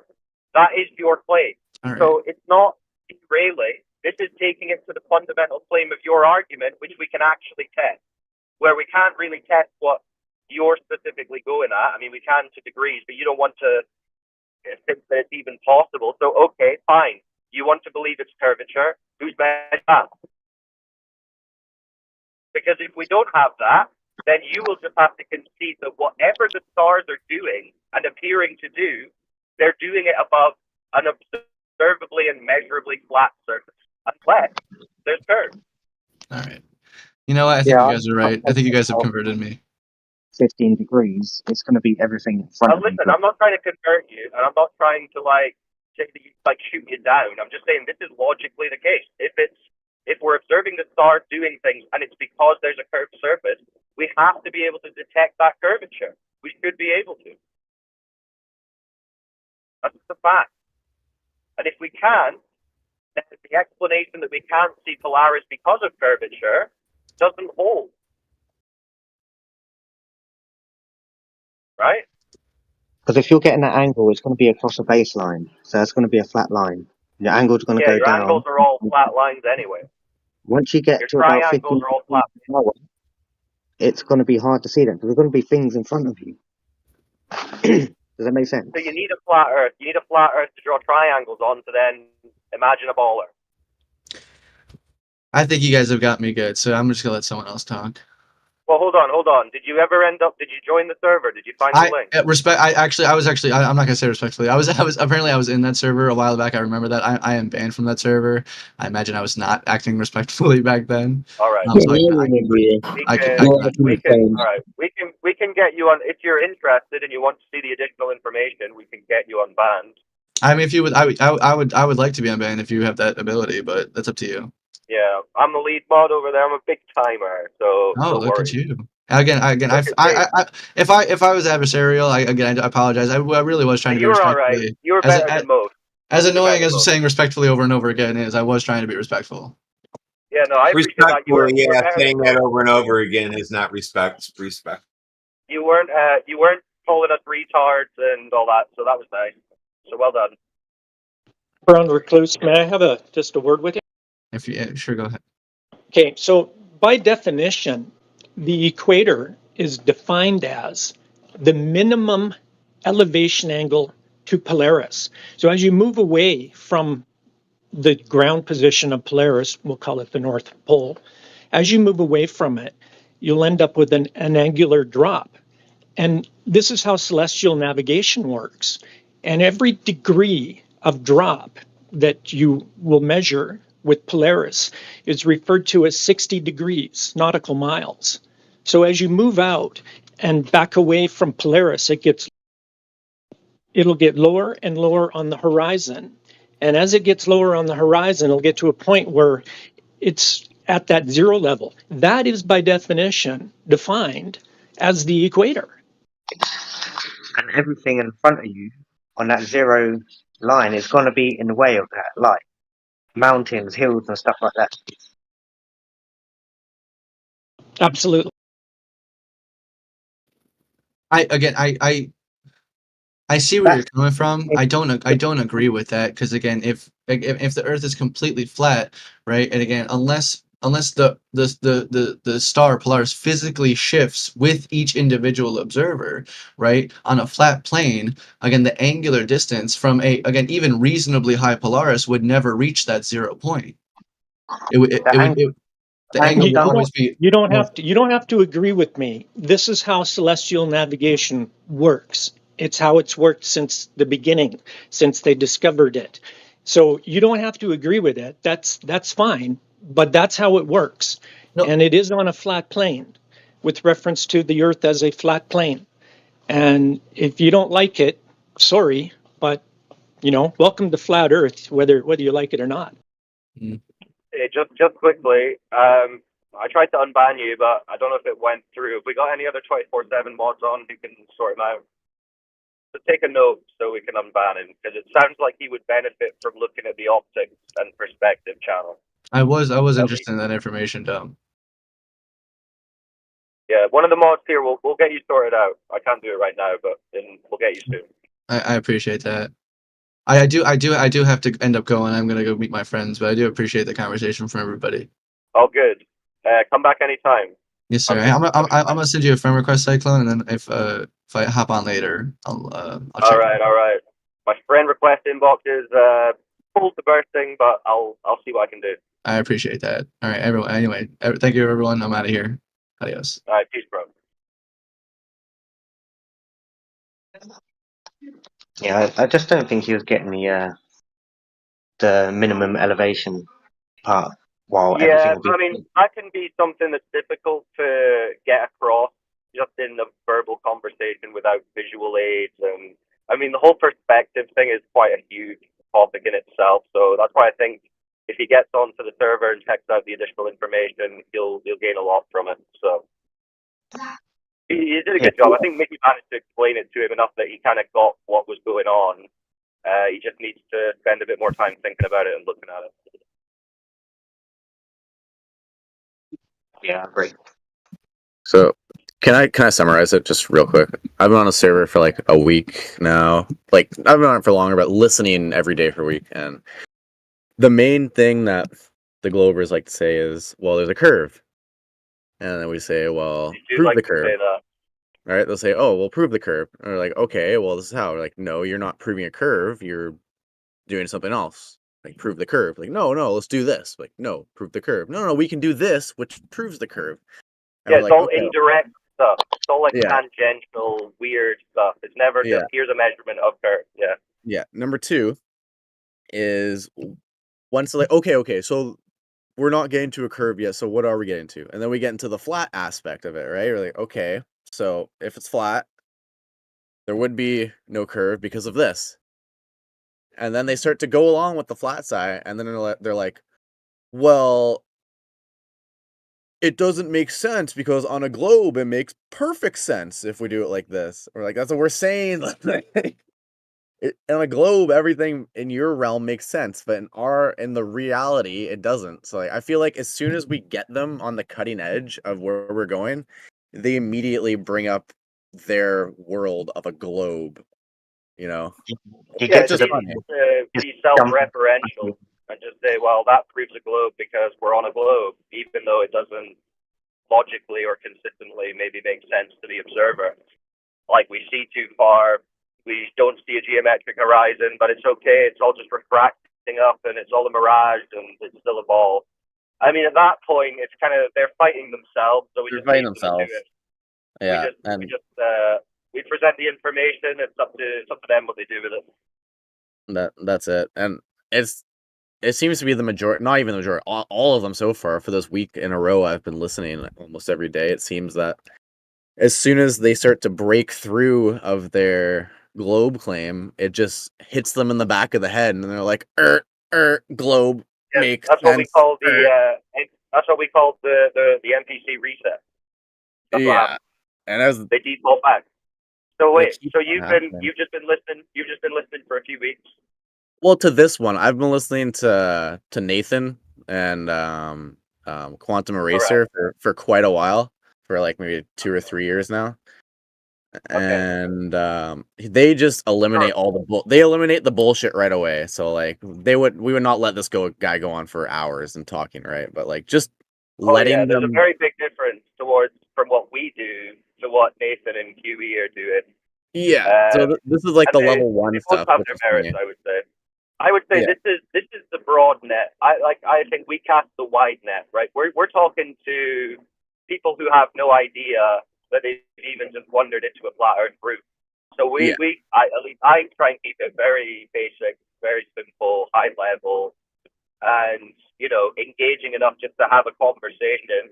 Whereas Nathan's or whatever is where you want to go if you want to have like the last bit of content slapped out here. I don't know. It's a different thing, but Nathan's got his own style. All the people here have their own style. Some people are a bit more like Nathan leaning. Some people are maybe more like me, where it's more like conversation. I'm not really looking to have a mental debate. I just like it to be fun and humorous. I think it's quite a humorous topic in a weird way. So, but yeah, so you've been a flat earther for a while, I guess. Yeah, exactly. Here, it's more like you guys let them hang themselves with their own rope, but for hours Well, that's almost. what I Like, think is good. right, I I think, agree it's good, but like it gets painful after like yeah, not after it does get paid. even 10 minutes of listening to their bullshit, but like an hour or two of the same person spewing at the mouth bullshit. I understand it, that's why Nathan gets all crazy about it because Turns they are people into being flat earthers. Yeah, it turns people into flat earthers listening to Yeah. just Well, that's Exactly. aggressive. it. Exactly. It's so painful. You're like, oh my God, this cannot be what I believe. This person cannot be the same as me. Like, that's some of our best. Like, so many people have come through and been like, wow, I thought this was the most ridiculous topic ever. But then I started listening to the debate and the Globers were just sounding insane. So then I had to start looking at it. So people, it's helpful to hear that. And other people, I think it leaves an impression. If you go through the experience of presenting something that you have no idea about in a room full of people who actually have researched it, and you're trying to argue for like your entire worldview desperately, that's an interaction that you don't quickly forget. So even if they leave the room having conceded nothing, it still stays with them. They're like, damn, I just put myself, that was brutal. What did I just do? At least some of them. Some of them are so brick that's never going to occur to them. But for yeah. some people, just the mental act of having to like do mental gymnastics and lie to themselves about weird things, where they see horizons and stuff, that takes a toll. And I think that plants a seed, I would say. I agree with you. I 100% agree, and I'm still waiting. That's like every day for a week on this one especially because you guys let them talk so much. On Nathan's just like they get shut down, berated, yelled at, and it's kind of over. But this one you can do whatever you want, which is cool. That's why I'm interested in listening. But I've yet to see in a week here yet of the Globers get out of their globe claim and concede to any of our arguments that we're putting to the table. It's pretty. I don't know. I think we've had a few people quite recently who've been reasonable enough to say, okay, I agree with that. I don't know enough to argue to the contrary. I mean, they're not saying, okay, I concede the Earth is not a globe, but they are saying I need to look into it more, which is kind of as much as I expect because people nowadays, I mean, they have a certain amount of pride when people are arguing online. Like, they never want to admit they're wrong anyway. Like, they don't want to admit that they're wrong about what your favorite color was last week, let alone what the Earth is. Like, they're never going to concede that on a live Discord call, for the most part. You have to get a pretty special person who's like, okay, shit, I'm really happy. And that does happen, to be fair. It's rarer, but it does happen. But no, we've had a few who've been quite reasonable and they've like been interested enough to go and research. And you know what? I don't expect anyone to come into a conversation here and go away being like, yeah, the Earth isn't a ball.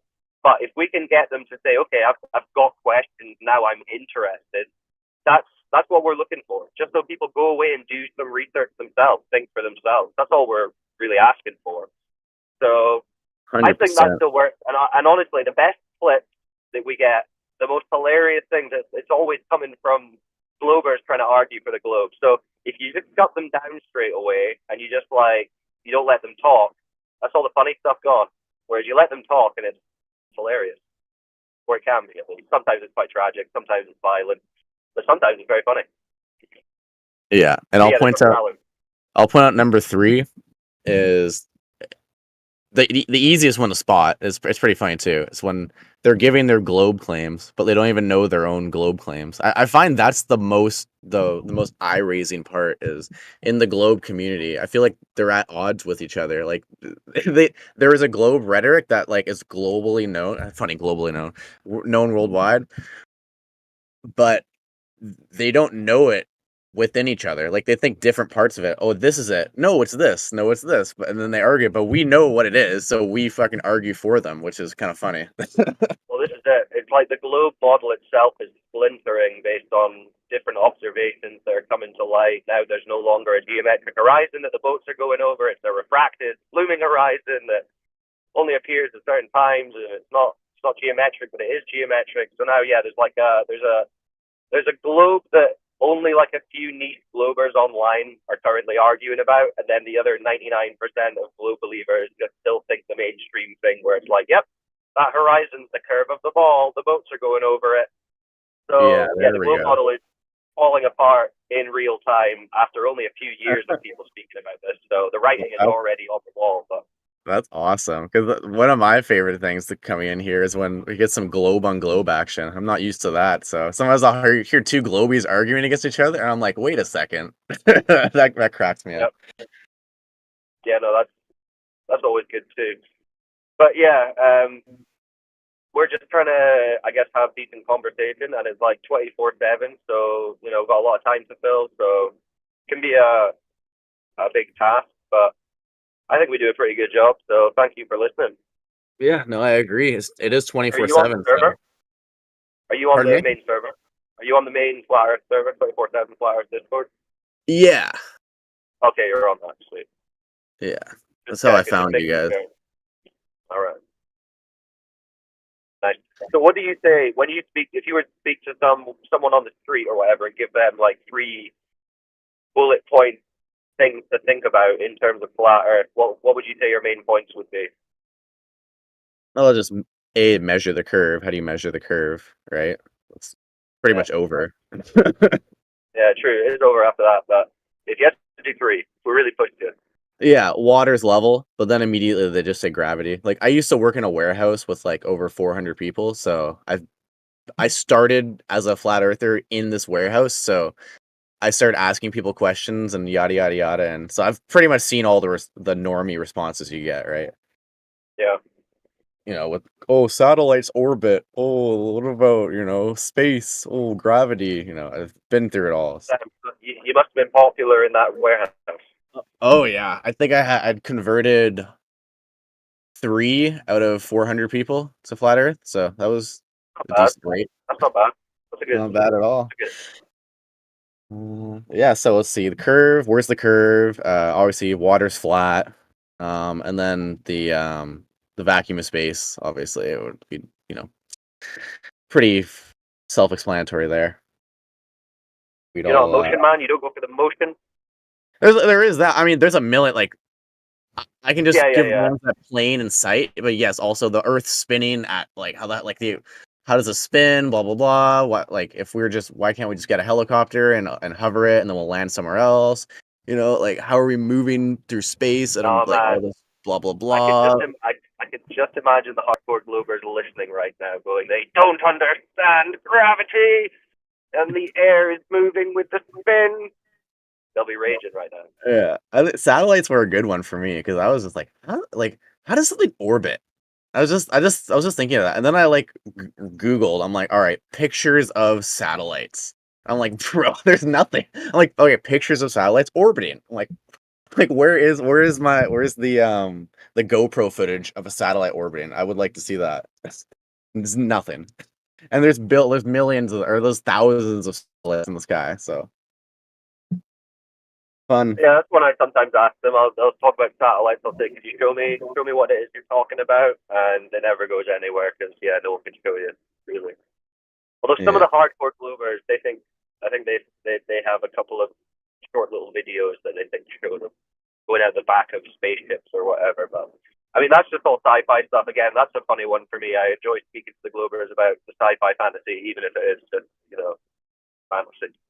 Yeah, and then you bring up with the satellites. You're like, all right, well, like they're called satelloons because they're up there with giant helium balloons. And who is the largest consumer of helium in the world? NASA. You know what I'm saying? Like, I know it doesn't prove anything right there, but I mean, yeah, you can read between the lines. Yeah, good for you. All right. So we got any other new Globers in who've got questions, comments, insults to share?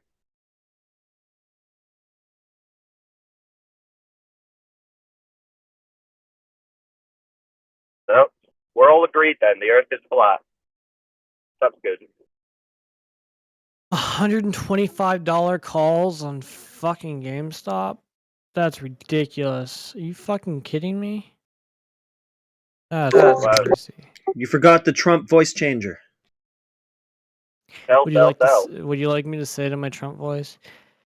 Wow, these GameStop, they're calling at a terrific amount of 125 a call. It's a terrible thing because it's a terrible thing because the Wall Street people, they're going to be so mad when we take them down. Oh, that was We're going to take them down the June 21st. We're going to take them down. actually. I didn't realize that was actually you. That you do have a good Trump impression. That's a good one. Thank you. Good stuff. Yeah, that's funny. Yeah, GameStop is currently worth what, $28.22. It looks like. Yep. All those gamers breaking the market, getting their Battletoads in. All right. So, the globe. How about that globe? I think that the globe story explains the evidence best. Yes. Tell us the globe story again. The surface of the Earth is roughly spherical in shape, which we can tell, and that explains well things like sunsets and moon phases and the constant angular size of a full moon, stuff like that. All right. Hey, Matthew, what about when the sun doesn't set? When it doesn't set, is that also for the globe as well? When it doesn't set?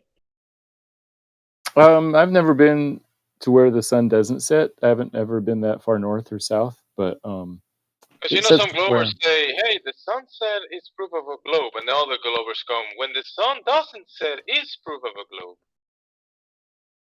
Yeah, so the heliocentric model has good explanations for why it sets in most of the Earth, but if you go far enough north or south in the right season, then it doesn't set. The 24-hour sun, for example. So both instances, it is because it is a globe. Exactly. Yeah, a globe has a good explanation for where that happens and when and how to predict it. But it's the sky, right? Because the sun is not the ground below your feet, right? Is it? Is the ground below your feet? Is the ground the sun? Is the sun the ground?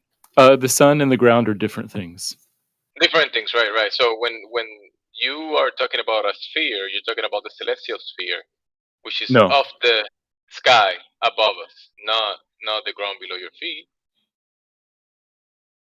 The celestial sphere is where things appear like the moon and the sun and the stars. Yeah, not I'm the talking ground about below your feet. Exactly. Right. I'm talking about the shape of the ground below not you. the ground below your feet. Right.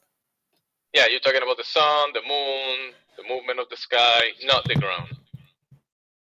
I'm talking about the observations we see from the ground, and those observations are explained you well. do observations from the ground. Yeah. Right. That's not saying that the things in the sky determine the shape of the ground. They don't. We're talking about the observations of things in the sky are consistent with the ground being a sphere. Except when it's not consistent, right? When you try to measure the sphere, it's not measurable, it's not there. Except that instance. Yeah, you can't directly measure the curvature of the Earth because it's so large and we don't have accurate enough instruments, but we can calculate it. Yeah, so you can put it on paper. Right.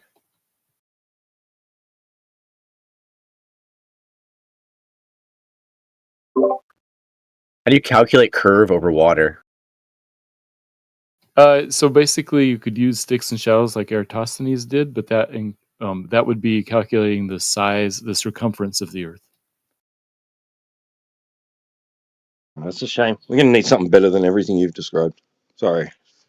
It works. It works well enough to get a GPS and satellite TV to work. So yes, the sun's 3,400 miles away, so everything else in the sky is too, right?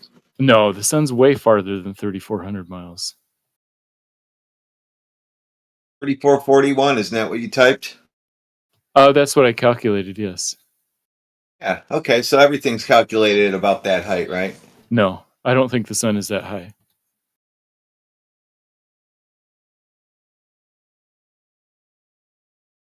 You think it's closer? I think the sun is way farther than 3,441. Wait, it's okay for Eratosthenes to calculate things, but what's going on? Yeah, Eratosthenes calculated the circumference of the Earth and came pretty close. Why can't we? Why can't the sun's distance be calculated? I can. There you go. But you don't accept it. No, I accept the calculations. You did with Flat Earth dude. Yeah, we did two different calculations. So we had one measurement, the angle of the sun in the sky, and then we used that two different assumptions to come up with two different calculations.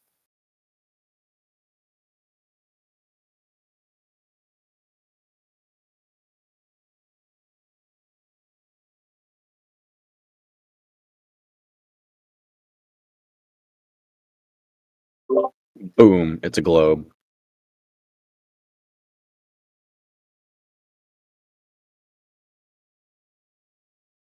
Where's that curve then? If it's a globe. Bro, he calculated it. You didn't hear him? Oh yeah, but like in reality, not in a calculation. Yeah, in reality, you can go to the ocean and watch the sun set over the ocean. Most Yeah, nights, the if ocean's it's just looking flat though. oh no, it's not. What does it look like?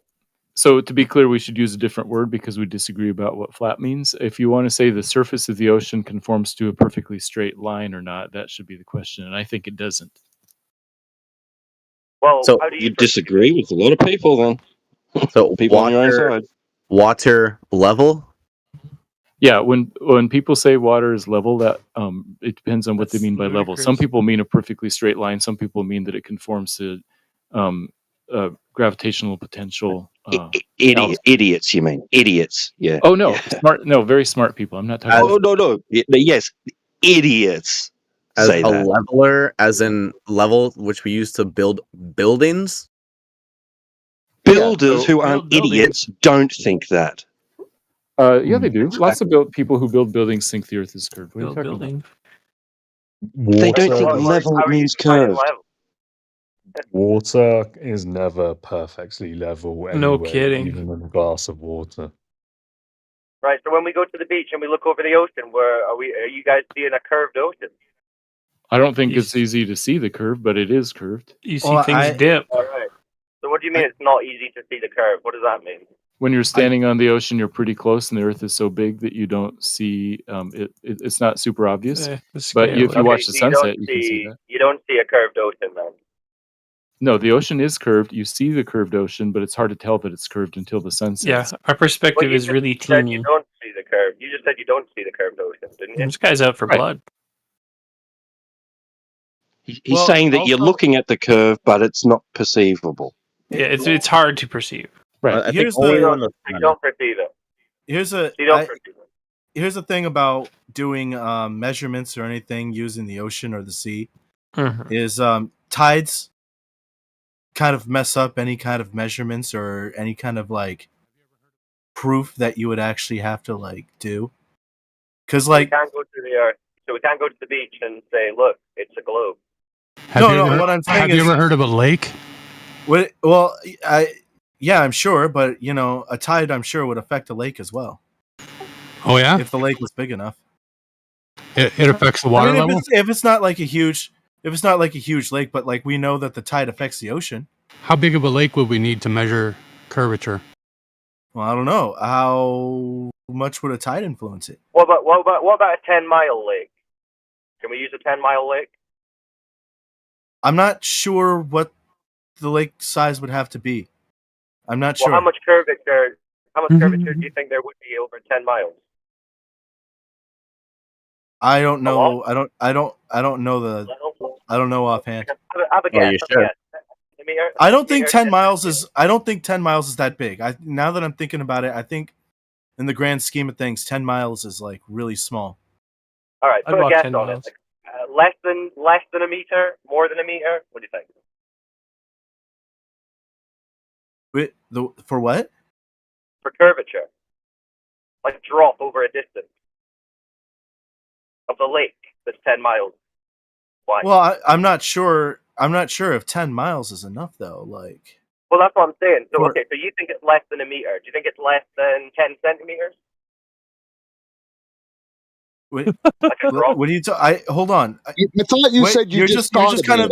Hold on, you're just throwing numbers at me. So you didn't just think about it. Saying, so let's say we've got a 10-mile lake from point A to point B on that 10-mile lake. According to the globe, it must be curving down and away from the observer at A to B. Yeah? No? Hold on. I need you to repeat that for me. Right, so let's say we're on a ball. Then between point A and point B, there must be curvature dropping down and away from point A to B. Yeah? If we're at point A. No, No? I don't No know. curvature on a So ball? okay, so So here's the thing. I don't think a 10-mile lake is like enough enough. space That's to what we're getting accurately like Well, that's what we're make any getting into. deductions on that. Well, that's what we're trying to figure out, right? Which is why I asked how much curvature drop do you think there would be, and you said you don't think there's enough. Okay, so you're effectively saying there would be no curvature over 10 miles. Is that what you're saying? Well, and like I guess I just don't have like an example of a lake. Okay, well, I can in my figure mind, there like are there are lakes that are more than 10 miles wide. We're just talking about a 10-mile one for now. So according to the globe model, I'll put you out your misery. They say there should be a drop due to the curvature of around 66 feet. What? Right? From Well, point I A to never point said B. that. I know you That's- didn't say it. I know, This but is what the I don't globe know. Yeah, you I don't know get to whoever choose said your that. own globe, bro. Yeah, this is just what the globe says, right? Okay. Wait, for what? This 10 miles? 10 miles. Right? So if I'm standing at the beach of this, if I'm on the shoreline on one side of this 10-mile lake, and you're on the other side of that shoreline, according to the globe, there's a drop of about 66 feet between us. I don't think so. Okay, let's check it out. Let's run the numbers. I mean, so you're saying that's All right. that's on you, man. Like, Well, No, that's on. I mean, if you're gonna That's prove on that to me, you. go That's right what. ahead. That's Like, that's what all I- you globe believers call it. All right, let's get to the I- bottom how- of this. I don't. Let's get to the bottom of this.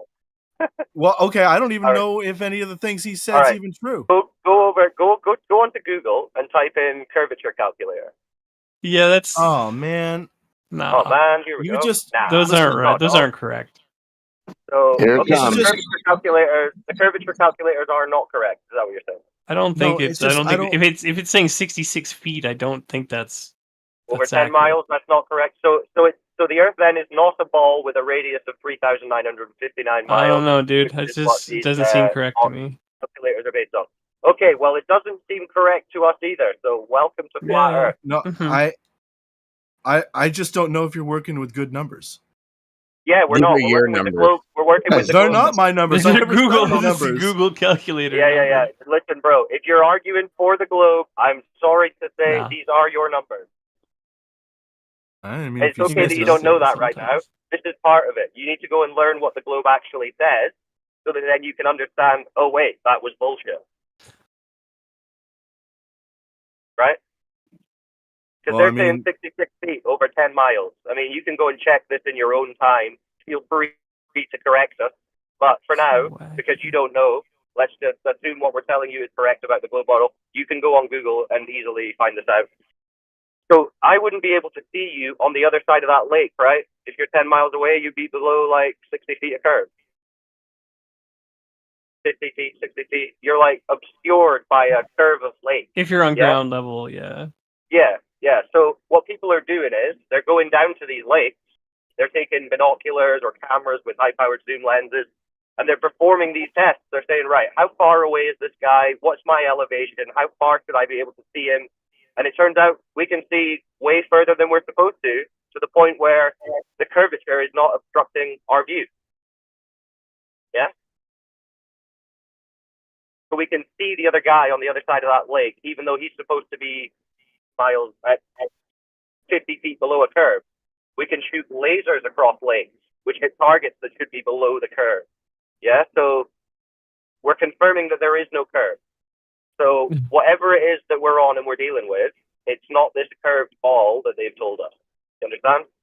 Mm-hmm. So, like, Now, what do you think? could say- What is it that we're missing though? Like, you know, both of our like parties could be like maybe we're just missing something, some weird thing to make it all make sense. I don't know. Curve. Yeah, you're missing the curve. Yeah, obviously, but it's Yeah, just like we're missing curve. you know how like to determine the spin of like atoms and We're stuff like missing that, the sometimes you got to curve. look at it That's twice. all. It's like there might be some all kind right, of weird listen to the metaphysical curve. thing Shorten happening. this up. I can shorten this answer up for you. We're missing the curve. Okay. You know how logic works? Yeah. Very cagey. No curve, no globe. I'm sure there's a lot more we could learn, but we're really just talking about what we can actually know right now. Good So, stuff. time dash, does that What's up, answer your time question? dash? You can do this test yourself, my friend. This is not a hard test at all. Not really. I mean, like, I'd have to. Because this is your side. This isn't like I don't know where I could go for conditions to be perfect for stuff. Well, that's all right. And no, yeah, Well, no, that's it's all We right. shouldn't be You can just doing this take your before time. them. I mean, really would have they to should have leave figured the this house shit out for it. themselves. Well, hold on. It's all right. Listen, I mean, the whole point is you have to think about it. Like, you need to stop and think. Where could I do this? Where is there a lake of sufficient size near me? Where is there a coastline of sufficient size near me that I could realistically perform an observation?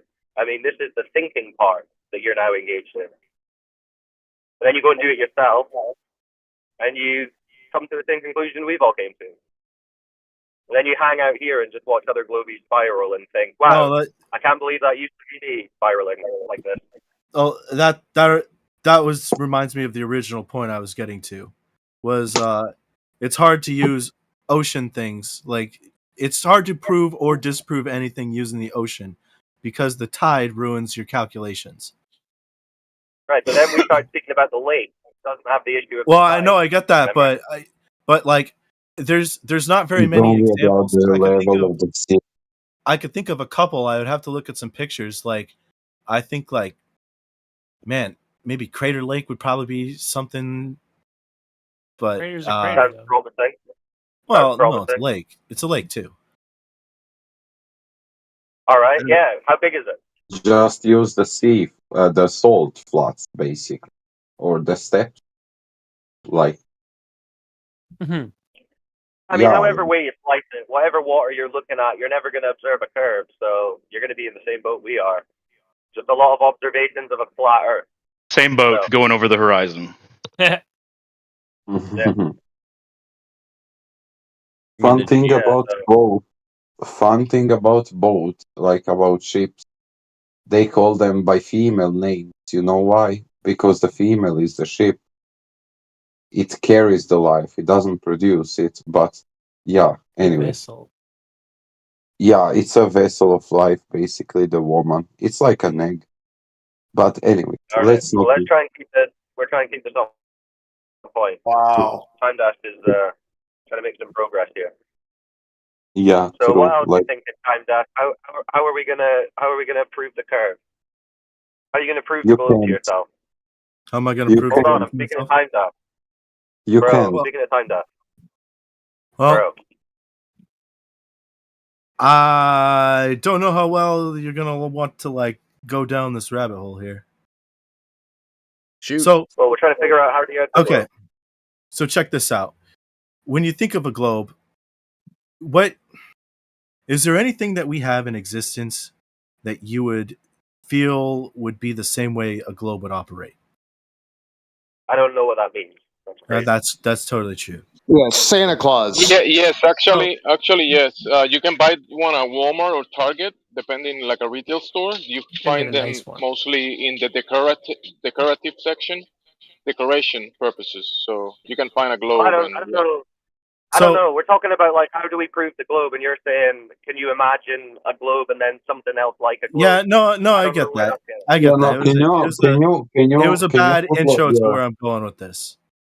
Hold on, let him go. So far, there is no good way to go into talking about the globe. So good luck with that. All right.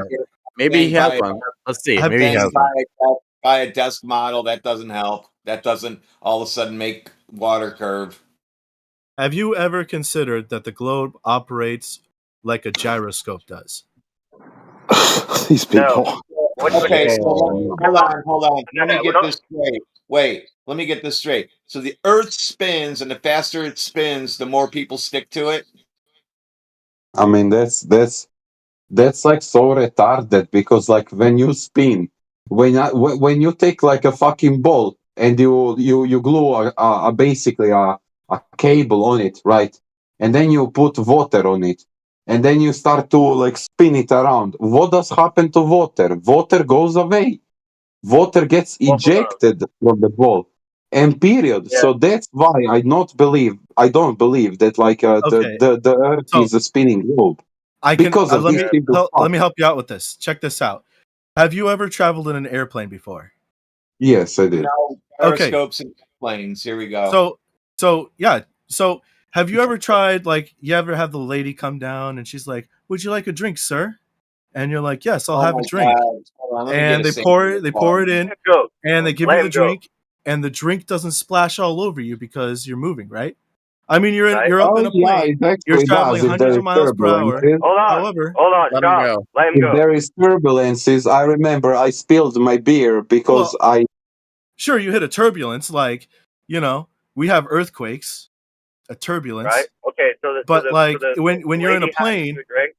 when you're in a plane, you're moving, up to 400 miles per hour, but your drink doesn't spill all over yourself. But that's because you're already moving at that speed. If you were to We're in a accelerate, container. it We're would in a tip plane. more. We're in Well, a yeah, plane, though. right, but Yes. it's Yes, we're in a the plane. reason is because you are in motion. If the plane was to suddenly stop, your drink would spill forward.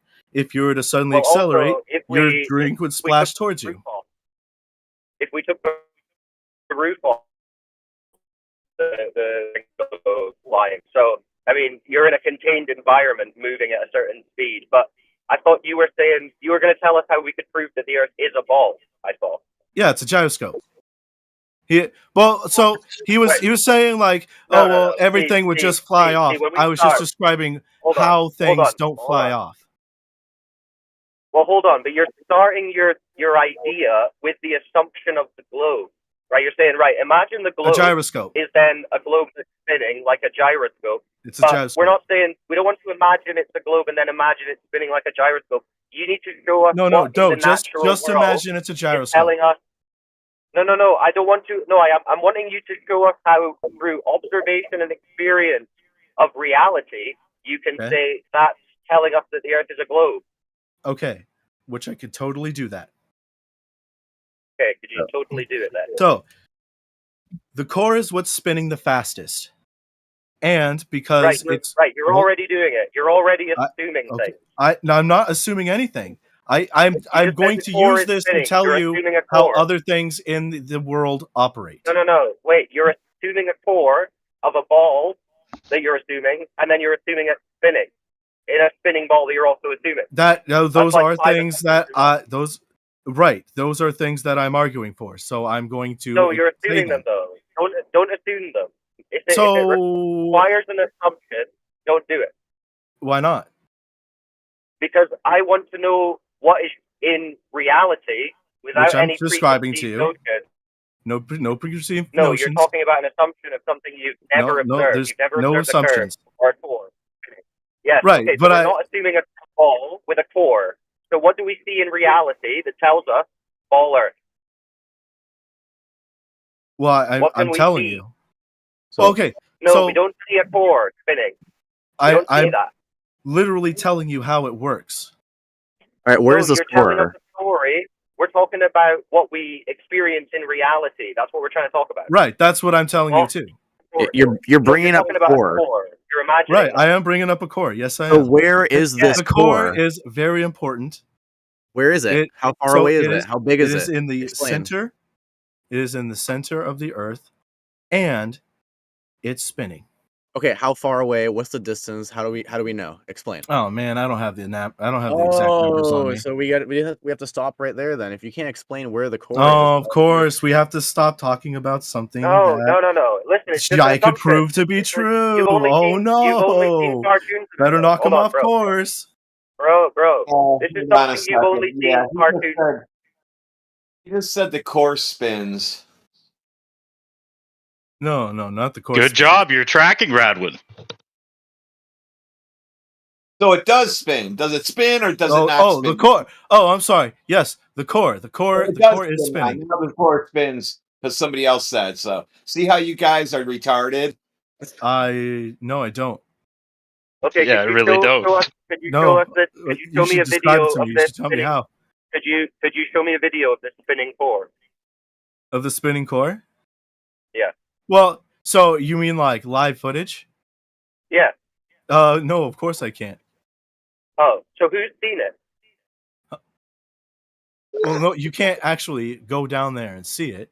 All right. So no one's First ever off, seen this thing. First off, you have to ask Satan if it's okay to have permission to So go this down would be there. this would be imagination then. At this point, this would be imagination. Yeah. All of it. No, is. I wouldn't say it's imagination. Okay. So It's, what it's the primary thing that operates Earth. Well, which sense did you detect it with? Well, you could use. Oh, dude, you're not gonna like where this goes. What, back to your imagination? You could use your compass. Wow. Does the compass point to the center of the Earth? No, it doesn't. It points to the North and South Pole. Right. So how's that going to prove a core that you say is at the center of an Earth? Okay, so compass, right? So now using a compass. Do you know how a gyrograph works? Oh my goodness, dude, you are all over the place. I am not. I've been saying that the Earth's a gyrograph this entire time. Huh? A gyrograph. Why don't you explain it to us? Gyrograph. I don't think you know how this works. A gyrograph. Yeah. Why don't you explain it to us? All right. So it spins. You get it in motion, and you know how it's kind of like hard to tilt, hard to turn. It kind of like locks it in a direction. Like, so, for example, you ever? Oh man. Do you mean a gyroscope? Thank you, a gyroscope. Oh, I've been calling the wrong word the time. Why didn't you guys should have corrected me earlier? Gyroscope. Well, I said gyrograph. Sorry, man. Well, I'm interested to hear what you're going to teach us about this thing that you just figured the word out for. Well, no, I didn't just figure out. I just called it the wrong name. Oopsies. All right. So, what? So anyway, the Earth operates exactly like a gyroscope. So you get it to spin. It it locks. Right. It's spin. Well, you don't get it to spin because we've always been spinning. Have we? Yes. How do you know that? So remember earlier when the guy was like, "Oh well, if the Earth was spinning, how come things don't just fly right off of us?" Is because if we were to start spinning, things would fly right off of us.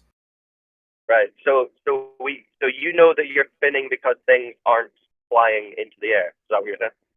No, well, it's because we've always been spinning. Like. Right, but how do you know we're spinning? That's what I was asking. So there's a whole bunch of reasons.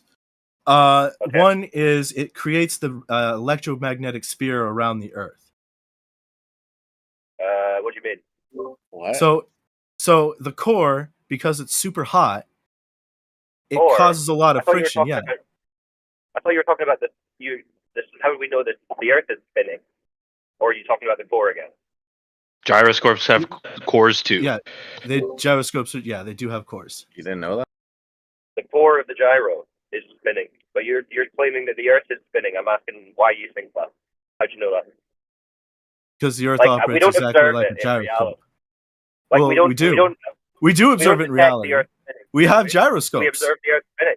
You observe the ground spinning. Well, like it's same thing with the water on the airplane. Wait. Okay, so you don't observe it spinning. Well, to us, it wouldn't seem like it's spinning, but that's because we're already in motion. Us, it doesn't seem like it. Right. So to us, it doesn't seem like it's in motion. Right, but we are in motion. Right. So then, how did you figure that out? Since it doesn't seem like it.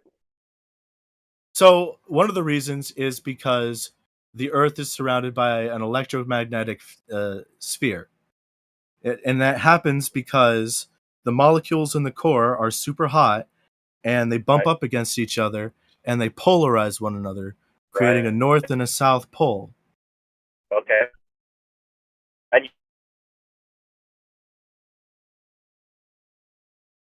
It's the exact same way a gyroscope works. Right, but you were just talking. So you're just talking about the core of an Earth and the intricacies of what it was doing. But how do you know any of that? You said you've never seen it What's up? or experienced it. Actually, I have seen it. Yeah, I have seen it. An electromagnetic sphere. We sure have. The core of the Earth. No, not the core of the Earth. There's no way. There's no way. Like, you ever see that movie Armageddon where they drill into the center of the Earth and they like plant bombs down there to make it spin? So you can never know that would never happen. So you don't just go down there. Yeah, so you don't know what is below the Earth's surface. Well, I know this because of how the rest of the Earth operates. The rest of the Earth operates. That's very vague. So you know what's below the Earth's surface because gyroscopes? Yeah, the Earth is a gyroscope. Wait, T-Dub, are you trying to say that or is that Cyclone? That's Cyclone. Oh, my apologies for mixing you up. Are you trying to say that if you can't go somewhere and see it, it's not real?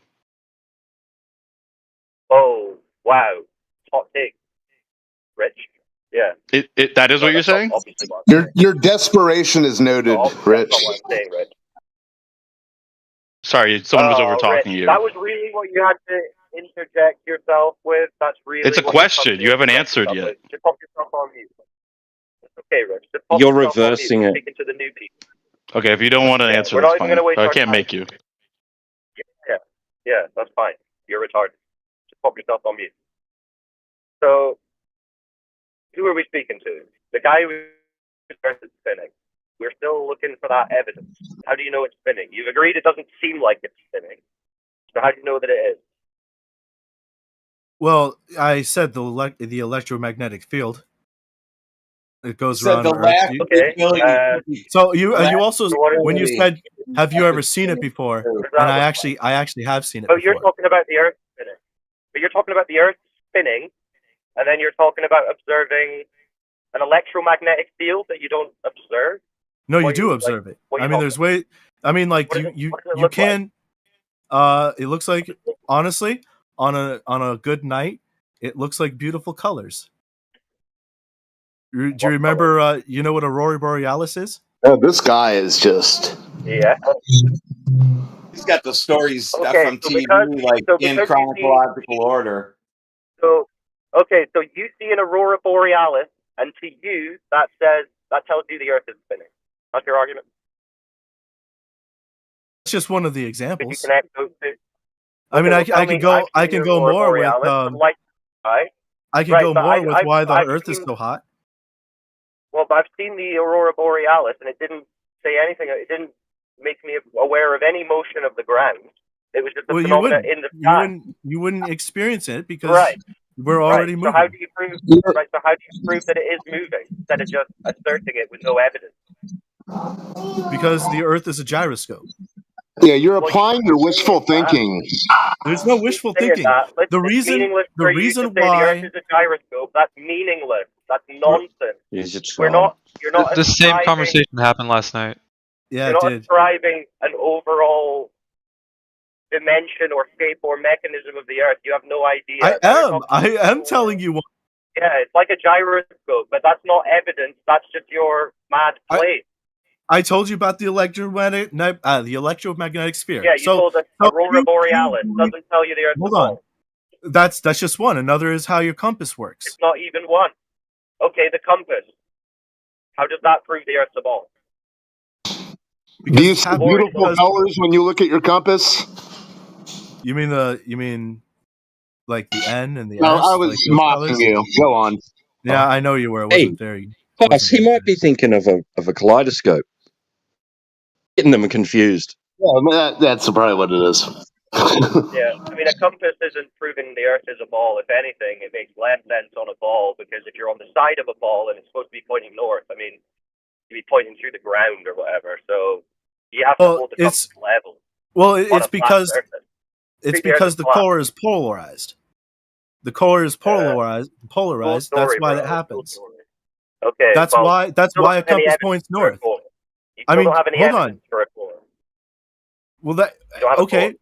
Why does a compass point north?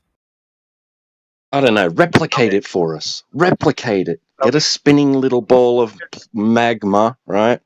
And show us how the compass is drawn to it. You know, gives it polarity.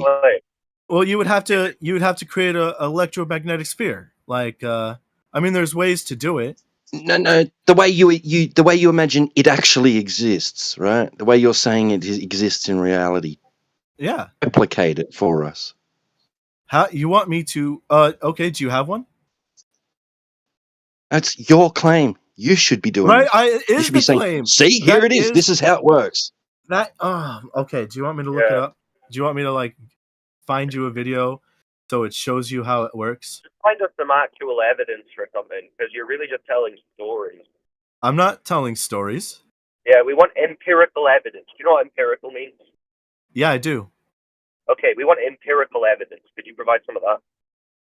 Would you ever give me empirical evidence if I ever asked for it? Yeah, we could give you observations for days. Observations. Okay. We need 1 + 1 = 2, not maths plus maths equals globe. So we just need some evidence from reality that the Earth is a spinning ball, instead of just conceptual stories and assumptions and theoretical math. Talking about conceptual stories is a good idea. Not if you've got no evidence for them being even possible. I know, right? Your whole spiel starts off with, well, because the Earth's core is spinning. I mean, like, and we were like, whoa, wait. So stop. it's the core. Well, let me ask Stop. you a question. It's literally the core reason how it operates. I posted a picture. Why are you expecting people to 42 accept your minutes after premise as the being hour. true off the bat without evidence? Well, I mean, if you could disprove it, you can go right ahead. All your stories start off with "Imagine this." Hold on. Right, I said you guys wouldn't like where it goes.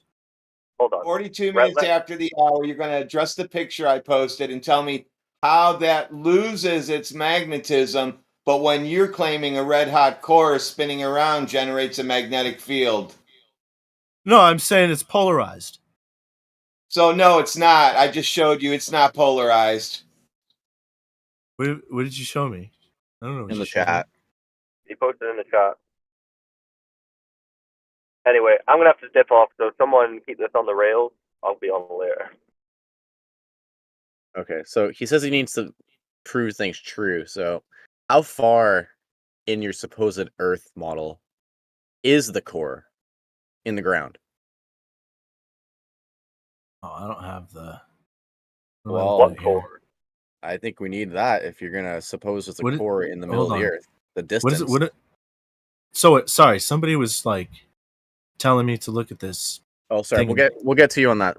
It's 12:42 p.m. That's posted by Radwin from the 24/7 Flat Earth. Just on the side. If you click chat.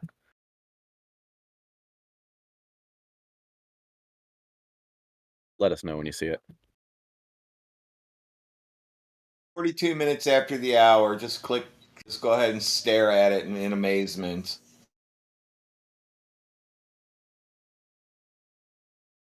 And change your answer, because it's the only thing you have left.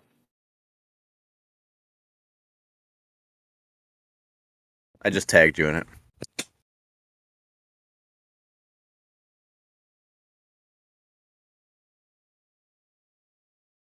That's because it's the motion of the electrical conducting iron that creates it, not the iron itself.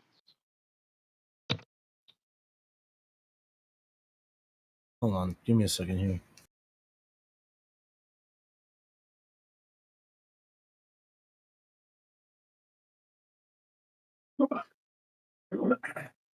Dynamo process.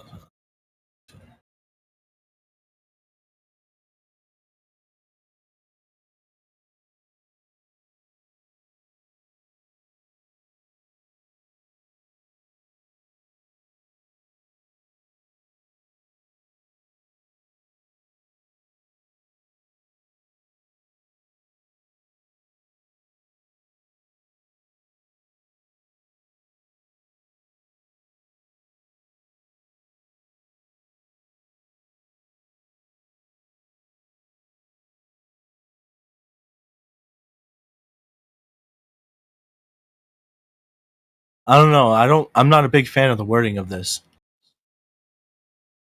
Oh well. Oh well, that was their best shot. So if you don't like the wording, I guess that's it. He's done. Correct. He's done. No, I was talking about you, Radwin. You just said, "Oh well," so you didn't try and put it in a different I don't phrasing, need to. so such I don't as to need get to. the same I point across. don't You just need wanted to. to Well, tap Rich, out. the guy found his out that he was looking for, so why are you belly aching about it? What's shaking in the flat Earth circle these days? Same as the Christian circle, a lot of infighting. Typical. Excuse me, sir. This is our square. You know, a lot of coping of the outer space travel enthusiasts. They're so upset that they don't get to go to a rocket and go to Mars. Yeah, so whoever said that, nice try.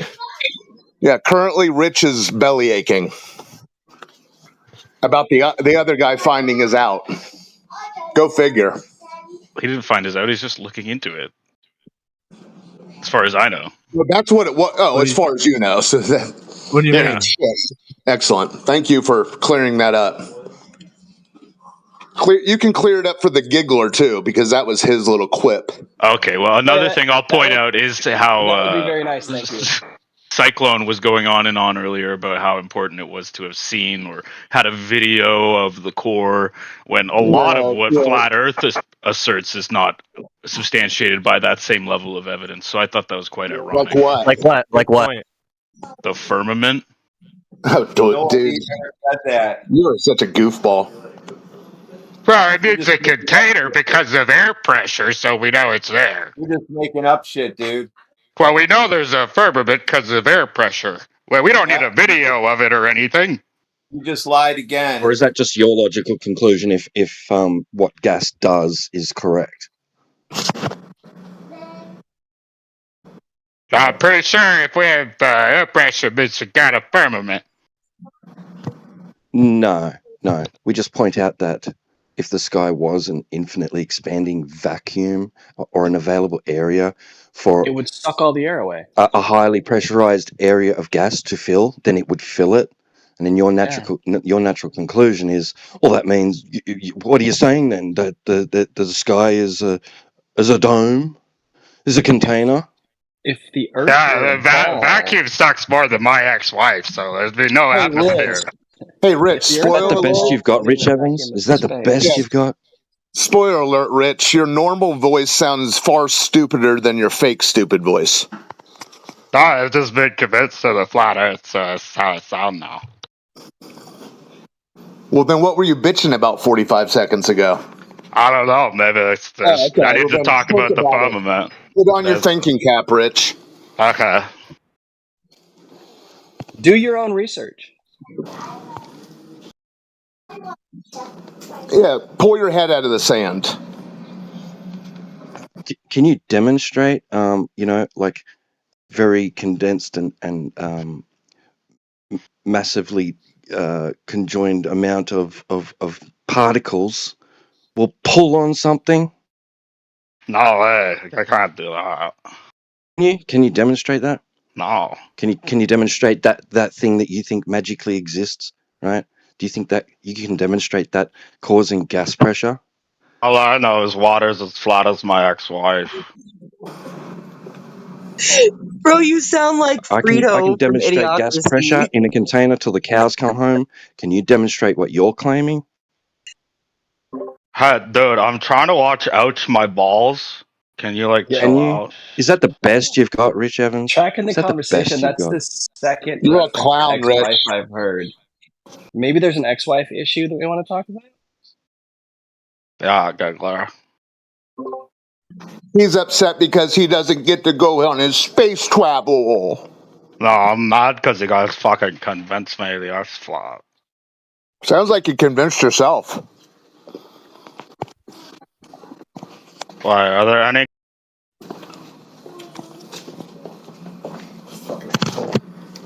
Pretty frickin' simple, isn't it? All right, Time Dash, are you back yet, or are you still coping?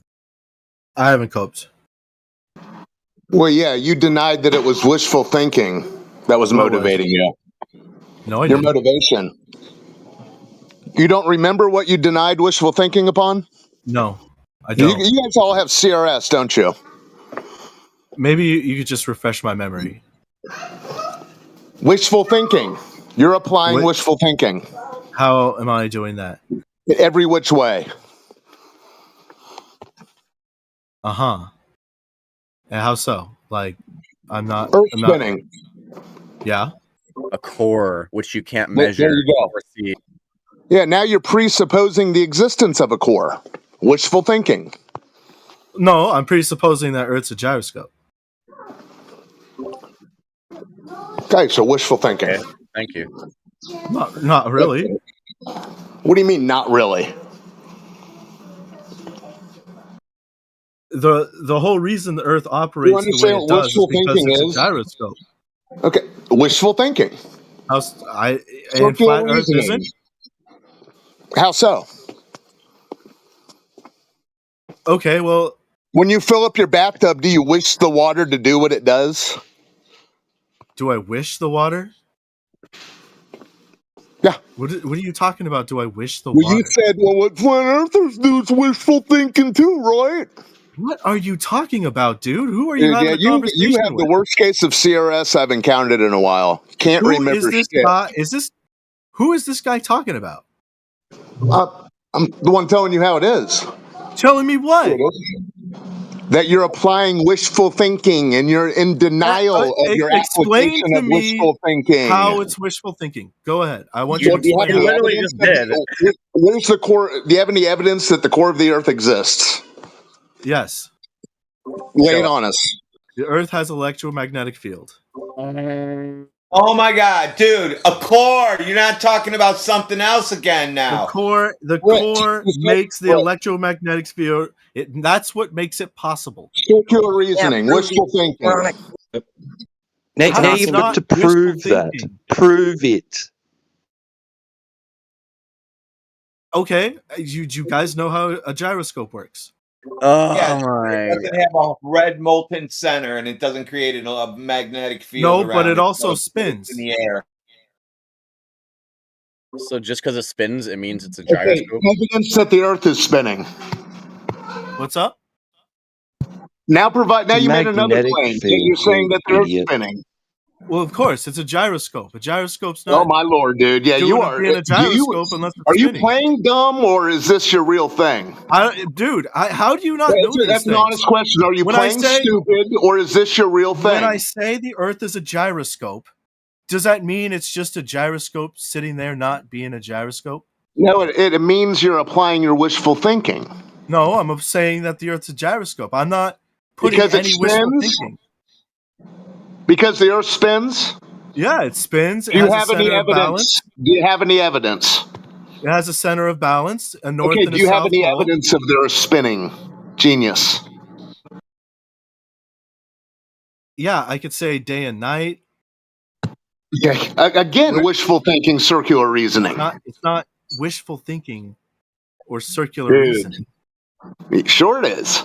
Okay, so I think the only reason why you say it's circular reasoning is because when I say everything that you happens have no evidence of any of the claims that you allow made. me to walk you through my argument. Allow me why don't to you walk. listen to your own? Listen to your own words, bro. Hey, listen. I don't need you to walk me through my own argument, please. Yes, you do. I do not. Your argument's I could do it myself. Yeah, make a fallacious argument on your own. Knock yourself out. I did. The Earth's a gyroscope.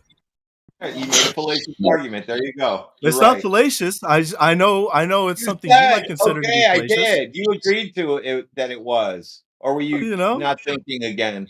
No. Well.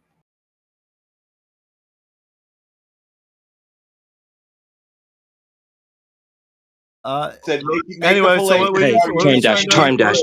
Before you open your mouth again, I want you to post in the chat, right, citation, right, from field experts, from subject matter experts, that the Earth has an electromagnetic field. Go. Hold on a second. Didn't you guys tell me? Unmute until it happens. You are on mute until that happens. All right.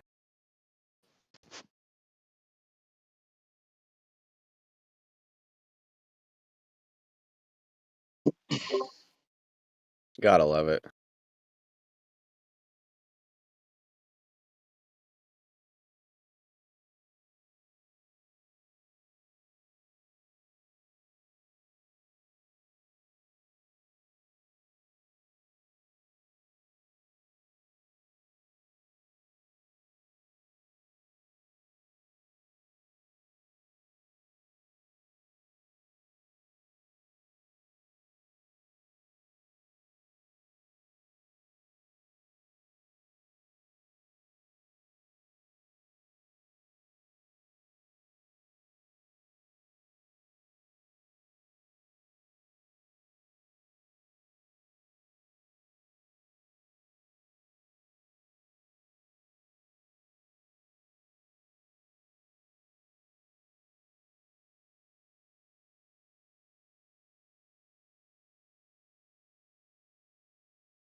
That's a good point, Subdued. I agree.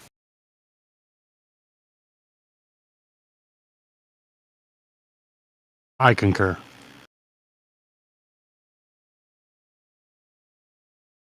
Oh, he's not looking anything up. Damn, guys.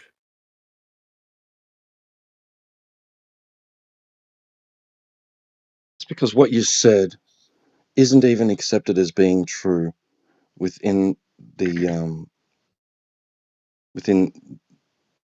the paradigm. You can't even find a subject matter expert to declare that Earth has an electromagnetic field. Can you, Time Dash? No, you can't. So maybe you just shut up for a while. Have a think about it. Maybe think before you speak on behalf of, your globe compadres. Don't worry, he says that to me all the time. It's a compliment when he says that.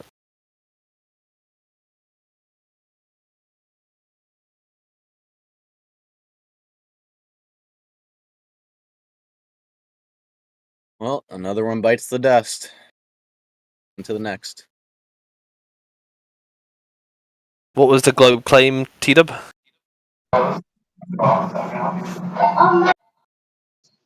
He was claiming that the Earth's core generates an electromagnetic field. You're saying it's not the globe claim? That's correct. It's not considered to be an electromagnetic field. Oh, right, okay. I was making sure that we're on the same page. What kind of field does it generate? A magnetic one. Yeah. That's the claim. That the outer core causes the outside of the core causes a stable magnetic field, not oscillating as electromagnetic waves through space, causing things like light. Yeah. And he conceded to that, obviously, right? No. Why not?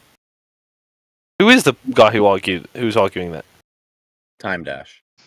Time Dash, who starts off with declarations of things to be true that we're just supposed to automatically accept as being true, for him to be able to turn around and then declare that to be true because of the next thing that he says, which is circular reasoning. We're not accepting it. Doesn't like that. What do you reckon, Time Dash? I don't know. If you want to go try and straighten out your Globey friend, if you want. I don't know. Oh, who's this new flat earther, right? I was interested in speaking to them. What's his name? What's up? You're the new flat earther on the block. What's up? Yeah. I mean, I heard you talk a little bit. You come from Nathan Oakley, right? Is that correct? Yeah, what's up? Yeah, what's the best argument for the Earth being flat? Where's the curve?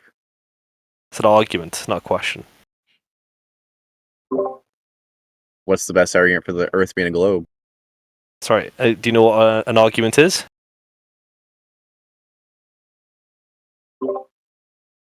We're not giving a model. Sorry, do you understand the? Yeah, do you understand the question? He wants you to slap him across the face with a powdered glove or something, it sounds like. The best evidence for flat Earth is the evidence that there's no globe.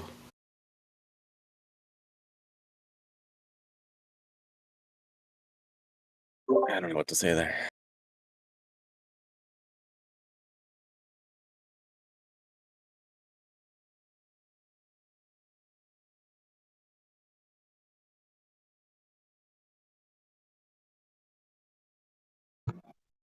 Yeah, Yui gets bent out of shape when people leave the outer space church.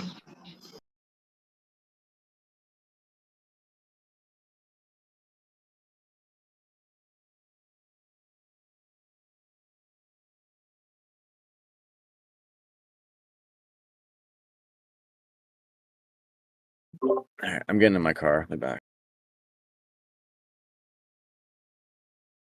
Outer Space Church.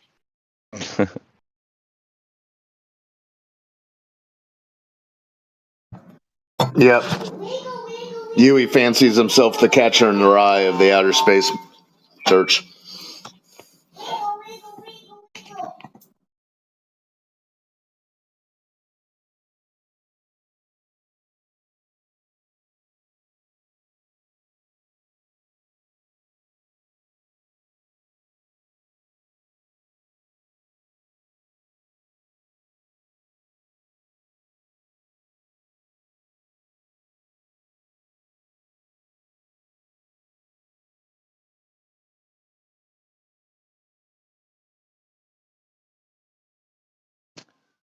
Well, if there's anybody new in here that has questions or would like to present an argument for the globe, then feel free to open up your mic and just say hi, just for starters.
So nobody here is to declare to be true the idea that we live on a giant spinning gobstopper inside a vacuum.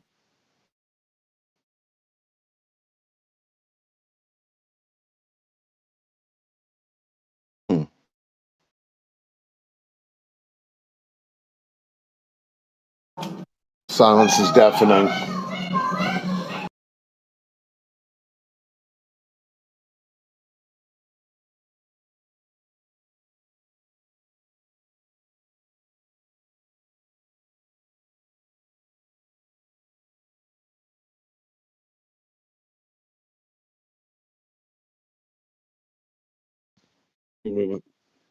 These other guys get muted because we've heard it all before from them, and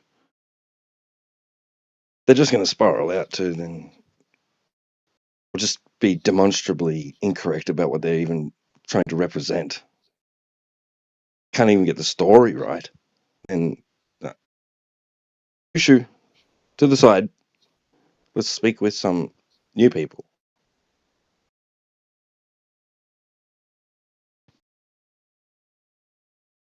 Maybe the next guy will understand the actual globe claims, at least.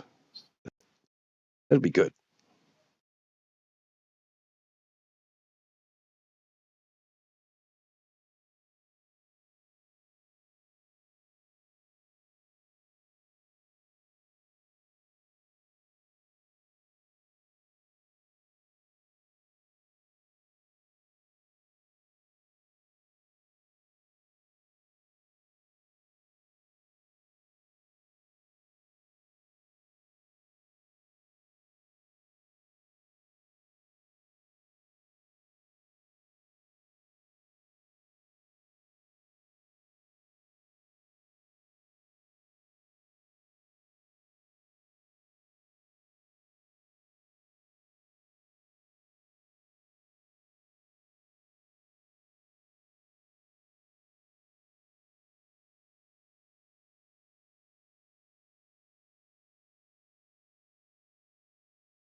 And you don't necessarily have to be here in defense of the globe either. Like really, and you could still be a glober and not want to try and defend it. You could just simply say, "Yeah, it's just a belief I got." But I'm curious about, what you guys think. You could ask us questions. Kind of would be, it would make sense to, if you were to ask somebody, something like, well, how does eclipses work on a flat Earth? Right? Yeah. Be advisable to stop right there and ask yourself, do I understand how it's supposed to work in my belief system? I know what I'm being told about that exactly, or do I just simply have eclipse, therefore globe? That's as far as it gets.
Come on, I'm not that scary. Surely.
Are you guys like sitting in silence? Well, we were told not to speak and let the people who don't know what they're talking about speak, so we're being quiet. Oh. Well, I really want to play this word game, and I just wondered if any of the flirfs wanted to play the word game with me.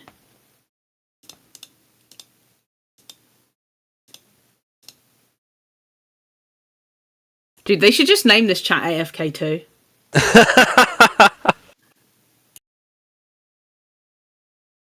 Wait, so you left the room where they were talking retardedly about Israel-Palestine to what? Sit and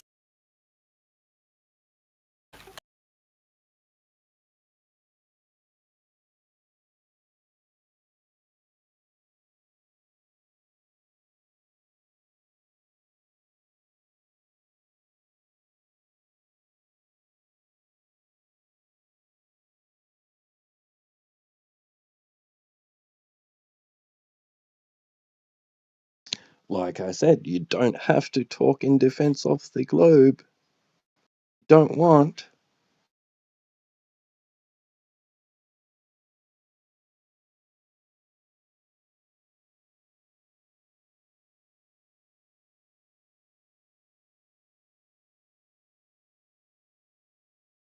You can discuss a subject without necessarily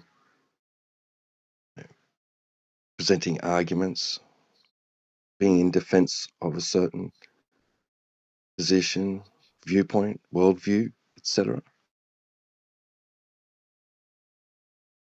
It's possible. People do it. Talk about stuff.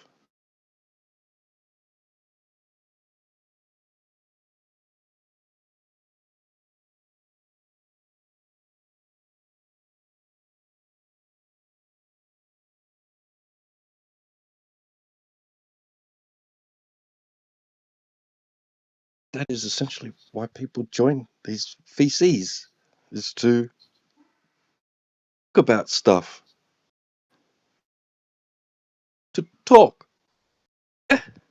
Talk.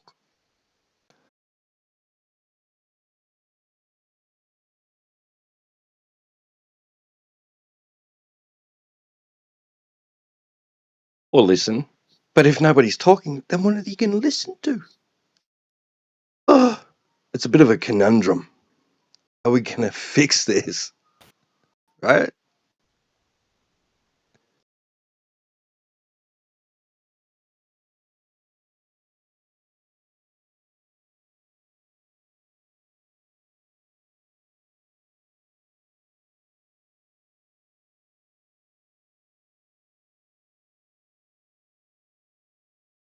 It is Speculation Sunday.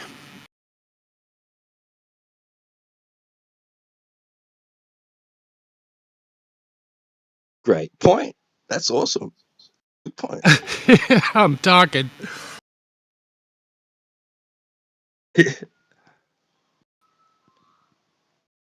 Indeed it is.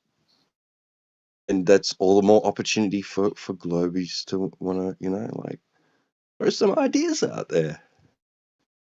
I was thinking, like, well, yeah. What if this? What if that?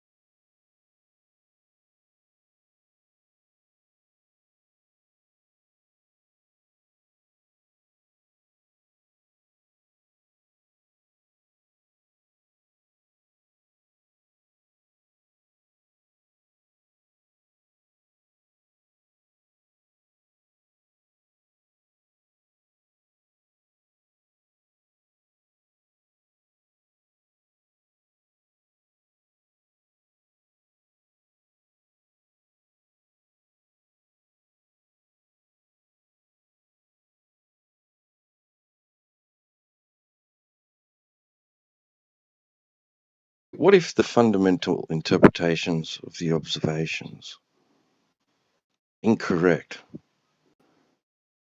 and the currently accepted consensus my view of fundamental the idea is universe you guys are entirely 100% retarded. wrong? Shut the fuck I'm up, really you dumb sorry. bitches. I'm so Yeah, sorry no. that the middle of my sentence interrupted the beginning of yours. I do apologize. Hey guys, Very rude. Very, very rude of me. Very rude of me. Hey, have you heard the latest news? The French government is gonna be re-elected because the far right, the very evil Nazis have now 30%, and they're higher than the current government.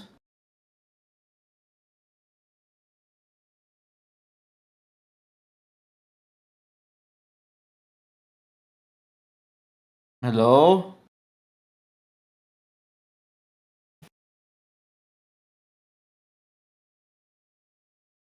Mic check. Sorry, Hello? Clay, you're gonna have to repeat that.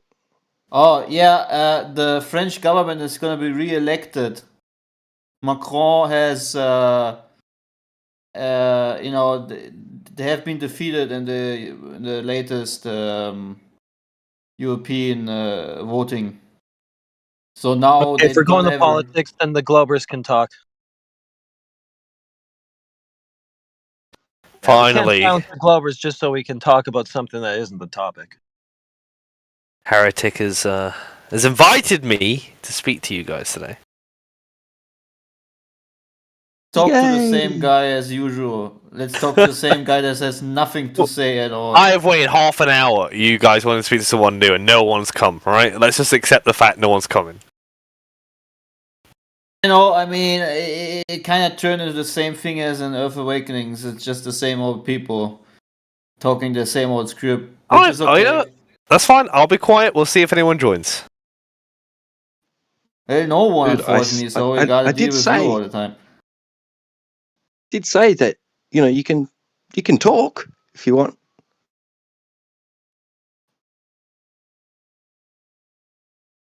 Yeah, let's not talk about Europe for 2 minutes. Let's go back to talking to Jekko. That is pretty much more. Well, I actually time wanted to speak to the new investment. flat earther, to be honest with you, but Talking to Jekyll. that's exciting, isn't it? I wanted to speak to the new. Very Is he still here? exciting. Is the new flat earther still here or no? Hey, Jekko, do you feel uncomfortable that the whole rainbow idea is vanishing in Europe? That's a strange topic to bring up. Yeah. It's like me asking, do you feel uncomfortable gods disappearing in Europe? You know.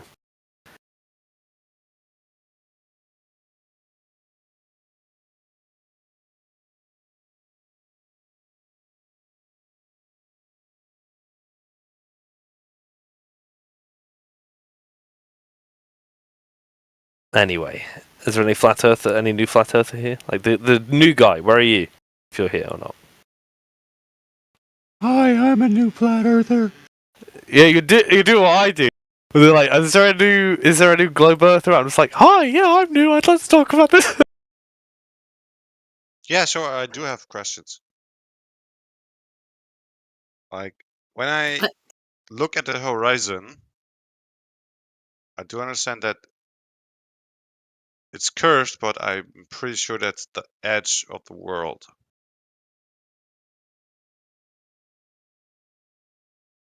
So you think the world disappears when you can't see it anymore?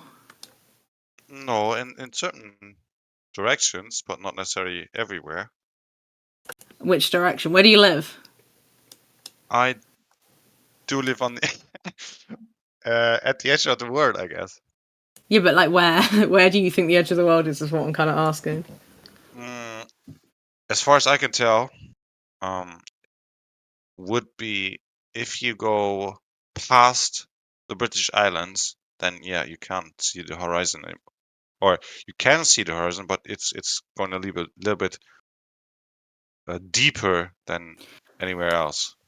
So you think like where the North Pole is like where the world ends? Mm-hmm. Why don't you get in a boat and check it out, dude? I mean, seems really low effort if it's just you've just got to get to the horizon and then you get to the edge of the earth. I mean, that feels kind of based, right? Yeah, bro, that's gonna take money. I don't have any. Swim, bro. That's at least like 100 yards or anything. No, I can't do a couple that. of miles. Start training. I mean, if you have an inquisitive mind, you should want to see the edge. Yeah. I'm actually trying. He's an armchair flat earther. Excuse me? It's like the equivalent of an armchair socialist would be an armchair flat earther, right? Where they Bro, I'm swimming. I guess sit on Discord and argue about it, but never go outside and do anything. They always say like, oh, you know, I've done observations, and they'll only ever show me pictures that someone else did. But you know, I'm trying. I'm training in a pool, like 20 meters once, and then back, and then I'm trying to swim there. But I think I'm not gonna do it. No, I think you can do it, dude. I'm looking forward to it. I mean, if like rando British celebrities can swim the English Channel, then I think you can swim to the edge. True. Okay. Yeah. I'm gonna keep you updated, I guess. I'll just pop that in your notes. Make sure that I keep track with your progress. So you're at what, 40 meters? You said there and back, 40 meters? No, it's about 100. Come on, I'm not that weak.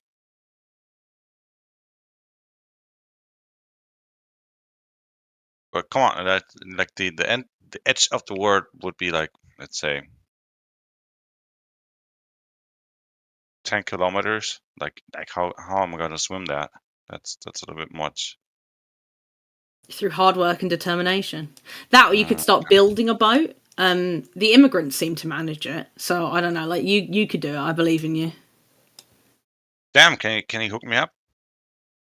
All you gotta do is get a dinghy. You can probably get like a child's one for like a tenner, and then just use your hands as oars and go for it. Come on, that's gonna be suffice. That's a bit. It's not enough. No, I believe in you. Thank you. That's really love it. if a bunch of like Syrians and Libyans and like can do it, then I think you can do it. Yeah, crazy that they didn't go over the edge of the world, right? Yeah, crazy. Yeah. How they do that? Do any of you flat earthers believe in the ice wall? What's the ice wall? So there's some flat earthers that believe that when you get to the edge, rather than it just being like a drop where you'd fall off, that there's a wall there made out of ice. Okay. Like in the cold sections, right? Of That's sorry, I've got to correct that. That's incorrect. Like, and what are you saying? You're saying it like, and that's it. After that, that's it. You can't go any further, right? Well, Stops there. that depends on the flat earther that you talk to. Some believe that you can go over the ice wall and there's something there. Some believe that there could be gaps in the ice wall. It just goes on and on. But like, there are just some flat earthers that believe there is an ice wall. No, there's some flat earthers that believe that the world could be oriented, distributed the land masses in a way that Antarctica is not the continent at the bottom of a ball, but rather a 360-degree land mass in the form of ice shelf, as described by geologists. Like, as described by geologists, the coastline of Antarctica being that. So instead of it being just the shoreline, instead of it being the shoreline, right, of a continent at the bottom of a ball, it's a ring around a central collection of land masses sticking up out of the water, out of the ocean on a plane. Yeah, but like, given I'm going to assume you have the belief that you can only believe that which you see with your own eyes, right? And if that's the case, then like, there's no reason discussing what a geologist has told you. I'm not saying that. I'm not saying that. I'm not saying that I need to. No, I'm not. I'm not saying that you need to see something with your eyes in order to believe it. No, I'm not saying that at all. Okay, so what standard do you hold for truth? What standard do I hold for truth? That's just. I can elaborate. Would you believe people? It's not about that believing things. It's about what no, can no. you know? We wanted to can be understand the verified? standard of proof. Okay, Okay, so they have pictures and they have proof of people going across.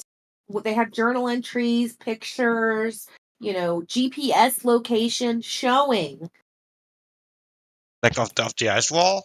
That would be Yeah, nice. so yeah. The idea. I'm getting a little bit more philosophical about it, right? Because like, obviously, we can do the whole pictures, images, evidence thing, but most of the time, like if you do the same and you apply it to, like, say, like the ISS or something, people will say that that's all lies, right? So we can't really do that. So I'm looking for a standard for truth, right? You're comparing two different things, man.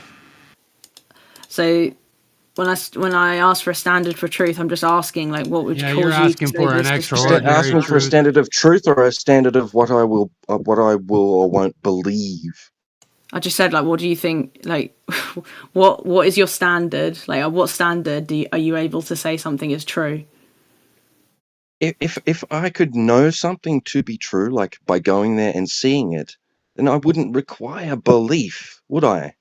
It wouldn't be a matter of belief then. I would know. Okay, yeah. This is the. I used to have this problem with flat earthers. So it's not about before, right? seeing is believing. Oh. Seeing is knowing. Please don't interrupt but also me. smelling and touching and tasting and hearing. Okay, yeah. So, but saying believe, right, doesn't imply that you don't know, right? So, like, a bit of knowledge is like a true justified belief. Yeah, kind of does. Place. They're kind of distinct words that Yeah, I knowledge want people is to a true get justified confused belief. about. Okay, so you right, a justified belief, right? A true justified Which would be belief. what? So seeing something is a true justified belief. Not necessarily, no, because you can't necessarily trust your vision. Guys, have you ever smelled a rainbow? Not in my opinion, anyway. But so you take it to be the case, T-Dub, that you have to sense it in order to believe that it is true and justified. Yeah, I would know that thing to be true then, right? Okay, right, yeah. It wouldn't be a matter of belief. It would just be a simple fact. Okay, so everything that you haven't seen, you're speculating about. So are you just speculating about the ice wall? Yes. Okay, well, that's not interesting. I want somebody who knows. I know about the ice wall. I think anybody tell me all knows about it. what the entirety of reality looks like. Yes. Well, tell me all about the ice wall, Jekyll, since you know. There's two ice walls antipodal to one another on a sphere. One's called Antarctica, one's called the Arctic. What is a excuse me, sphere? Yeah, sphere. Oh my god. What happens when you go over the ice wall? You go to the other side of the ice wall and then back around another sphere. Oh, that's uninteresting. Damn, what the fuck? Your model's boring. I want a flat Earth model. You're expecting Yui to be interesting? What the hell? Come on now. No, he can be interesting. 6 Like, months ago, but when he does his like race rants in our private calls, right? Like that's interesting. No, this is being streamed. So this is your cope prodigy. You've been teaching this person how to cope. Well, I've been the stages of grief. She was a baby. She was a baby glober before she met me. Like, dude, before, like, there was a couple of months, right, where I was, let's say, flat Earth questioning. I used to hang out with him. My name was Mimi, but what's his face? The one with the lisp. I can't remember what the fuck his name is. Kept banning me, so I just hung out elsewhere. Yeah, you're the one with the list speaking right now. I don't think I have a list, sweetie. Well, how would you know? Sweetie? You know, independent verification given to me by God. Okay.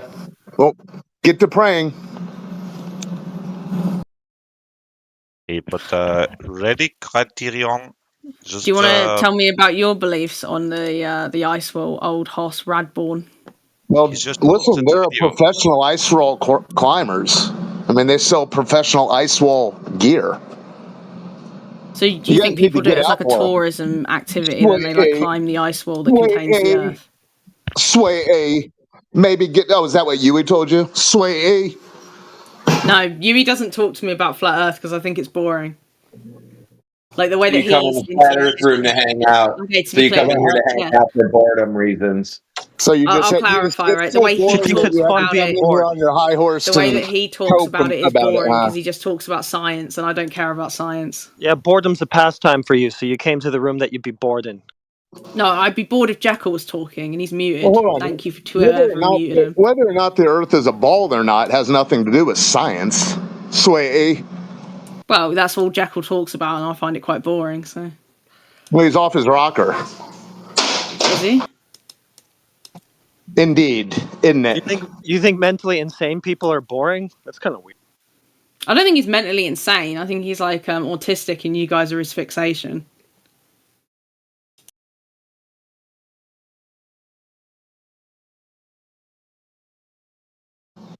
I told him he should join a theater troupe. Why? So he can apply his talents somewhere useful. What talents? Not to say you don't have any talents, Jeff, by the way. I think you're a very theatrics. Very talented young boy.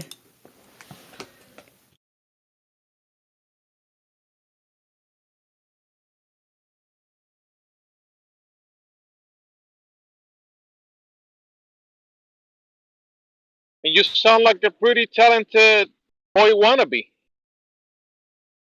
Sorry, what wannabe?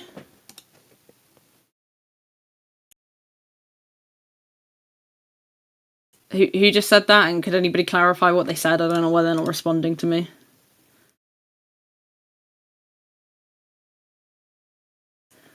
Okay, are we back in silent time? I didn't hear what they said, but I got a question for you. What reason do I have to doubt that the Earth is flat? Doubt that the Earth is flat.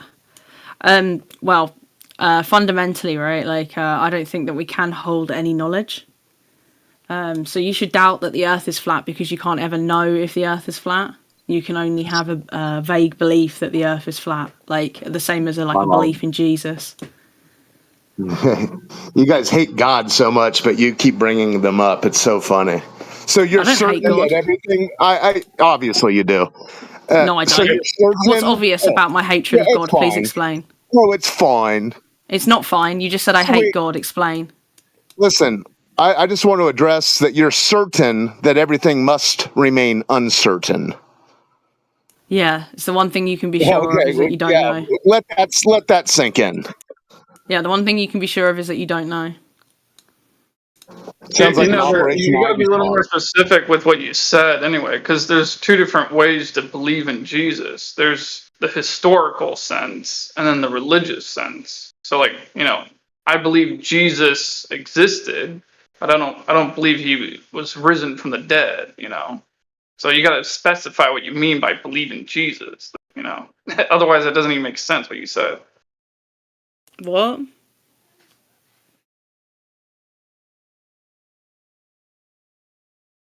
Got her. So when I said in the same sense that you'd believe in Jesus, I guess I was assuming that you guys are all atheists because you're STEM heads, right?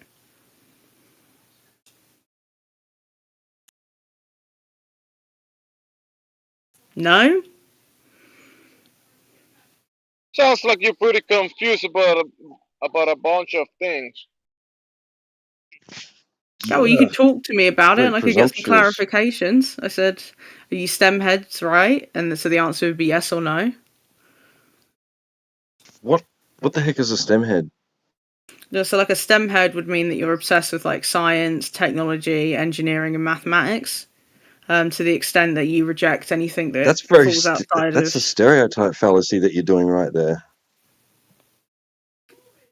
a stereotype fallacy. Can you explain what that is? I don't know what that is. Assuming that because someone exhibits having a few certain traits that they must also inherently have this other trait. Oh, right. Well, I assumed you guys were STEM heads because you just talk about science all day, right? Yeah, you're doing it again. Even if we were STEM heads, you're assuming that just because we share traits with something that you're terming to be a STEM head, that automatically involves some other trait or worldview or viewpoint, such as not believing in a god. Okay, so you It's do a believe in a god. stereotype fallacy. So no, it's a stereotype fallacy. It's just assuming So do you believe in a of god this then? one thing, then the other thing, then this other thing. Yeah, I It said it doesn't was an have to assumption. necessarily be true. Yeah, it's an I can assumption. be interested in things like science and technology and development, blah blah blah blah blah, and still believe in a god. So why would you just assume that? That's just weird. Well, because usually STEM heads, right? Well, people that are interested in science, technology, engineering, and mathematics, right? Have a firm belief in the scientific method to the extent that they will reject claims that fall outside of the scientific method. So if you start making claims of a god, right, particularly in the sense of a Christian god where you're just meant to feel that he exists, right, you're going to have some issues there with an atypical STEM head. I don't put constraints on people's beliefs. You can believe whatever you want. You just need to acknowledge the difference between what you believe and what you know. So do you think I can believe that the Earth is a globe? Yeah, sure, that's fine. You obviously do. No problem. I don't challenge other people's religious beliefs generally. But if you're saying you know something to be true, then you're going to be here in this chat. You're going to be held accountable. So would you say that you're a STEM head then, or do you believe in God? No, I wouldn't say I'm a STEM head. Do you believe in God? Yes, Your understanding, yes. Okay, good. I don't like talking to atheists.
Do you guys believe in like crystals and auras?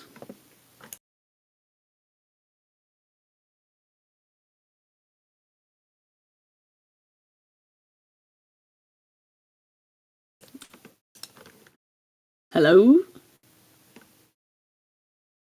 Sounds like no one cares. I mean, I'm just trying to be chatty. You guys are a bit dry at the moment. We're tired. Why are you tired? What, like a long weekend in here in the sense that you've been arguing with people, or a long weekend in the sense that you've just been doing stuff all weekend? Well, I haven't been arguing all weekend, but everybody else in here has. Oh, why don't you talk to me then? I'm just tired from listening to it. Oh, okay. Just hearing You're all exhausted. So why are you all sitting in VC if you don't even want to talk? We'll see what happens. happens. What I'm saying, you know what I'm putting down? Palestine is flat. It's a message from God. Just Trace, what the fuck? Oh, he's gone. Did you guys ban him? Nah, he just does that. Yeah, he ran back to his television screen to find out the next thing to say. Oh, I think Trace, I know Trace pretty well. They hang out in the Israel-Palestine room, so that's probably why they brought up Palestine. Yeah, I'm pretty sure that's all he says in here. He just says, yeah, Palestine flat, and then he dips. So what do you think, Heretic? What do you think about crystals and auras? I don't really. Have you ever looked into it? Yeah, unfortunately, not by choice. Oh, what, is your significant other into crystals? Yeah, something along those lines.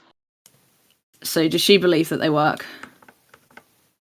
She sure does. Oh, right. So, through that, right, like her experience, do you believe they work? I don't think she works. What do you mean she doesn't work? Well, literally, and also, things just aren't working. Think you think she's a nut job? Yeah, well, is this being live streamed? Anyway. Yeah. My Bubbles, if you want to talk to me about FE, right, or you want to talk about FE in general, just go ahead. Like, I'll shut the fuck up. I'm just bored. Like, you guys aren't talking about anything. It's nothing to listen to. So I thought I'd be chatty. Works for me.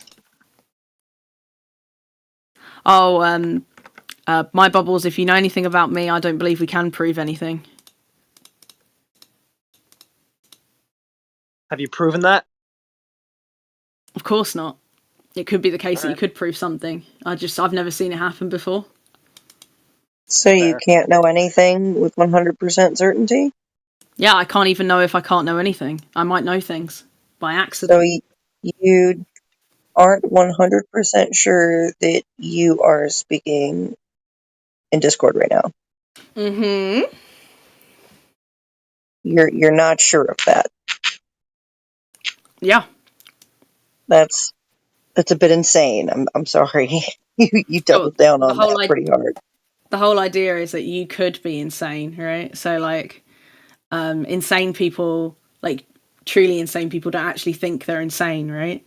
So if I was having some sort of I don't know, schizophrenic break right now, I'd have no idea. So I just don't know. So you're insane, but you don't know that you're insane because you can't know things for 100% certainty. I may be. I may not be. So you're not having a conversation on Discord right now? I could or could not be. No, you either are or you aren't. Yeah. Either is happening right now or it isn't. So I can tell when you I with say like 100% it could or it certainty couldn't, that right? there is a conversation happening right now on Discord. Yeah, so you have the law of excluded middle, right? Meaning that something either is or is not, right? So when I say it could be or could not, right, I'm just stating a truth about our reality, either is or isn't, right? But I'm No, not that's not sure the as to the truth about answer. reality. We can know things for 100% certainty. Other things we may never know. And it's absolutely delusional to think that you can't know anything for 100% certainty. It just is. It's obviously not delusional, right? Because there will be people. You sat down and told this to a shrink? Jenna, listen, Yeah, right? So there will be people, right? Let's imagine you go to like a ward, right? And you go and you talk to somebody, right? And they talk to you as if you are, I don't know, the bear in the big blue house, because through their eyes, what they're seeing is a big orange bear sitting in a blue house, and they're having a conversation with you, right? Because they're mental, right? They would be absolutely justified in believing that they were talking to this big orange bear in a blue house, right? Because that's all that they can see, that's all that they can feel, that's all that they're experiencing, right? And they don't know any better. And the same applies to everybody else, right? If what you're seeing is the truth, or what you're hearing is the truth or not, is completely unknown to you, because you can't be objective about your own senses. Yeah, Bubbles, there is an objective reality.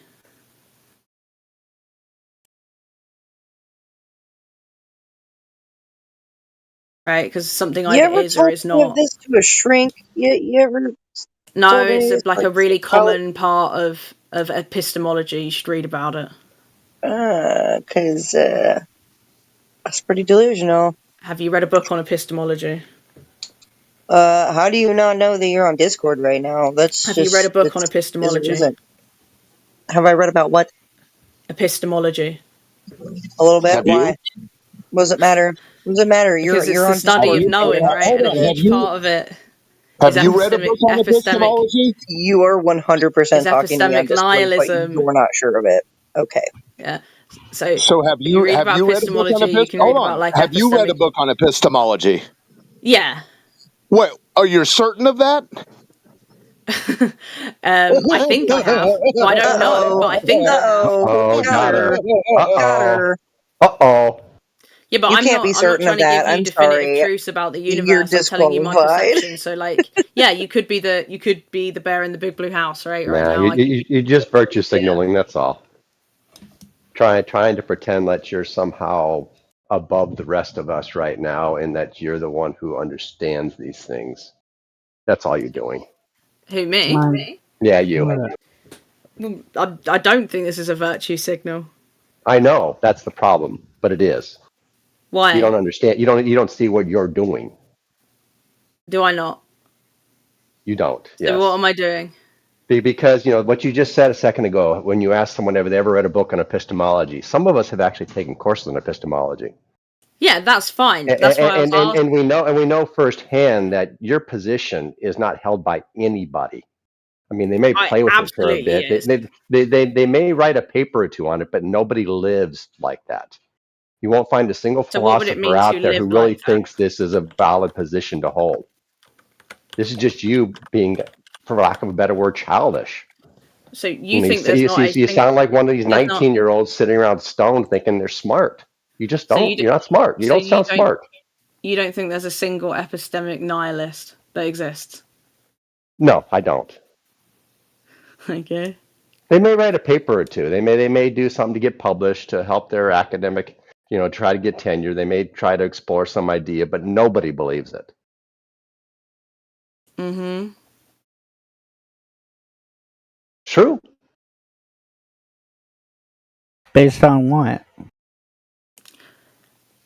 Yeah, I mean, it's just Google it. Like, I don't really. There's nowhere to go with this.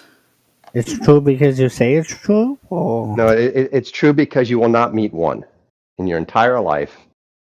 You will not meet a philosopher out there who's actually an epistemic nihilist. And what do you base that on? The fact that you haven't met one. And this is so easy to prove me wrong. Go find one, bring them to the room, let us all know. Until then, I'm going to stick with what I have. Incredulity. Huh? Just because you haven't met one means you're entitled to your belief and everything, fallacious. but you just seem really bent out of shape. Like there are obviously That's fallacious reasoning. epistemological nihilists that exist. All right, this isn't even really an argument. I know it's not. And you're using fallacious reasoning also. What I would think that if you can't find one, I think we can legitimately assume or reasonably assume that one does not exist. Well, that's the idea. And when we start believing one exists when we meet one, right? That's when you start believing something, when you have reason to believe it exists. So if would it suffice just to give you somebody that believes in it, or do I have to bring them to a Discord call to talk to you? No, it would suffice just to point me to someone who actually believes this and let me hear something they've said and see and follow them through their life and see if they actually live and not engage routinely in performative contradictions. Wow. So why is Jekyll muted? Because you know what performative contradiction is, right? So you sound like you're versed in philosophy. I'm not that well versed in philosophy, right? Oh, okay. Like I'm not even going to pretend that. I asked them if they'd read about it purely to see like how much I'd have to explain there going forward, right? All right. But yeah, so Jekyll's muted because the flat earthers don't like him very much. Yeah. How long would you want to follow this guy? He's a really likable guy. You guys should give him another chance.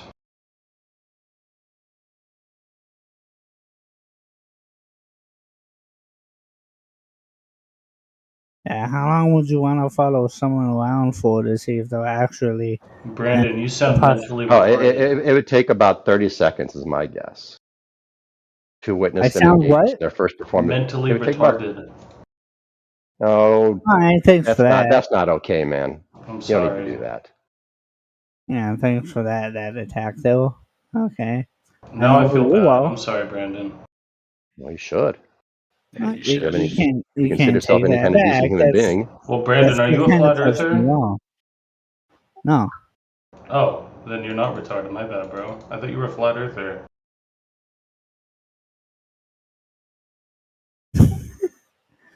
Damn. It still tells. Why in the world would you think that? It still tells the kind of person you are. Man, I'm a real dickhead. Your fucking name is Dementus. What did you expect? Have you guys seen Furiosa yet? Let's not spoil it for anyone who hasn't. It was great. It was phenomenal. You just spoiled it. I'm sorry, heretic. I'm sorry. Can somebody unmute Jekyll, though? I want to hear his opinion on this flat Earth business. Just like the globe, it's a fantasy world where shit happens that'll never happen. Actually, Mad Max is set in Australia. They film it in Namibia, which is in Africa.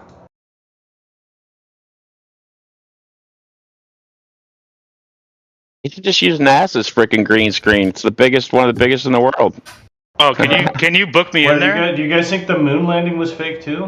Well, of course they do.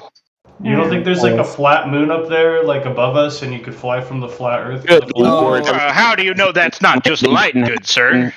Lord, if you think we went to the moon, you're freaking just brain dead.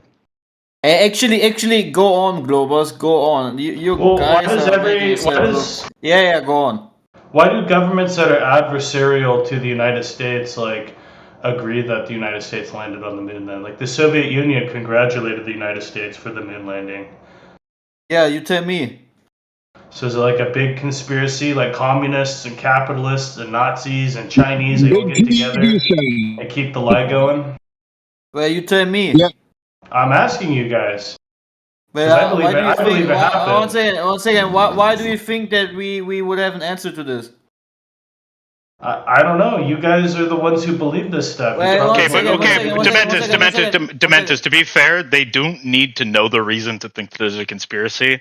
Although it would make sense for them to give an idea of what they thought that conspiracy could be a reason for. They don't need one, unfortunately. Once again, just because you seem to have an issue with countries agreeing upon something, supposedly, also agreeing upon protecting some penguins and ice shelves, but let's put that to the side, right? You think that because you make a problem out of it, we are the ones that now need, according to your problem, need to have an answer to it. Like that is kind of interesting, you know? Because it's not my problem. If it's your problem, then it's your problem. I think he was just asking if you had one. You saying you don't have one's fine. So you just think there's a conspiracy that does it, but you don't know why that's the case or have any evidence No, for it? we don't think. I don't think what you think. Do you get that? There's people everywhere in this world. They don't all think what you think, bro. Well, I'm asking you what you think. I'm asking you what you think. Well, you're the one talking about a conspiracy. It sounds like you think there's a conspiracy. Well, I mean, like, so do the governments? So when the Soviet Union congratulates the United States on the moon landing, no, dude, are both of these governments colluding together to keep the lie going? Yeah, dude, don't tell me you believe everything you read in a textbook. Oh boy! Hey, but didn't you see Matthew McConaughey? Didn't you see Matthew McConaughey in that movie where his daughter gets all mad because they tell him that the moon landing was all a scam to frickin' make money? For real, who cares? We all know every government lies, but who cares? Like, who Yeah, but do you literally agree that cares? governments are adversarial to each other? Like, if one government, like, why isn't there a government that like tells the truth You're about a geopolitical and then gets a lot of benefit from actually telling the truth and like making this lie crumble down? Bro, who cares?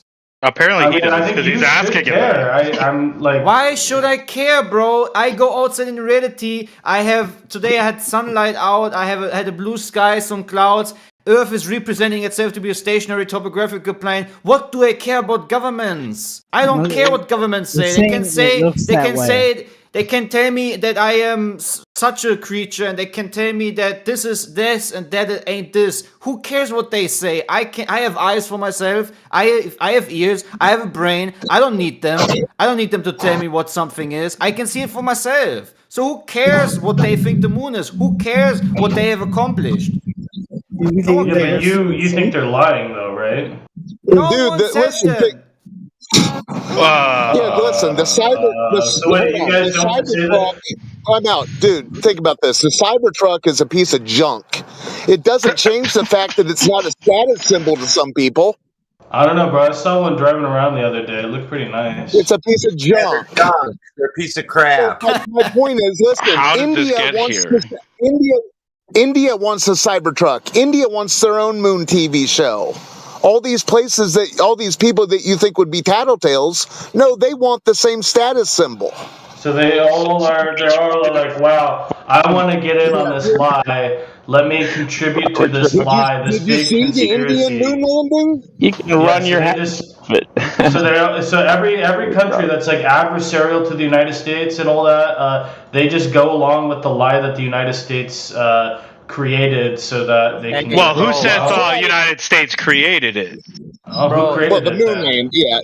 The Russians were traveling in space before the Americans, weren't they? Are these guys just figuring out? Why do we? Lies?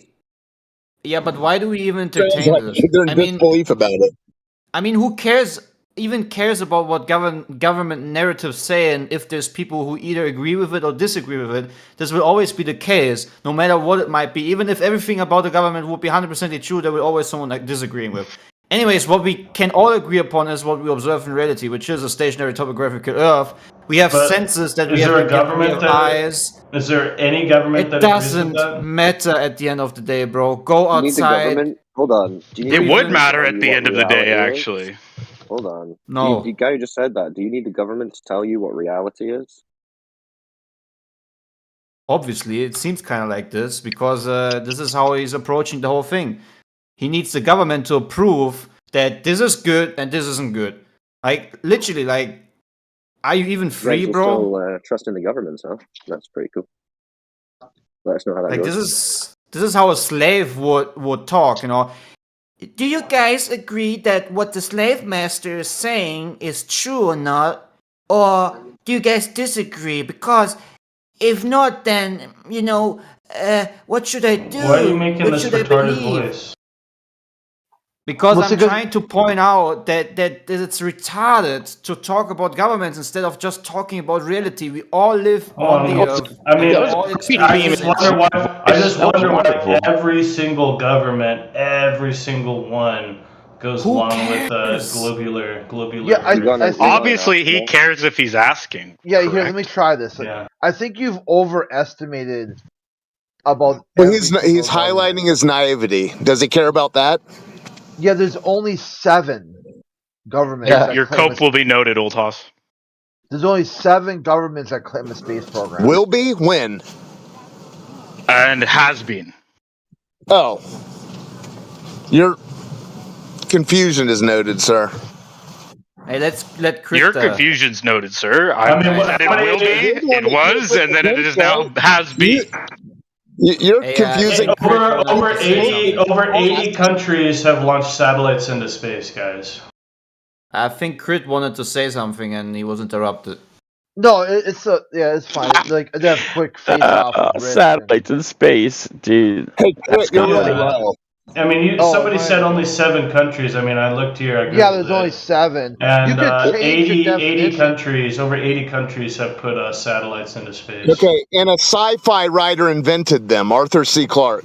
Okay, but why did every one of these 80 countries? I mean, 80 countries is a lot. Maybe you can change. Money, bro. Why did they all contribute to this lie? Maybe they all like money. Who knows? You can change. Domestos, can I?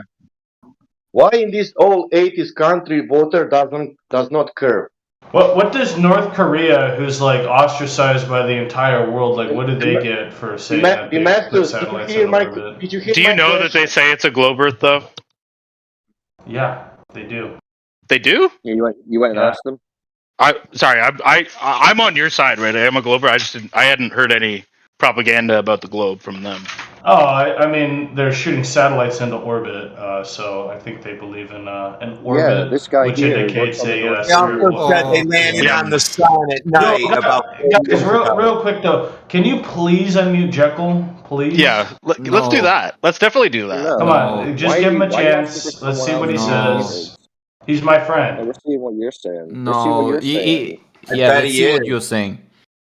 Guys, so your evidence for the globe is I want to trust the government. Is that what you're saying? Well, I'm just asking you guys. Okay. How does every one of these governments that has put a satellite into orbit? How come every one of them continues to go along with the lie? Okay, so if your argument isn't let's just trust the government, what is the argument? Let's just trust the government is not an argument. Correct, which is why I'm asking him to make an actual argument. Well, you said if that's not the argument, and it can't Rich, he can speak for himself. Because all I'm hearing is, why can't we trust the government? Is that all you've got? Yeah, man, I couldn't come up with any reason why nobody in here, even the normies couldn't find a reason. But if you this obviously has never been a time at all where there's anything untrustworthy about governments. Never. Like guys, can you remember like a time where there was something to be? Can I follow through? Can I go through that argument with you? Governments are made out of people, right? And people lie. Exactly. That's the argument. Okay, so why do I have any reason to believe anything that you say? I agree, 100%. I agree with you, Rich. This is awesome, man. We have solved the whole discussion. We can put it to an end. Exactly. This is why we all go outside into reality. We look at Earth for what it represents itself to be, and we make a conclusion. And the Earth is a topographical stationary plane, not a spinning, wobbling tilted space while flying for never explaining world of darkness. So simple. Case closed. Welcome to Flat Earth. Yeah, he said So, properly. no, why should I believe any of what you just said? You're a human. Humans lie. Exactly. Don't believe me. Don't believe me, bro. You're 100% right. I would shake hands with you right now if I could. I would say, you're right, Rich. Don't believe what Clay says. Go outside and check for yourself. Wonderful. Why You should I got believe it, that bro. going out and checking outside would bring me anything? You're a liar Then because don't you're a do that human. Have you tried it? Have you tried it? It doesn't matter. You're a liar because you're a human. Well, then stay inside. I That's don't tell you. okay. I don't tell you why. Because there are people saying that water is curving. That's why. I have no reason to believe you because you're human. Okay, No, I'm no telling problem, you, dude. there are the people saying that water is curving, but water it does And there are not curve. people saying that the water is flat. I have no reason to believe anyone. No. You can go and check it out how water behave. You know, you can go and check it out how water I don't believe behave. you. I don't believe you because you're a human and you're lying. Okay, great. Rich. Rich, I can be nihilist also. It's easy, you know. Hold on. Okay, Rich, if you want to just say you can't trust anyone who's human and you don't want to go outside, then I guess just stay in your room, not trusting anyone. And We're stay just muted. normal people. Stay muted. Yeah. So, Dementor, Yeah, you were going to give us some because- evidence for the globe that wasn't relying on proving the globe. No, Dementor, you were going to give us some evidence for the globe that didn't rely on trusting the government. I can't really talk too much. My power went out. Dementus, can you have? Do you have senses? Do you have brain, or you need jackal? Me?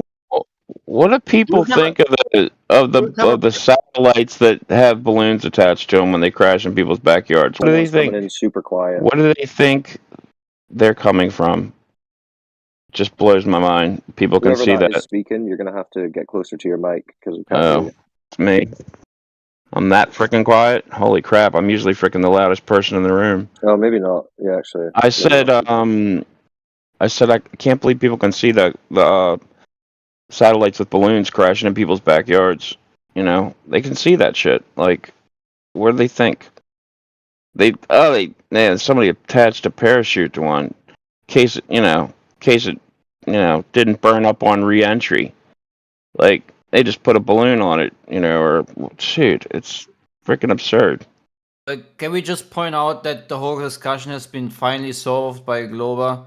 It really doesn't matter what we human beings say. What only matters is what we all can experience for ourselves if we go outside from a screen, right? And just look at reality, make observations, make tests, and so forth. And then we figure out what the Earth truly is.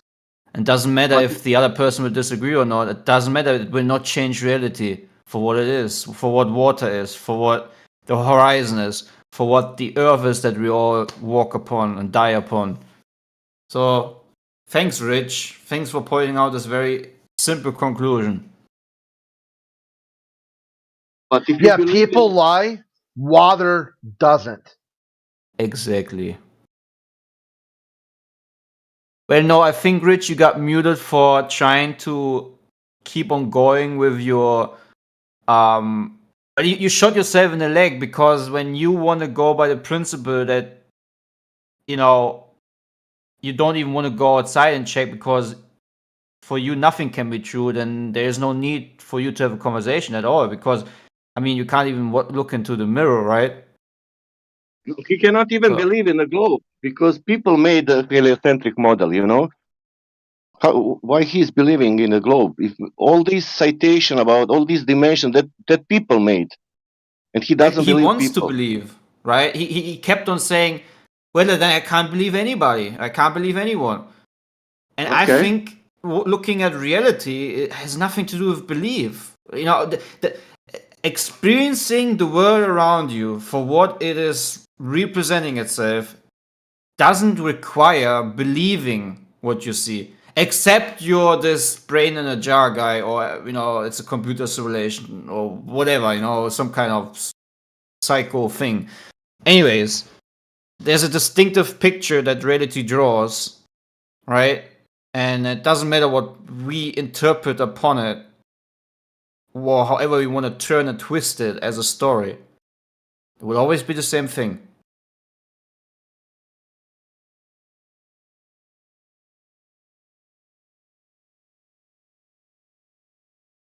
So yeah, wonderful.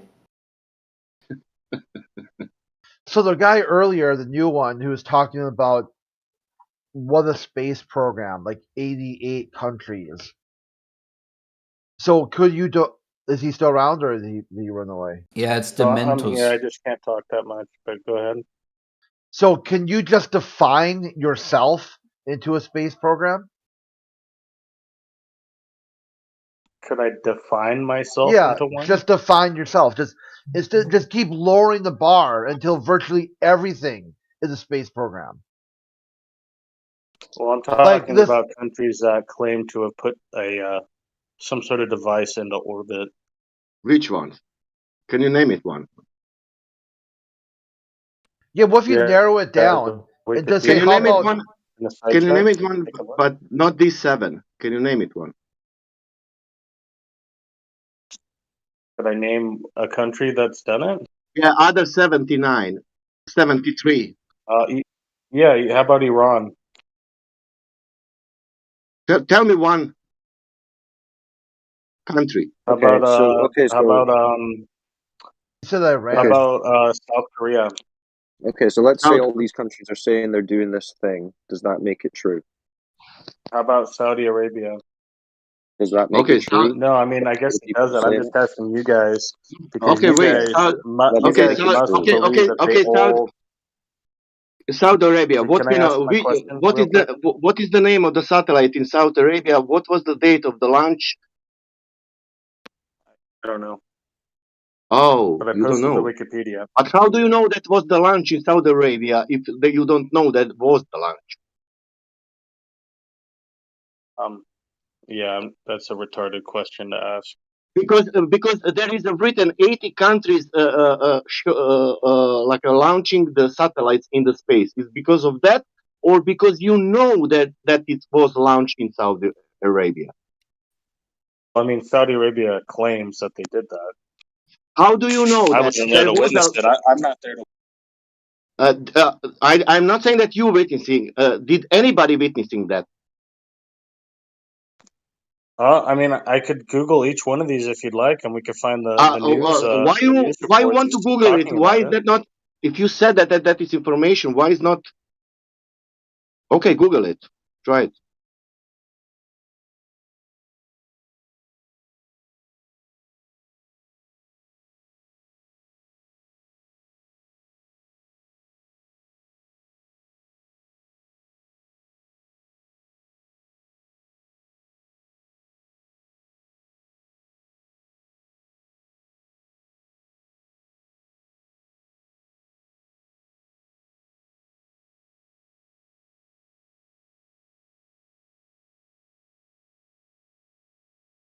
And find that launch has nothing to do with any company or any other space agency like NASA or Chinese or no connection. That means Saudi and Arabian.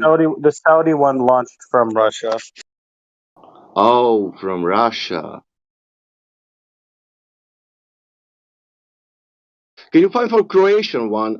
One from Peru, one from Mexico, one from Nigeria, one from, and let's see why these people lying about all governments about satellites. Or information is coming from 7 or maybe 10 countries. Like everything else in human history, like was all the time. It was not Croatia making colonization of the Africa. It was I mean, England. so if somebody uses another country's, it was USA. It was Russia. There is 5 countries, and Russia and China, and that's it. There was no Nigeria, taking control of all world. We know who has the power in the last 200-300 years. Okay, so let me just let's explore this a little bit. So let's just say a lot of these launches, I'll agree, a lot of these launches are satellites that were launched on another country's launch vehicles, like the United States, China, Russia being the big ones. South Korea did launch their own satellite from their own, spaceport and so on. But regardless of whether Saudi Arabia launches that satellite from Saudi soil or if they launch it from Russian soil, they're still like tracking their own satellite, and they're like getting the data, they're getting signals back from the satellite, so they're going along with the lie that what you guys believe is a lie, what you guys believe is a Okay, but I will conspiracy. tell you now And I something just about ask you, how like, why do you I will tell believe you. that I every will tell you. country Because that I will tell you, Saudi Arabia has the Highway 10. It's called. Do you know what is highway? It's the longest highway in just Saudi explain it? Arabia. It's the longest straight highway with changing elevation, maybe, I don't know, 100 meters in 200, 300 kilometers. It's a flat like a pancake and when they launch the satellite, the surface on the ground is not curved.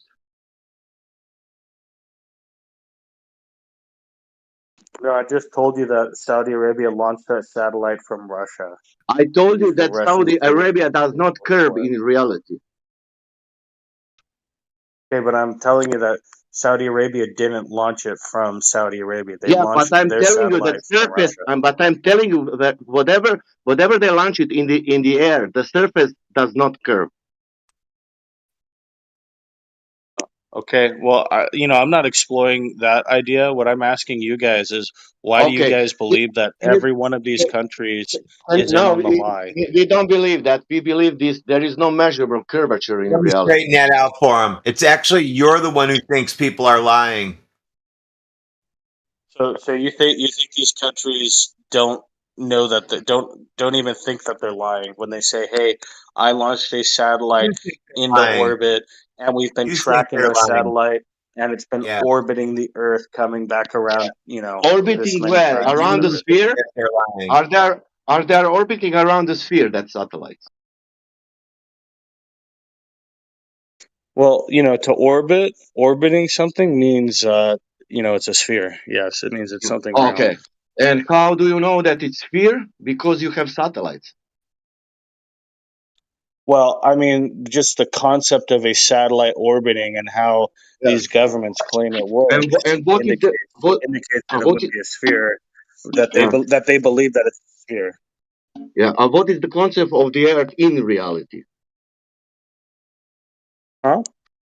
What is the concept of the Earth in reality?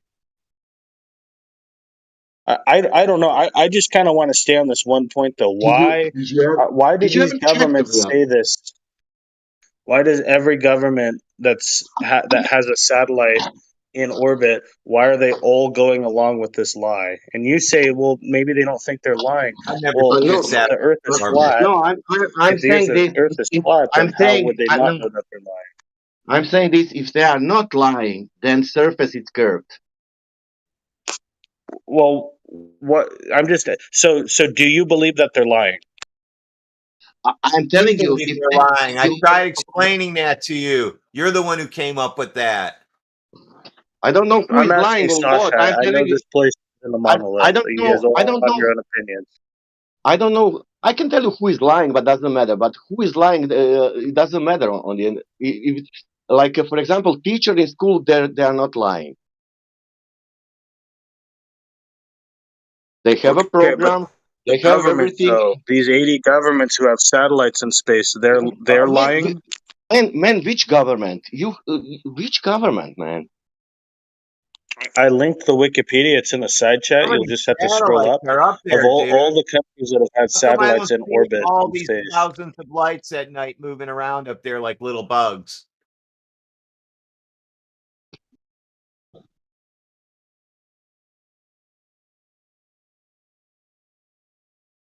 Oh, that's the end of that.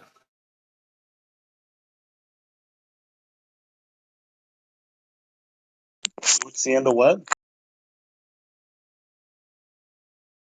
I asked you how come nobody sees thousands of satellites in the sky at night like little lit up bugs flying around. Can't answer that. No, you can't. You can see them. You can No, see you them. can't. Yeah, no, people track them with telescopes all the time. Nobody can track that with a telescope. Just follow along. You're Yeah, an you idiot. can. You certainly can. People do it. You ever done it? Have I ever done it? No, I've never owned a telescope. So So do you think just everybody who's on a you think other everybody who people, owns a telescope who's tracked satellites, do you think they're all in on the lie? You think it's a big conspiracy? Every hobby astronomer that like tracks satellites, you think they're all in on the lie together? Again, the surface is in a question. You can follow that something what is moving in the sky, but that will not change the surface. Okay. I mean, that's your claim. This other guy was claiming that he can't even see satellites. So for me, you can see whatever you want in the sky. It has nothing to do with the surface.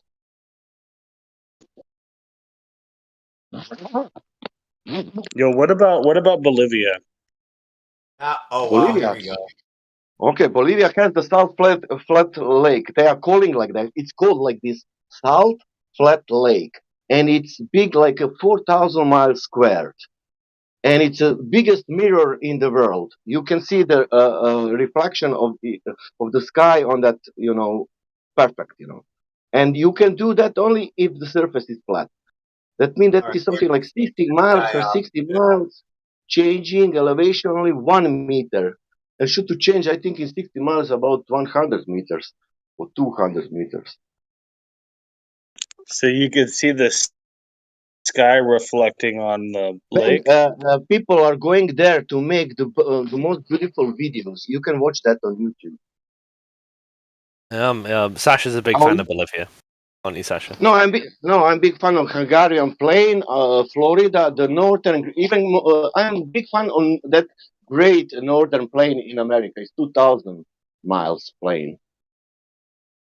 That I'm favorite, not Bolivia, because Bolivia is 60 miles. My power would turn back because Bolivia is 60 miles per 60 miles flat. In America, that shit is 2,000 miles flat. Mm-hmm. It's called Northern Great Plain. It's starting from Canada and finishing there near Mexico, I think. Wow. Nature is so interesting. Yeah, sure is. Yeah, is sure. anyone L here yet or no? Super interesting. Yeah. Bro. You can find out how much your UK is curving from Glasgow to the Southampton. There is a big drop there.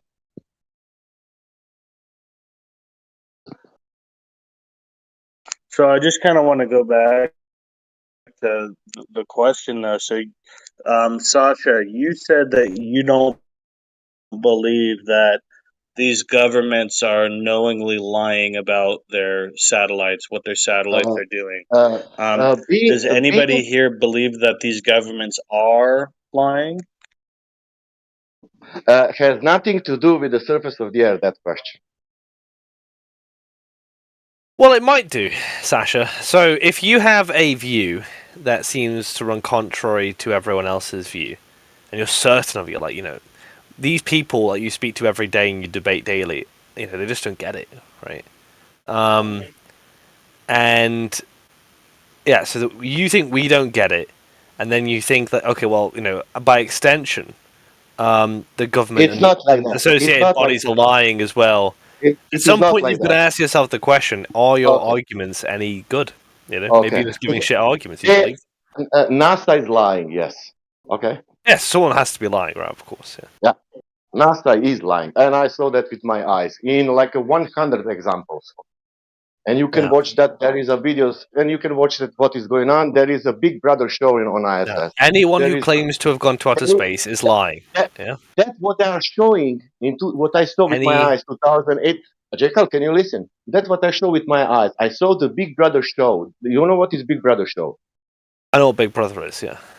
Yeah, that was on the ISS. That means no professionality, no astronauts. Big Brother show. If you understand. Yeah. Okay.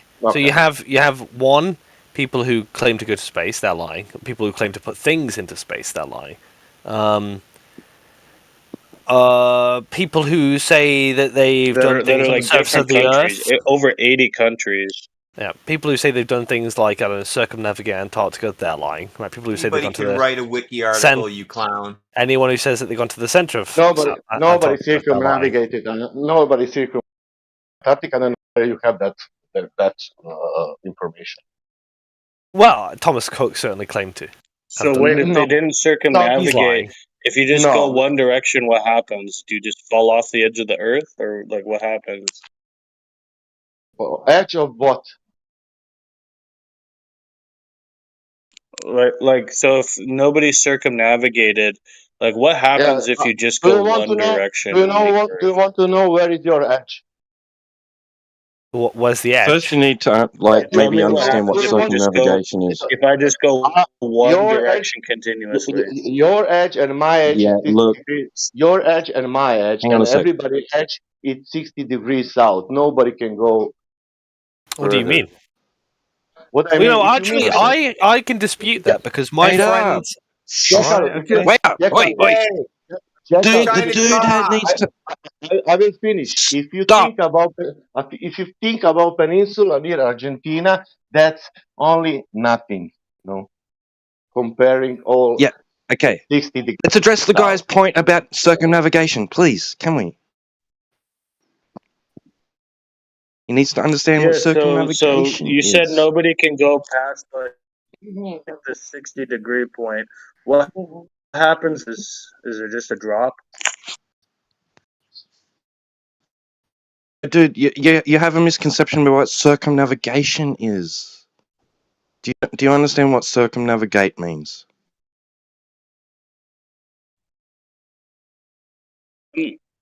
I'm just asking Sasha, if I just go one direction and I keep going, What do you mean by one direction? What you need to clarify for us what one direction means. Are you talking about cardinal directions, as in north, It was east, just south, a and straight west? line. A straight line. No, you Straight cannot. line. You cannot even 10 miles go in straight line. Only if you're on some straight highway. But in other occasions, you cannot go even straight 10 miles. Try to do it in your town. Go straight 10 miles. You need to cross some houses. Okay, I get it. So like maybe people can't necessarily control like the direction that they walk, Okay, so but you can't let's go just in a assume straight that line, right? So you cannot someone go. did. So you cannot travel in a straight line, right? Nope. Okay, so you can't travel in a straight line, sure, but right, like, How would you even what know if you happens if are? you get to this How would edge you of even? the How would you Earth? even know Like, if what you are happens when going you in a get to the straight edge line? of the world? You would have to. You would have to. You would have to take a theodolite or a sextant or a transit, and you'd have to mark your way and make sure you're making perfect triangles to make a straight line, and then go down the middle of that.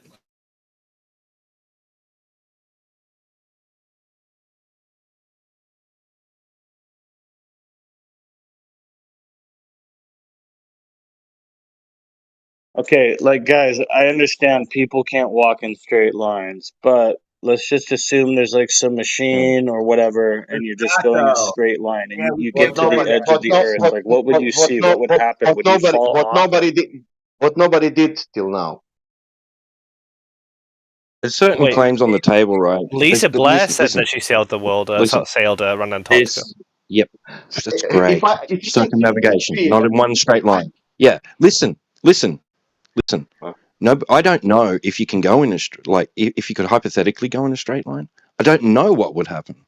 Some people tell me stories about what would happen on a ball. If I went in a perfectly straight line, I'd be continuously gaining altitude until I reached outer space. Right? On a flat Earth, apparently, if you go in a straight line in any direction, you ultimately reach the shoreline of Antarctica. I don't know if that's true or not. What do you think circumnavigate means? Gone out to investigate if that's what actually happens or not, but I'm told apparently that's what happens. What did you say And if you go circumnavigate in, means? circumnavigate means to go around. Yeah, okay. So circumnavigate Antarctica. Yeah. Apparently that's what people have done. Yeah. Just double checking that one, right? Because I thought you were saying that circumnavigates to go in a straight line, which I was confused by. Yeah, nobody did. Yeah. Yeah. Well, if you're saying that, then Lisa Blair is definitely lying, right? That's one person we can say is lying. She's alive today. Okay. What was the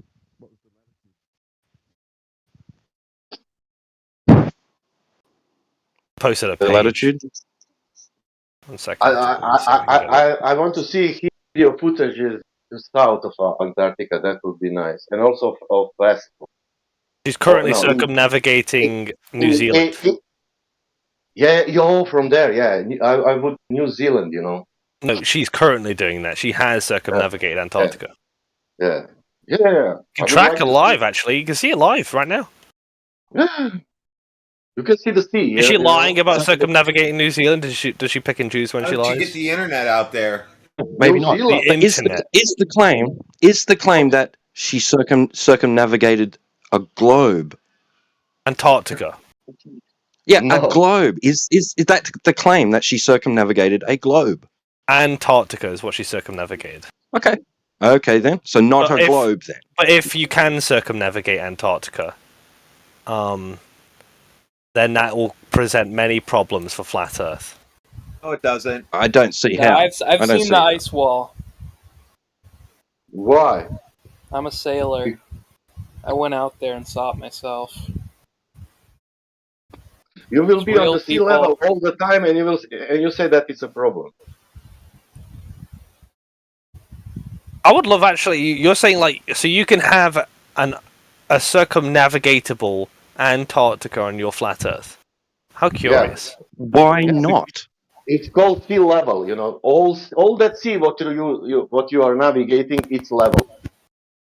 So the Earth wouldn't be 1 sec, let me just post this really quickly. So I don't know where is Antarctica, how big it is, but the sea level, it's level when you come to Antarctica. All that sea to reach Antarctica is level. Yeah. Let's post in the. Okay, look at this.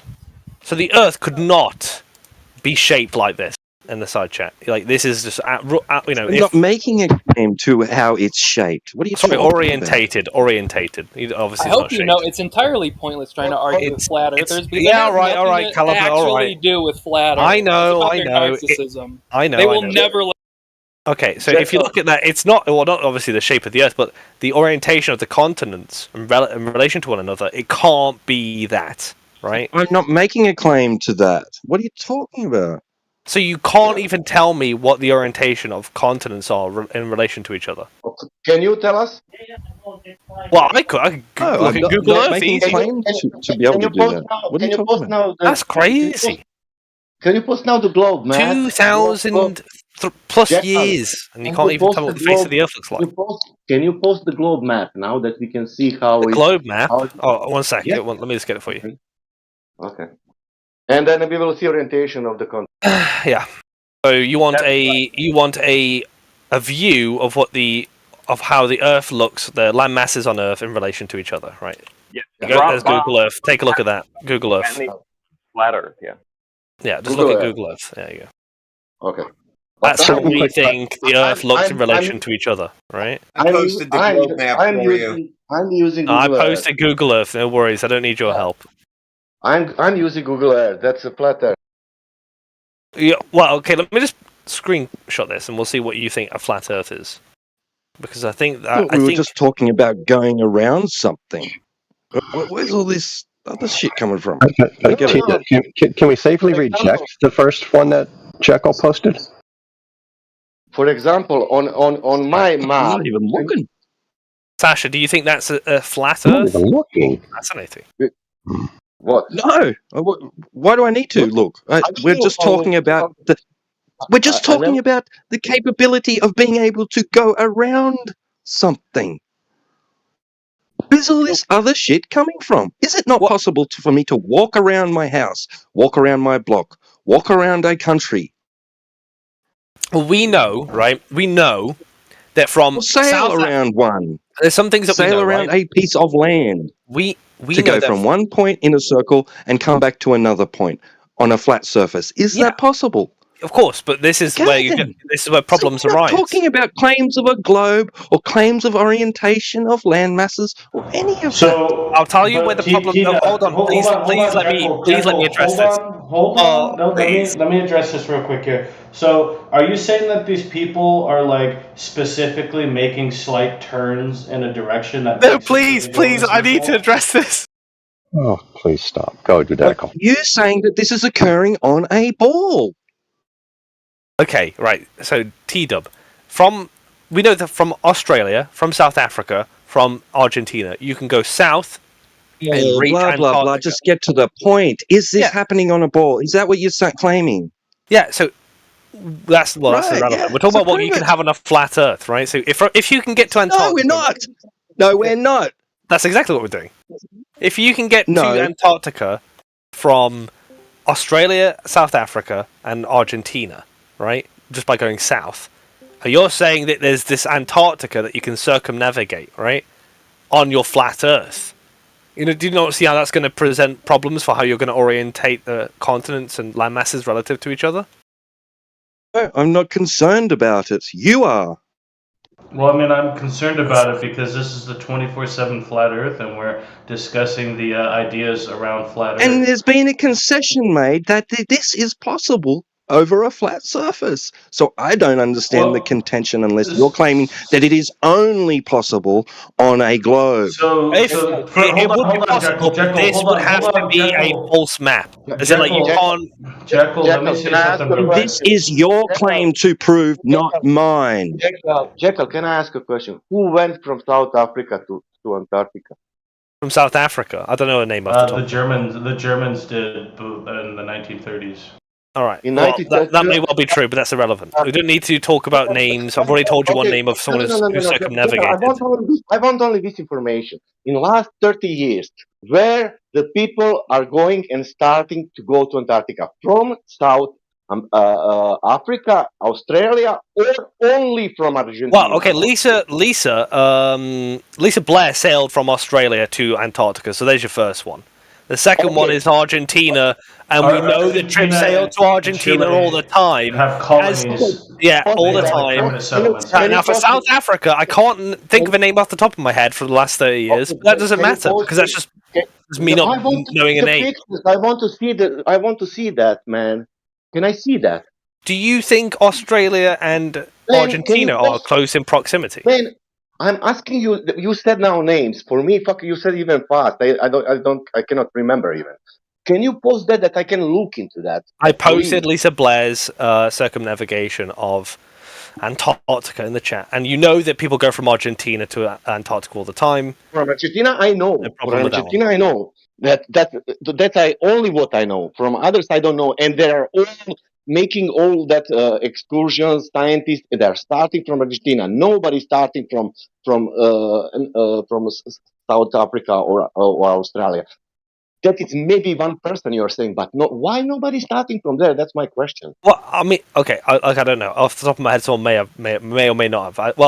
I just couldn't tell you off the top of my head. The point is that if all those 3 points, you can go to Antarctica just by sailing south, and you can circumnavigate Antarctica, and then you'd have to completely, in such a way I couldn't even fathom, reorientate the land masses on the Earth, which I think, like, it's to the point where it's almost falsified the flat Earth, right? I would say. Do you think that from South Africa reach some kind of ice fall or whatever?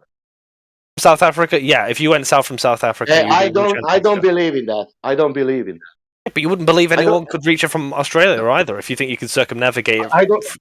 I don't believe also that. Yeah. If you don't believe it, then you're not the person I'm talking to. We're talking about... I will tell you why. That was the other guy. I'm not trying to persuade you that you can circumnavigate Antarctica. No, I will tell you why. I need all that, video recordings, what they made on that peninsula. Same one, I wanted to see that ice fall that somebody recorded when they crossed it from South Africa and from Australia. And then I will say, okay, there is a really ice fall. Then I will tell you, yes, but what if there is only a sea and there is no wall? Look, here's a good example of what would happen. Here's a good example of what would happen if you have a circumnavigatable Antarctica. Now, that would be a problem for the flat Earth, right? Because now the edge of the flat Earth could be in any one of those directions.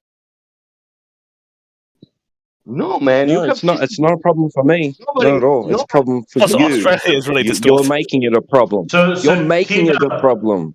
T-Dub, you're saying that like all these people that claim they circumnavigate the Earth, they always are just going in a circle. So, maybe like if I'm going from Australia and I head towards like South America, you'd have to concave your Earth. You have to like do like slight turns the same direction the whole way. Otherwise, you're gonna like fall off the edge or something, right? Like, what if somebody does turns the other direction? What happens when somebody gets to the edge of this flat Earth? Dude, what is at the edge? It's not a problem, but we can't explain it. What is at the edge? Your troll failed falling off the edge. Your troll failed. Okay, but what is at the edge then? Are you guys claiming it's impossible to get to the edge? What edge? I don't know. Is there a limit to this, or do you just keep going? We know you don't just keep going because, look, everyone knows that if you sail west from California, you're going to end up in Asia, right? Well, in this claims that you're going in a circle. In this version of your flat Earth world, right, where you can circumnavigate. The one I'm not claiming. Why did you mute him? What do you mean version? What version? Well, why don't you unmute him and he can answer? Who can answer? Man, that's some shit moderation right there. A lot of complaining, Dementis. Jekyll's the nicest guy. You just fucking mute him mid-sentence. What did you say? Jekyll's a what? He's the nicest guy. Yeah, he puts on quite the act, doesn't he? He's a nice guy, man. I know him. He could be nice, but okay. Why don't you let him explain? Don't you hear the buzzwords that he's trying to throw in there, Dementis, or are you hard of hearing? What buzzwords? Your version. So nice. Well, no, you guys all, there is no consensus in here. You guys all have your own version to explain this. There is truly not a consensus here. Do you guys agree that there's not a consensus? I don't really care. On what? I mean, so that's why he's saying your version, because everybody here has their own little theories behind this. Why are you holding value to consensus? What is that? What value does that have? I'm not. I'm just explaining what he meant, because everybody here has their own version of flat Earth. God forbid Why we is have this an our own issue? individual brains. It's not an issue, but somebody was saying it was a buzzword, and that's why they muted him. He was literally mid-sentence. I don't have a different version of reality, man. Your version of flat Earth. So I don't get what you're talking about. Because you guys disagree with each other. Why are you separating flat Earth from the reality that you observe and experience? I don't understand. You just unmute him. Why don't you pick up the torch? No. I want him to finish what he's saying. He's going to complain. He's relying on someone else. That's what you guys want us to make flat Earth about being certain things. I just wonder, is there an edge to the flat Earth? I think we just want you to make a single. See, just like that. So flat Earth has to be about there being an edge. There is. Some of you say there isn't. That's not what I said. Why is it about there being an edge? I don't understand. Why is flat Earth I'm just asking you about there being an edge? I'm just asking anyone here if they think there is. Why would you ask that? Who asked what? Dude, okay, Dementis, where's the edge of the universe? I don't know. I'm not talking about the universe. I'm talking about. Well, wait. Some other person. Wait, you're telling me you might have a different story about that? I might. I don't really want to talk about that. Dementis, I'll be quiet after I drop this on you. But I think you're still caught up in the idea that flat Earth equates to disk in space. Well, yeah. So I'm wondering, is there a limit? Is that your state of confusion at the moment? Well, no. So do you believe it is a never-ending plane then? No idea. Huh. So, if somebody just travels in one direction, why do they not just keep going? Can you imagine that? Traveling directionally isn't traveling in a straight line. Okay, so you're saying that if I travel in one direction, I'm like somehow traveling, like I'm making like slight turns or something, and then coming to some other place when I keep traveling in that direction? You end up where I you know that started. you're trying to visualize something in your head about the entirety of reality, like CB describes, like holding a puppet on your hand, right?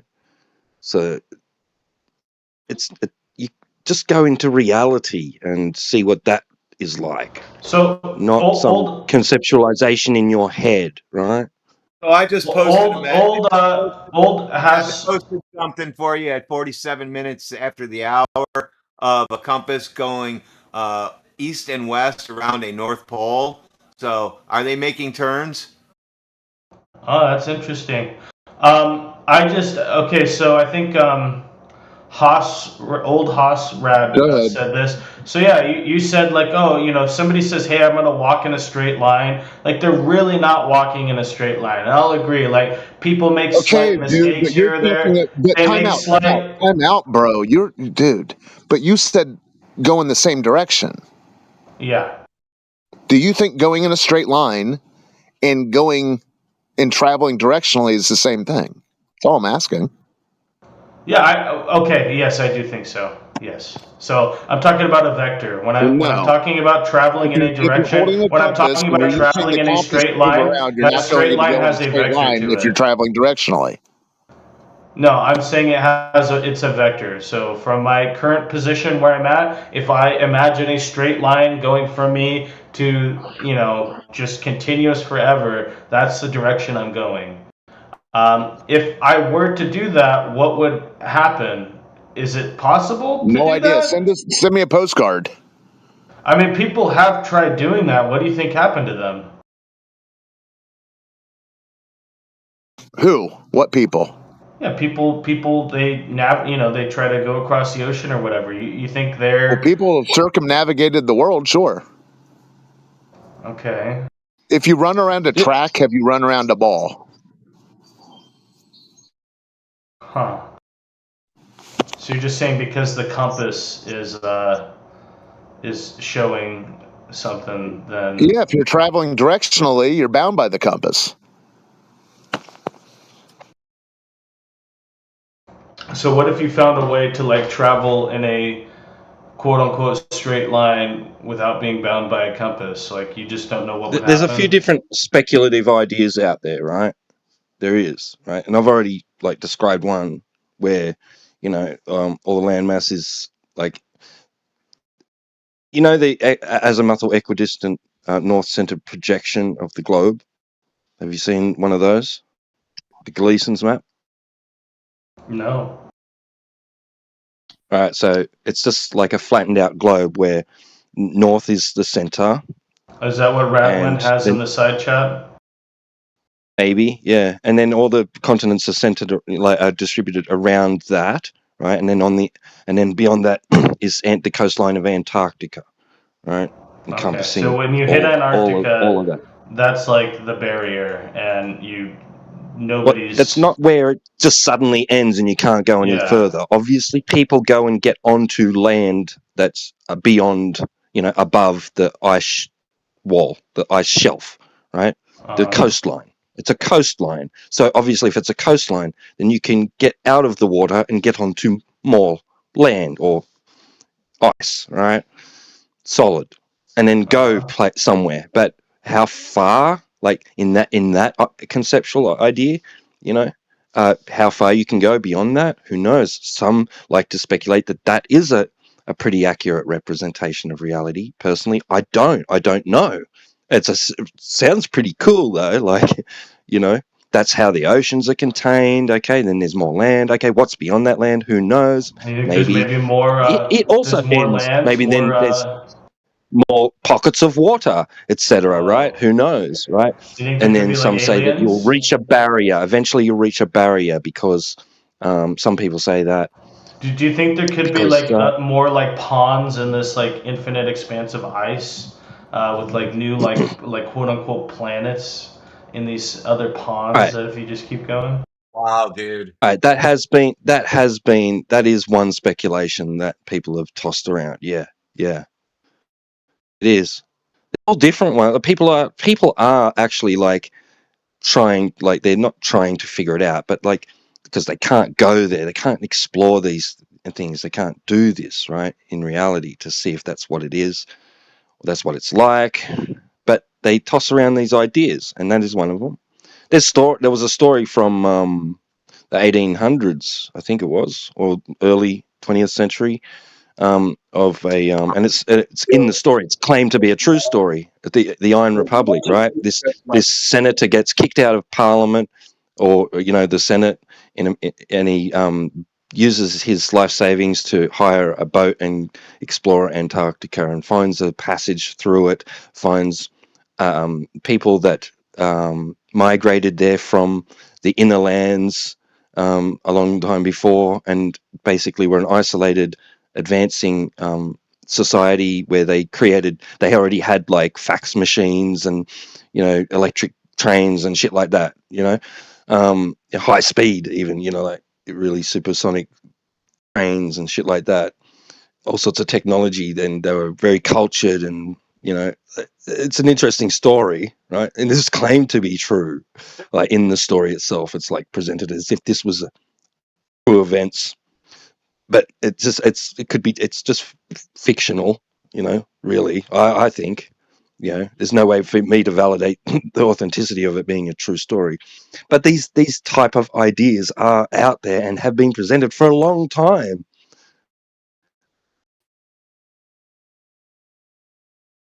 But the real thing is nobody knows until we just given free, independent ability to go and explore. Yeah, I think Jekyll might know. You just had to unmute him. I think he might be able to explain it to us. There's also other ideas like where it's more. They think it might be more like a Mercator map, where you can like literally loop around to the other side, like through some sort of unknown, yet undiscovered, laws of physics. Yeah. Pac-Man world. There are people out there that think that could be how it works. I'm not going to deny that. You can find those people on YouTube. They think that. Yo, I just wonder, can you guys please unmute Jekyll, please? Dude, we're not unmuting your girlfriend. Do you want to talk to flat earthers, or do you want to talk to globers? You and Jekyll can go to another chat and have as much discussion as you like. You really want to talk to Jekyll that bad? You've got DMs. You've got other servers, other channels. Don't make out like this is your only option. What are you talking about? He didn't do anything wrong. Stop concern trolling. That is none of your concern, whether he did something wrong or not. It has been decided by moderators here in this channel that he is not allowed to access his microphone at the moment. Bad with it. This is usually his tea time anyways.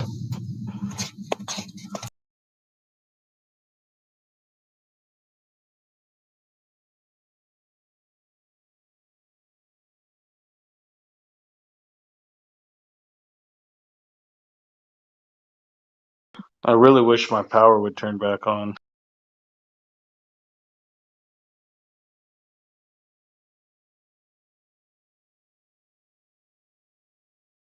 You know what I really wish?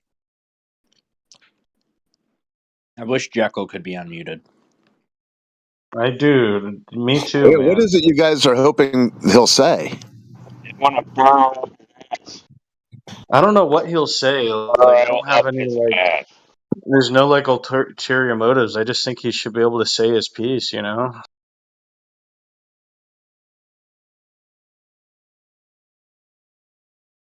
And if you really want to hear it, you could go to another chat with him and he could tell you. I want to hear it in here, though. Unfortunately, you don't have the privileges to be able to make that happen.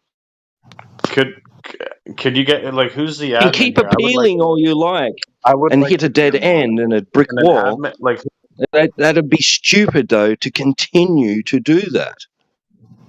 It's going to find you yourself also muted.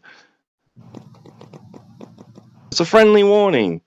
Yeah, if you stop talking, then they'll have to unmute them because then they want the conversation to continue. So you can just like boycott them. Let's do that. It works. It'll It works, be just- Radley. Boycott. Boycott flat earthers.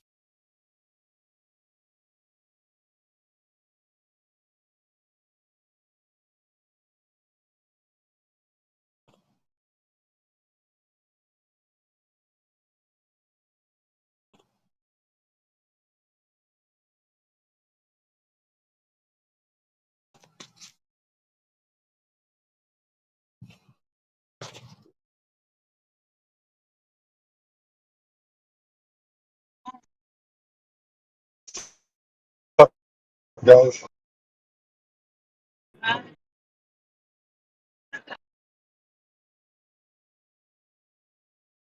How is everyone?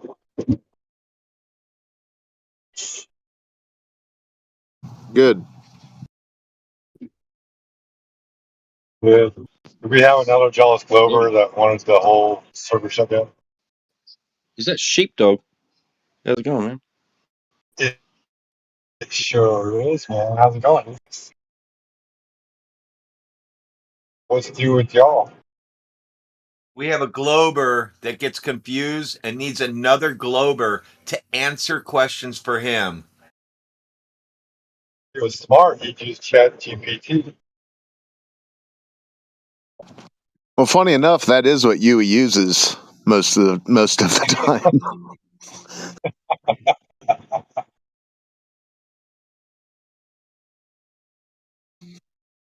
Yeah, he actually got, I can't remember what it was about, but a couple of days ago, he actually self GPT smacked himself. Once he becomes, I forget the details of it, but it was, he even found it funny. They don't realize that sometimes out of boredom, we'll argue with Chat GPT just to run it into a circle and admit that the Earth is flat.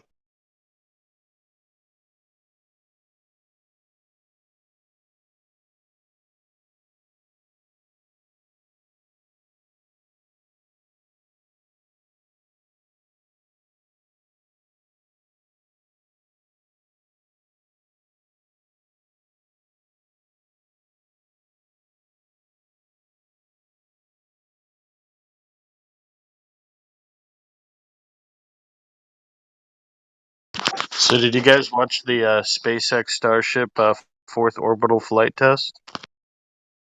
Of course, yeah. Dude, that did pretty good on the re-entry, man. Oh no, That flap barely hung on, but we have to boycott. No talking. No Globers talking. We need to get our Jekyll back.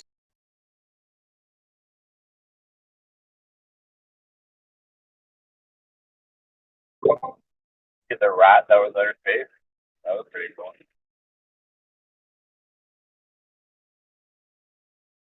I missed it. What happened to it? Walk me through it.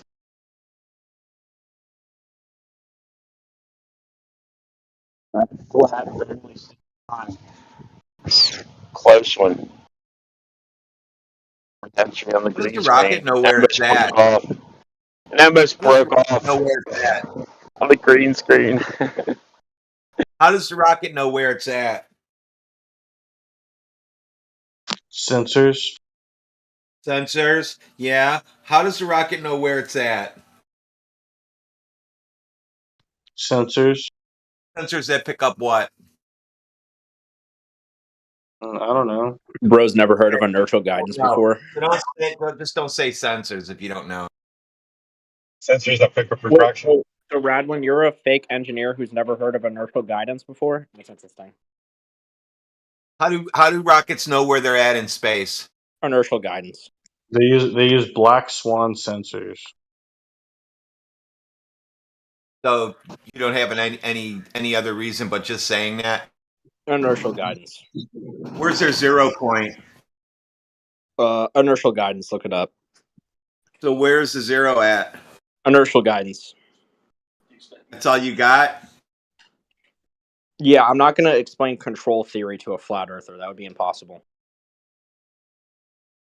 I don't think you know how to explain it, bro. I don't even think you know what it is.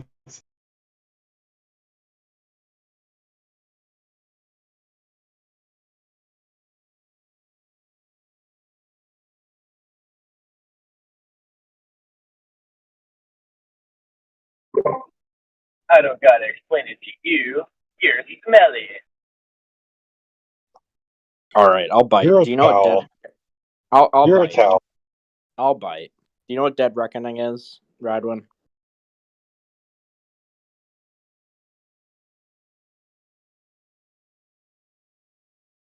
Nice talking to you. I'm doing something. Yeah, dead reckoning is when you go straight. What? No, not at all. Dead reckoning False. is when you go straight. False.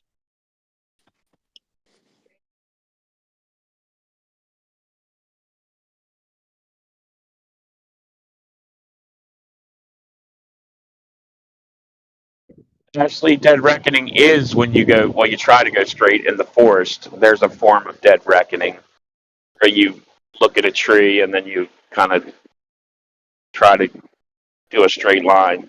But he's talking about some SpaceX freaking gay space reckoning. No, I'm talking about dead reckoning as used by ships, aircraft, submarines, stuff It's like just that. going straight. It's you shoot at azimuth and you go in the same direction. No, you use nearby land masses to navigate. It's all false. This is all false. Flat earthers know nothing, I guess. Keep on trying. Maybe Whoa, you'll is get that a female flat earther? voice changer.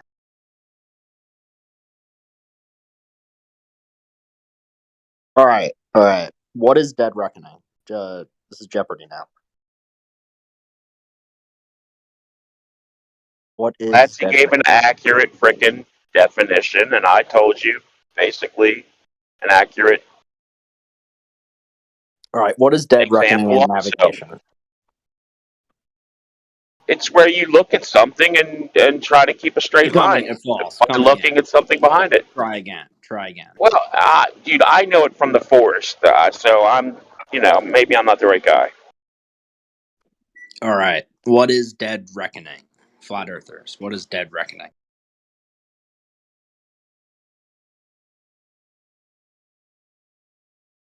It's control theory and navigation time, flat earthers. Get your notebooks. We're learning about dead reckoning now. Anyone know what dead reckoning is? Post a citation. Wait, no, I'm asking you what dead reckoning is. I'm not asking. We're asking you to post a citation. Why? We haven't even gotten citations yet. I just need to know what you think dead reckoning is. Well, the citation is going to have the definition. In it, so go ahead and post the citation. Let's talk That's about all it. we need. Post a citation, please.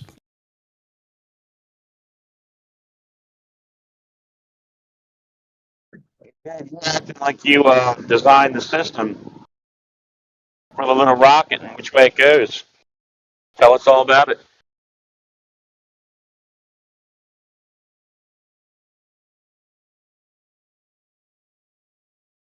System, man.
So I guess that was the end of the conversation, right?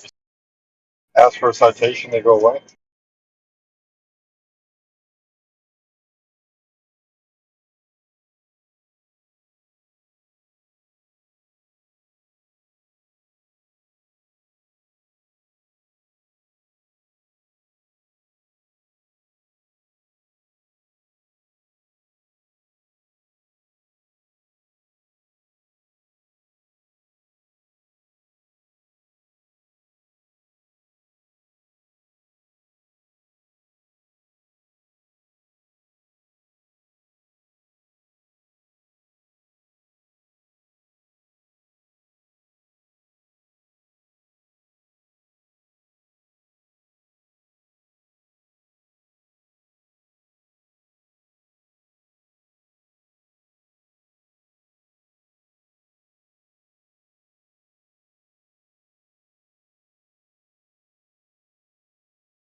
Unmute Jekyll. Unmute Jekyll.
Hello, is anyone here?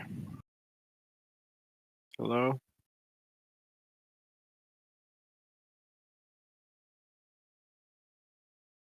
Oh, he's back. Yes. Hello? It's worked.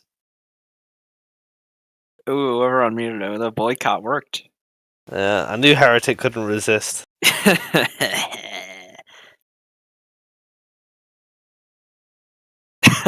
That's great. I told you it would work, man. Who unmuted Jekyll? Speak up to the man who unshackled Jekyll.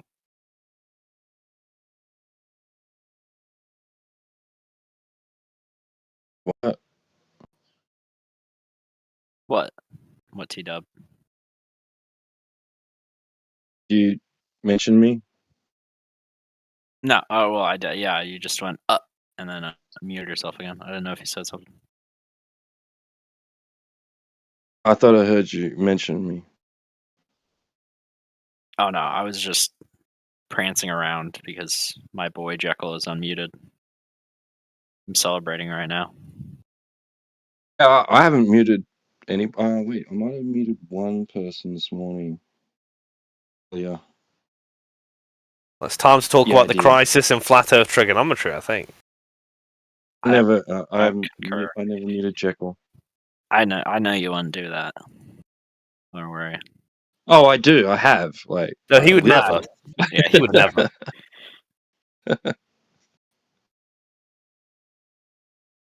I don't like your new profile picture, Jekyll. I think you need to go back to the old one.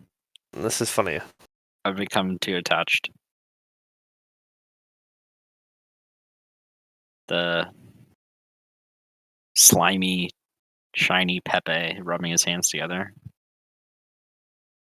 Yeah, What was that? What crisis did you say there is in what for flat earthers? What? It's a What was all that crisis in about? flat Earth trigonometry. Flat Earth trigonometry. Although, So, Trig sometimes calls it a genocide. I don't know. Yeah. There's one word above it, but I don't know if I'm allowed to say that here. I'm confused. I don't know what you're talking about. Is this something to do with it? Something in the chat, in the text chat? No, but it could be. I could send something. Oh, okay. Hold on. Hold on, guys. Doesn't trigonometry require a flat Earth, like with a sextant, for example? Is it a baby flat earther right here? Oh, that's Grizzly. He's like, he's a flat earther, but he's not associated.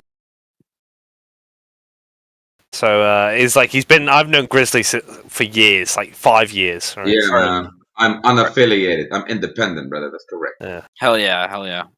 All right. I think some of the flat earthers don't like Grizzly, to be honest with you. Because he makes claims, probably. Yeah, and also some of the Globers do like me, even though I'm flat earther. So it is what it is, bro. Swings and roundabouts. Because like a lot of flat earthers don't like when other flat earthers make claims, right? I don't think it's that. I don't know what it was, but he got banned a few months ago. No, I was never banned. Don't lie. You told me you were banned. Probably was trolling you, bro. I see. So why do you think you live on a flat Earth, Grizzly? Because I can see further than what the geometry of this Earth would allow. What does it allow? It should allow me to only see a few miles. Maybe, like on a clear day with all the best conditions, maybe up to 5 miles, but I can see further than that. And that's your flat Earth right there. Well, for me, that's the beginning of the questioning and like skepticism, and then once you look into it a bit further, you realize it can't be a globe. So. Is there anything else beyond the seeing far thing? Because I just feel like it's so boring. Another thing that really convinced me was the fact that that you can't make curves. Oh, water finds its level. That's what you're saying. Yeah, I've never seen water make a curve. If I ever see water make a hill, I'm gonna immediately question my flat Earth beliefs, bro. A water hill? Yeah. Well, I mean, if that will make you question it, I mean, well, let me just put something in this. If you show me a water hill, that's formed in some natural way without some. Well, it's not. You're almost there. I mean, people call this a water hill sometimes. So let's just look at this. And by the way, because we're on a globe, not only would it be a hill, it would be a permanent hill in all directions all the time. So a wave, a stationary wave that never crashes to the beach. Hilarious. Let me just find this image 1 second. Like theoretically, if you were to make this ball, imagine we live on the ball, and we made it perfectly smooth, just hypothetically, right? And there was no water on it, hypothetically. Then if you were to just like start riding in a car, let the brakes go, you would just never stop. You'd just be going downhill, round and round and round and round. You'd never stop. Grizzly, look at the side chat. What's going on in this image? Because it can't be a water hill. We know that at least. That's just perspective, brother. You zoom in. No. So if you start zooming in, it'll come into view, bro. What are you talking about? Is that so? Well, I'm glad you said that. Let's just get this. A second. Bro, do you really believe? You really believe this is the Earth's curvature that you're witnessing? I believe that when you zoom in, it will not come back into view as shown in this video with a P1000 camera, 125 times optical zoom, 30-foot observer height. That ship doesn't come back into view when he zooms in. What's going on? Right. So you think that's the Earth's bulge? That's the dip. That's the bulge. Right. Over the bulge we go. Yeah. Well, I mean, I don't want to say what I think because it's more about what you think is going on. No, that's what you think. So that water must be making a hill. There must be a big hill. Wait, you don't think there's a hill? More like a cylinder. Yeah. Okay. Either way, so it's not a problem of zooming in. It's definitely not a water hill. We've agreed on that. So what is it, Grizzly? Well, I'm Where's the saying hill? I don't see the hill. I don't see a hill there. Where's the hill? Where's the hill? Hold on. I'm saying that there's just flat water between you and 13 miles away. So did the boat sink? Hold on a minute. Hold on. I'm saying there's just flat water between you and 13 miles away. Right? Point to point. You're saying that there's a bulge actually, look, and you can see that dip. Look, it's over the dip. So you're telling me there's a hill, that there's a slant in the water. That's what you're telling me. Well, I think that that boat is going beyond an Earth curve. But what do you think? Do you think it's sinking? I think that it's just optics and perspective, and that's actually flat water all the way, 13 miles all the way to that. All right, to go into perspective, we first have to agree on one thing: is perspective magic? Yes or no? It's not magic.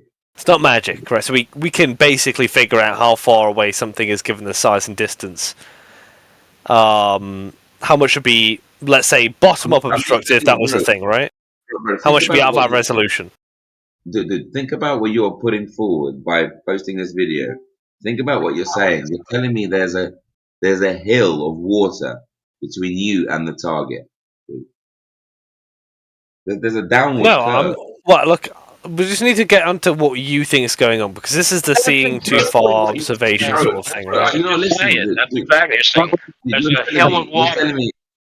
Why do astronomers love this hill of water thing so much? It's so weird. Dude, you're telling me that the water level between you and 12.6 miles away is not straight. It's actually downward sloping. The reason why I'm trying to avoid going into this hill thing, this hill or drop or whatever you want to say, right? The Bev thing, is because I actually am more interested in doing just looking at the observation, right? You said it can't be a water hill. Brilliant. And now you're saying it's perspective, right? You're saying it can be a water hill, right? Well, I wouldn't call it a hill. That's why I don't want to go into it. It's just semantics. Can you explain to me how water's I see, right. I mean, it's a strange sort of semantics game that's just not going to get us anywhere. Whereas, like, if we look at the observations and we run through what he thinks it could be, and we eliminate each one as we go, see if he runs out of ideas. It's either going to be the case that it's something to do with perspective, or the water's making a downward trajectory, downward slope. But that'll be a small That sounds like you're describing a hill of water. Because I've never ever seen water do any kind of slant. It's always been laying flat. But I thought you said there was no water hills. So if you think that's a bulge, but you're saying there is. No, I'm not saying there's a water hill. You're not saying there is, right? No, okay. there's no water hill. There's an optics. Okay, there you go. You're both in agreement. You're both in agreement. Well, I mean, it's just that he thinks that there, like, if there is a water hill, then the Earth can't be flat. He'll question it. Not like can't be, but he'll question flat Earth.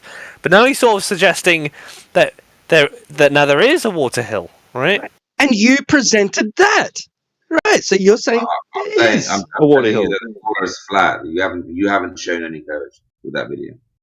I haven't shown curvature, right? Okay. I mean, what happened to the boat then? Did it just went sank? It's a question of optics, not a question of perspective. We're back on perspective, all right? So the boat's 12.6 miles away. It's about, let's say, 30 meters in height, about 30 meters in width. I think about 40 meters in length, something like that, 50 meters in length. Do you think we could figure out how much should be out of our optical view, out of our resolution? Did you realize with those numbers? That if it's not a question of if you don't agree that it's optics, then the only other alternative is that water is making a downward trajectory over distance. I think now. Well, look, we do think that the water's curving downward. Let's not be. Possible. Why are you just avoiding the observation itself? No, but he's on the right lines because if it's not perspective, then the water's curving down, right? That's fine. Down. What do you mean by down? What do you mean by down? Down relative to the observer, so down relative to me. I've got a couple of questions for you. So one, vertically, parallel. We just not do the Bev thing. So no, I am going to do. I'm not doing a Bev thing. I'm doing my thing. Turn this guy down. Goodbye. They can't even get to the point where they look at the observation. So question number one is, how is it the case that water is making a downward trajectory? And number two, if you think it is, well, then you must think you can see curvature from the surface of the Earth. If you're already at 10 miles, you can already see curvature. So shouldn't we see a lot more curvature? I'm committed to this idea now, Grizzly, that you said, if it's not perspective, then it must be curving down away from me. I'm committed to you having said that now. All we need to do is eliminate the idea that it's perspective, and then the water's curving down away from you. And that's brilliant. Optics. I'm asking you, do you think that's showing the curvature of the Earth, that video, or not? Well, I mean, look, if we can eliminate perspective, then yes. Now, we know what the distance of the object is away from us. We know the size of the object. Answer that video. Can you just answer that question? What did you say, sorry? Is that video showing curvature or not? Well, yes, even given what you're saying, right? So if it's not perspective, then it's Earth curving. So you think water's curving here, yeah? You will think so too by the time we finish with this conversation. No, I doubt it. All right, Trig, you did the numbers before about how much should be out of your resolution. You did 10 meters, so but I think it's bigger than that. Can you show an experiment to this is even repeat that? Do I have an experiment to show that angular resolution is a thing? Angular resolution. Can you show me an experiment? It's geometry. And how it's bending. Oh, hold on. No. We're talking about angular resolution now. You brought it up. So if you think the water's bending, can you please show how it's? Oh, you brought up angular resolution. Hold on. Let's talk about how that doesn't make any sense. So the angular resolution of that. If you think that's curvature, water's bending, can you show how that's possible? Euclidean trigonometry. You know, you're talking to like an actual schizo here. Sorry. That's fine. I don't care. Cool, guys. Okay, bro. Your medication's on route. You won't be. It doesn't matter who he is, but he's agreed to the terms that if we can prove it's not a matter of perspective, then it must be the water's curving down away from him. Let me finish. Can you explain to me how water's curving that way? So let me finish with my angular resolution thing, because you said that before, right? I never said those words. I'm just waiting for you to explain how water can curve. You said he said optics. Now, he did say for a minute. angular resolution. Grizzly, do you shut up? Shut up, Grizzly. Do you agree with those conditions? What? I'm just waiting for an explanation of how water can curve over distance. No, but I want clarification. Do you agree with the conditions that these guys are imposing upon you? No, I don't. He announced them. I didn't impose. There you go. I'm still waiting for okay, thank you. Can curve over distance. That cleared up. All right. No, so he wouldn't agree that if you eliminate perspective, that the only other conclusion is Earth curvature. He doesn't agree with that. We're removing perspective. Let's just be clear, right, Grizzly? What options are there? You're taking all this time when you could easily just explain how can water curve that way over this. Hey, yeah, but we're trying to eliminate all the possibilities so we can, conclude Earth Just explain to me how what you call a possibility is even possible, please. Yeah, I don't think this is going to be a conversation. It's going to be me talking about. It's going to be me talking about all the observations we could eliminate. And you say, but how could you know if it's Earth curve? Can you just? What did I tell you just 30 seconds ago? Can you ago? find a way of showing me that? I don't think he's schizophrenic. Well, I do, but that's just. Can you find a way of showing me how one of No, your he is a possibilities schizo. is He's actually actually- possible? I've known him for a long time, but.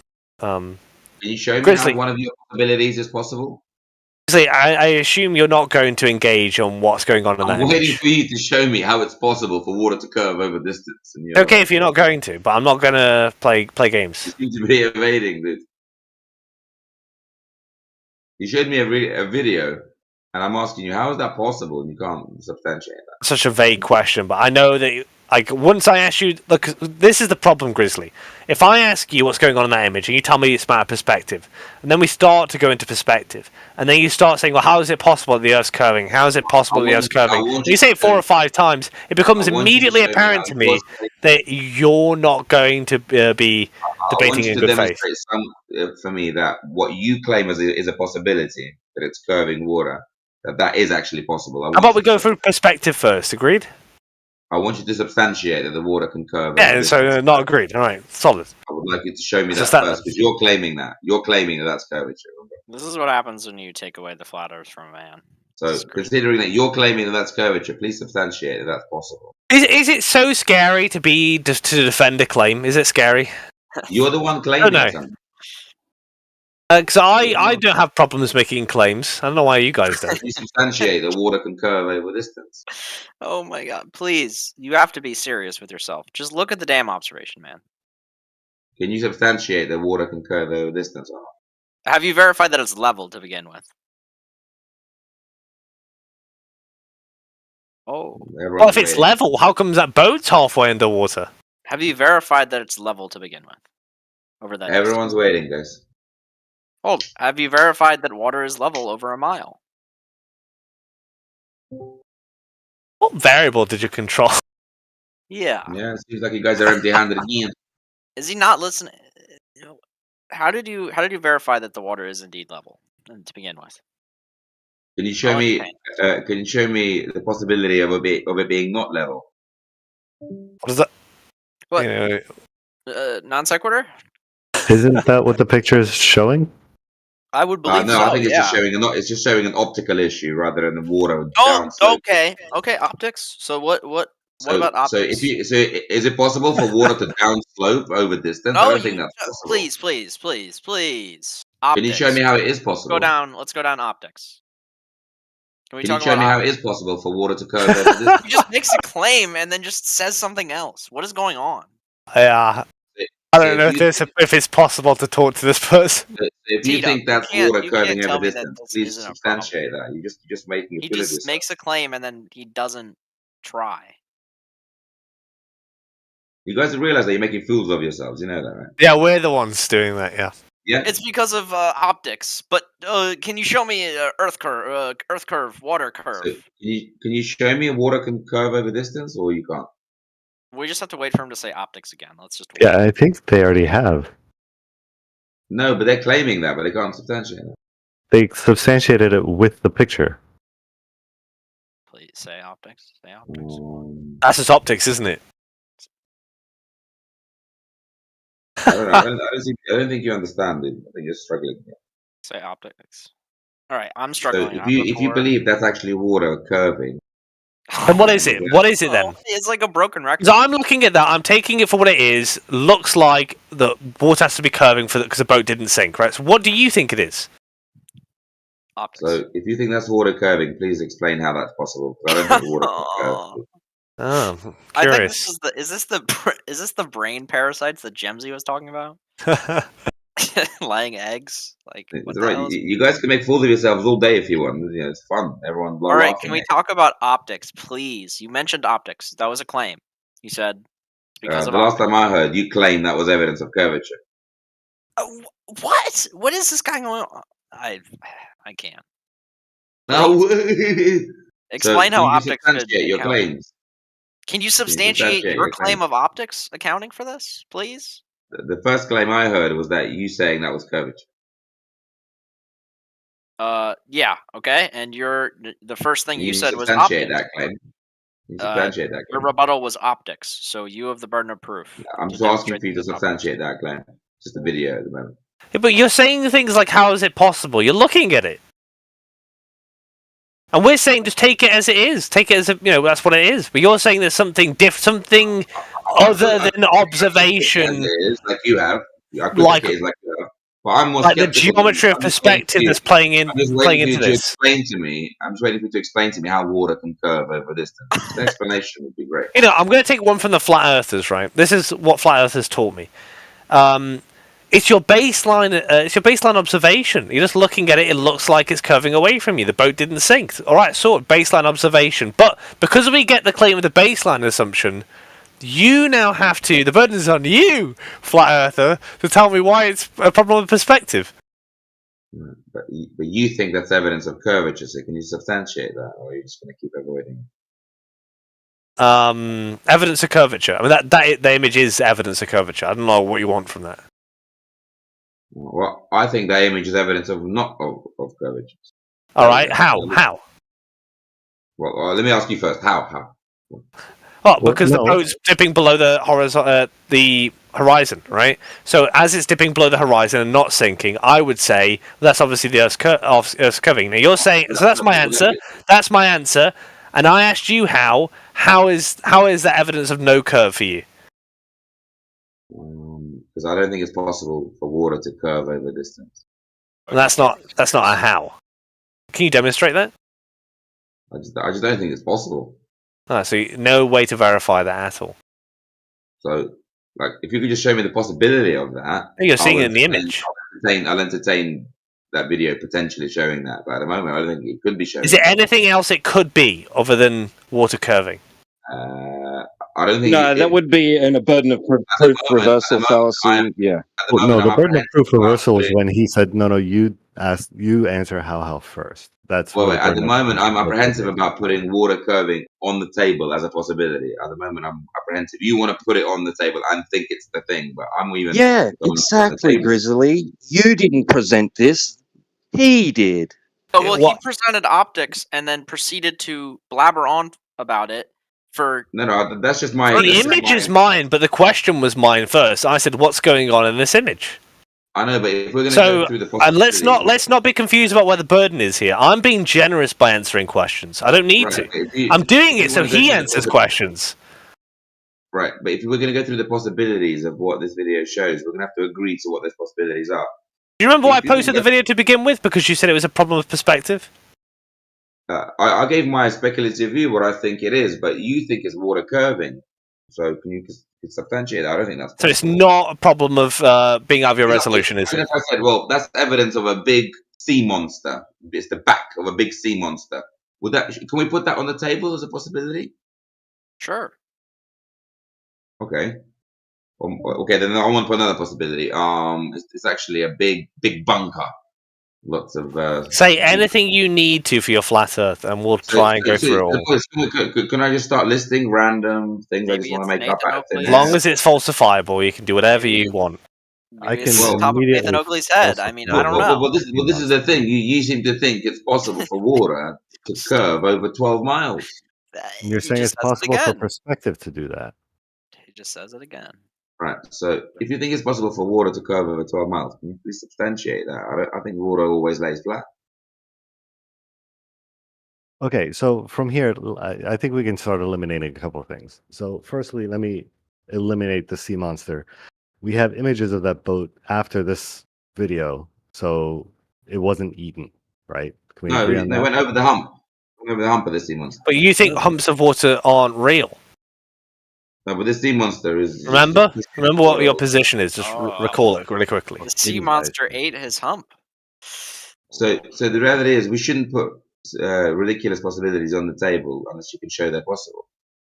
No, but we just talked about them logically to refute them. So, if you think it's possible for water to curve over distance, please show that's possible, please. All right, no. So see what we just did. So we just went through a logical deduction as to why the sea monster is probably not likely. More improbable than not to be a thing, right? Sure, it could have been a sea monster, Okay. right? Why don't you guys list all the possibilities that you considered? Why is it like desperation to and make the have globe eliminated? as... Is it And like have eliminated?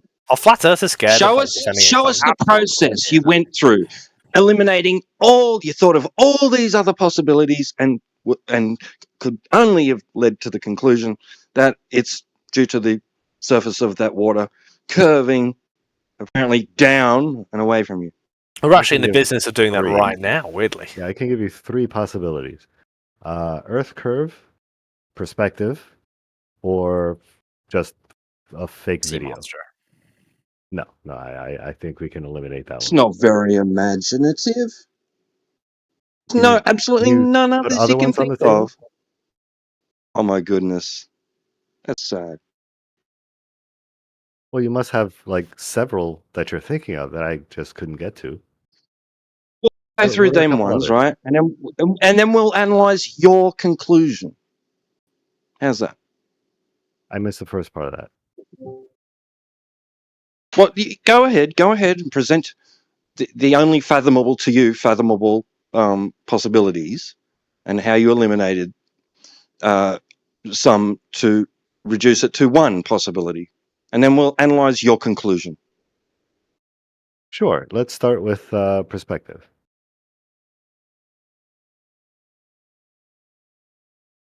Right. So everything we know about perspective says that perspective causes things to converge to a point, right? Nothing should cross over and start dipping below that if it's just perspective.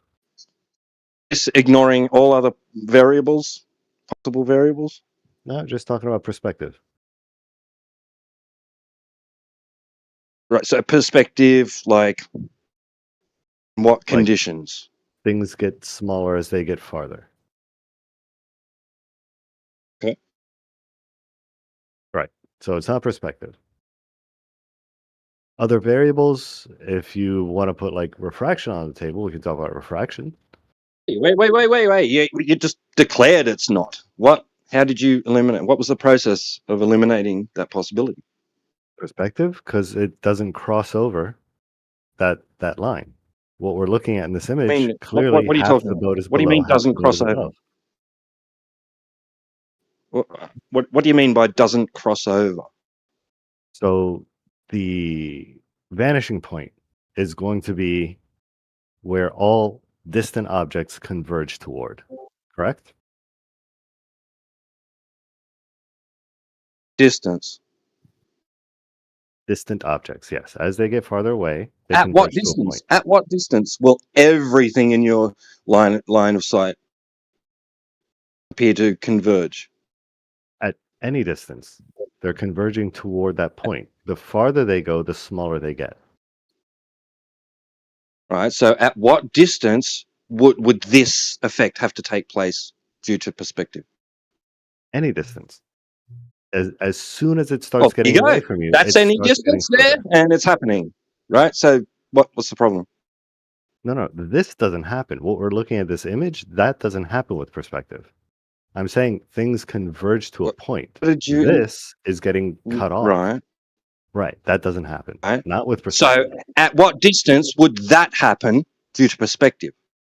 What we're looking at in this image, at no distance. That Yeah. doesn't happen with perspective. Why? Because Doesn't it wouldn't. How doesn't it? Because it would converge to a point. It wouldn't get cut off Is it halfway not? through the image. What do you mean? Is it not What is- converging? Is it not? Is it not conforming to perspective? Is that boat not getting smaller with distance? Well, half of Is your it's eyes gone. having trouble distinguishing the difference between the surface that it's on Well, half that boat's missing. and the thing that's on it? Half Is the it or boat. not? Is that actually affecting what you're seeing? Perspective? It's affecting the Yeah. size. Is it It's is it not a factor? affecting Is it a factor in what you're seeing? Is in the perspective a size. factor in what you're seeing in that image? It's a factor in the size. It's not a factor in half of it being missing. Half of it being missing has zero to do with perspective. Right, I see. So diffraction is not a factor. Diffraction is not perspective. We can talk about diffraction. That, but it's going to have to be incorporated into with it, right? With the way perspective works as well. No. Right? You're not talking about angles. Angular Yes, view. Angles And are the- to do with and the- perspective. Angles are also to do with diffraction. Right. So you're saying that boat's So being you're gonna have to- obstructed? Sorry, Timbo. Let's go for it, man. Well, right now, all I'm saying is it's not being obstructed bottom up because of perspective. But not by Earth curve, right? Well, we haven't gotten to that yet. We're still talking about perspective.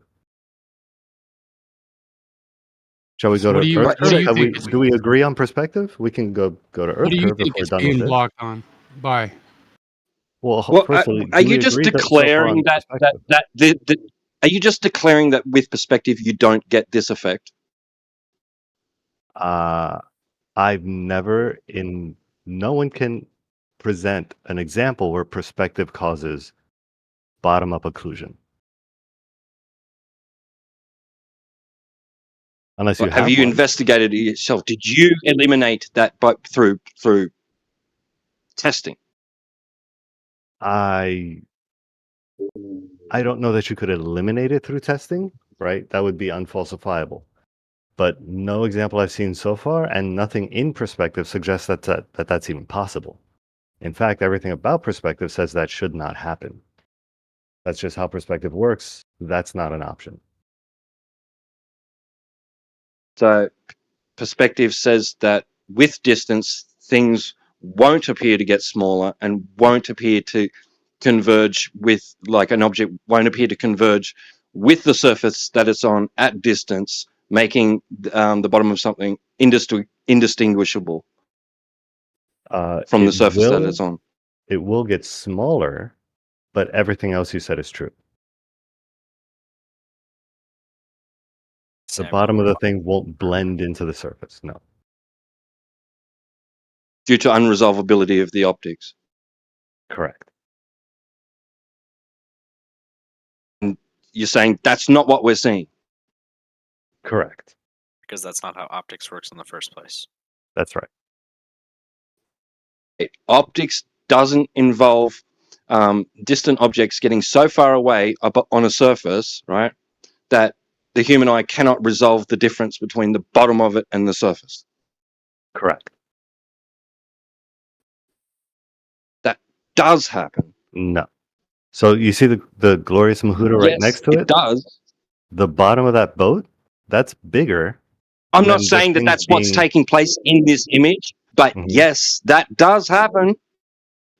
Well, no. If something is bigger, if a part of that, there's no reason you would not see a part of something So that you're is telling me you could larger than identify the a other things you single can brick resolve. of an entire building on a plane from from like 6 foot above a plane and it's distant at like 10 miles, 20 miles? No, you can To remotely see identify it. a single brick of a building, No, right? you So cannot. it's become so it would have become unresolvable and undistinguishable from the surface that it sits on. No. It would become unresolvable and undistinguishable from the rest of the bricks around it.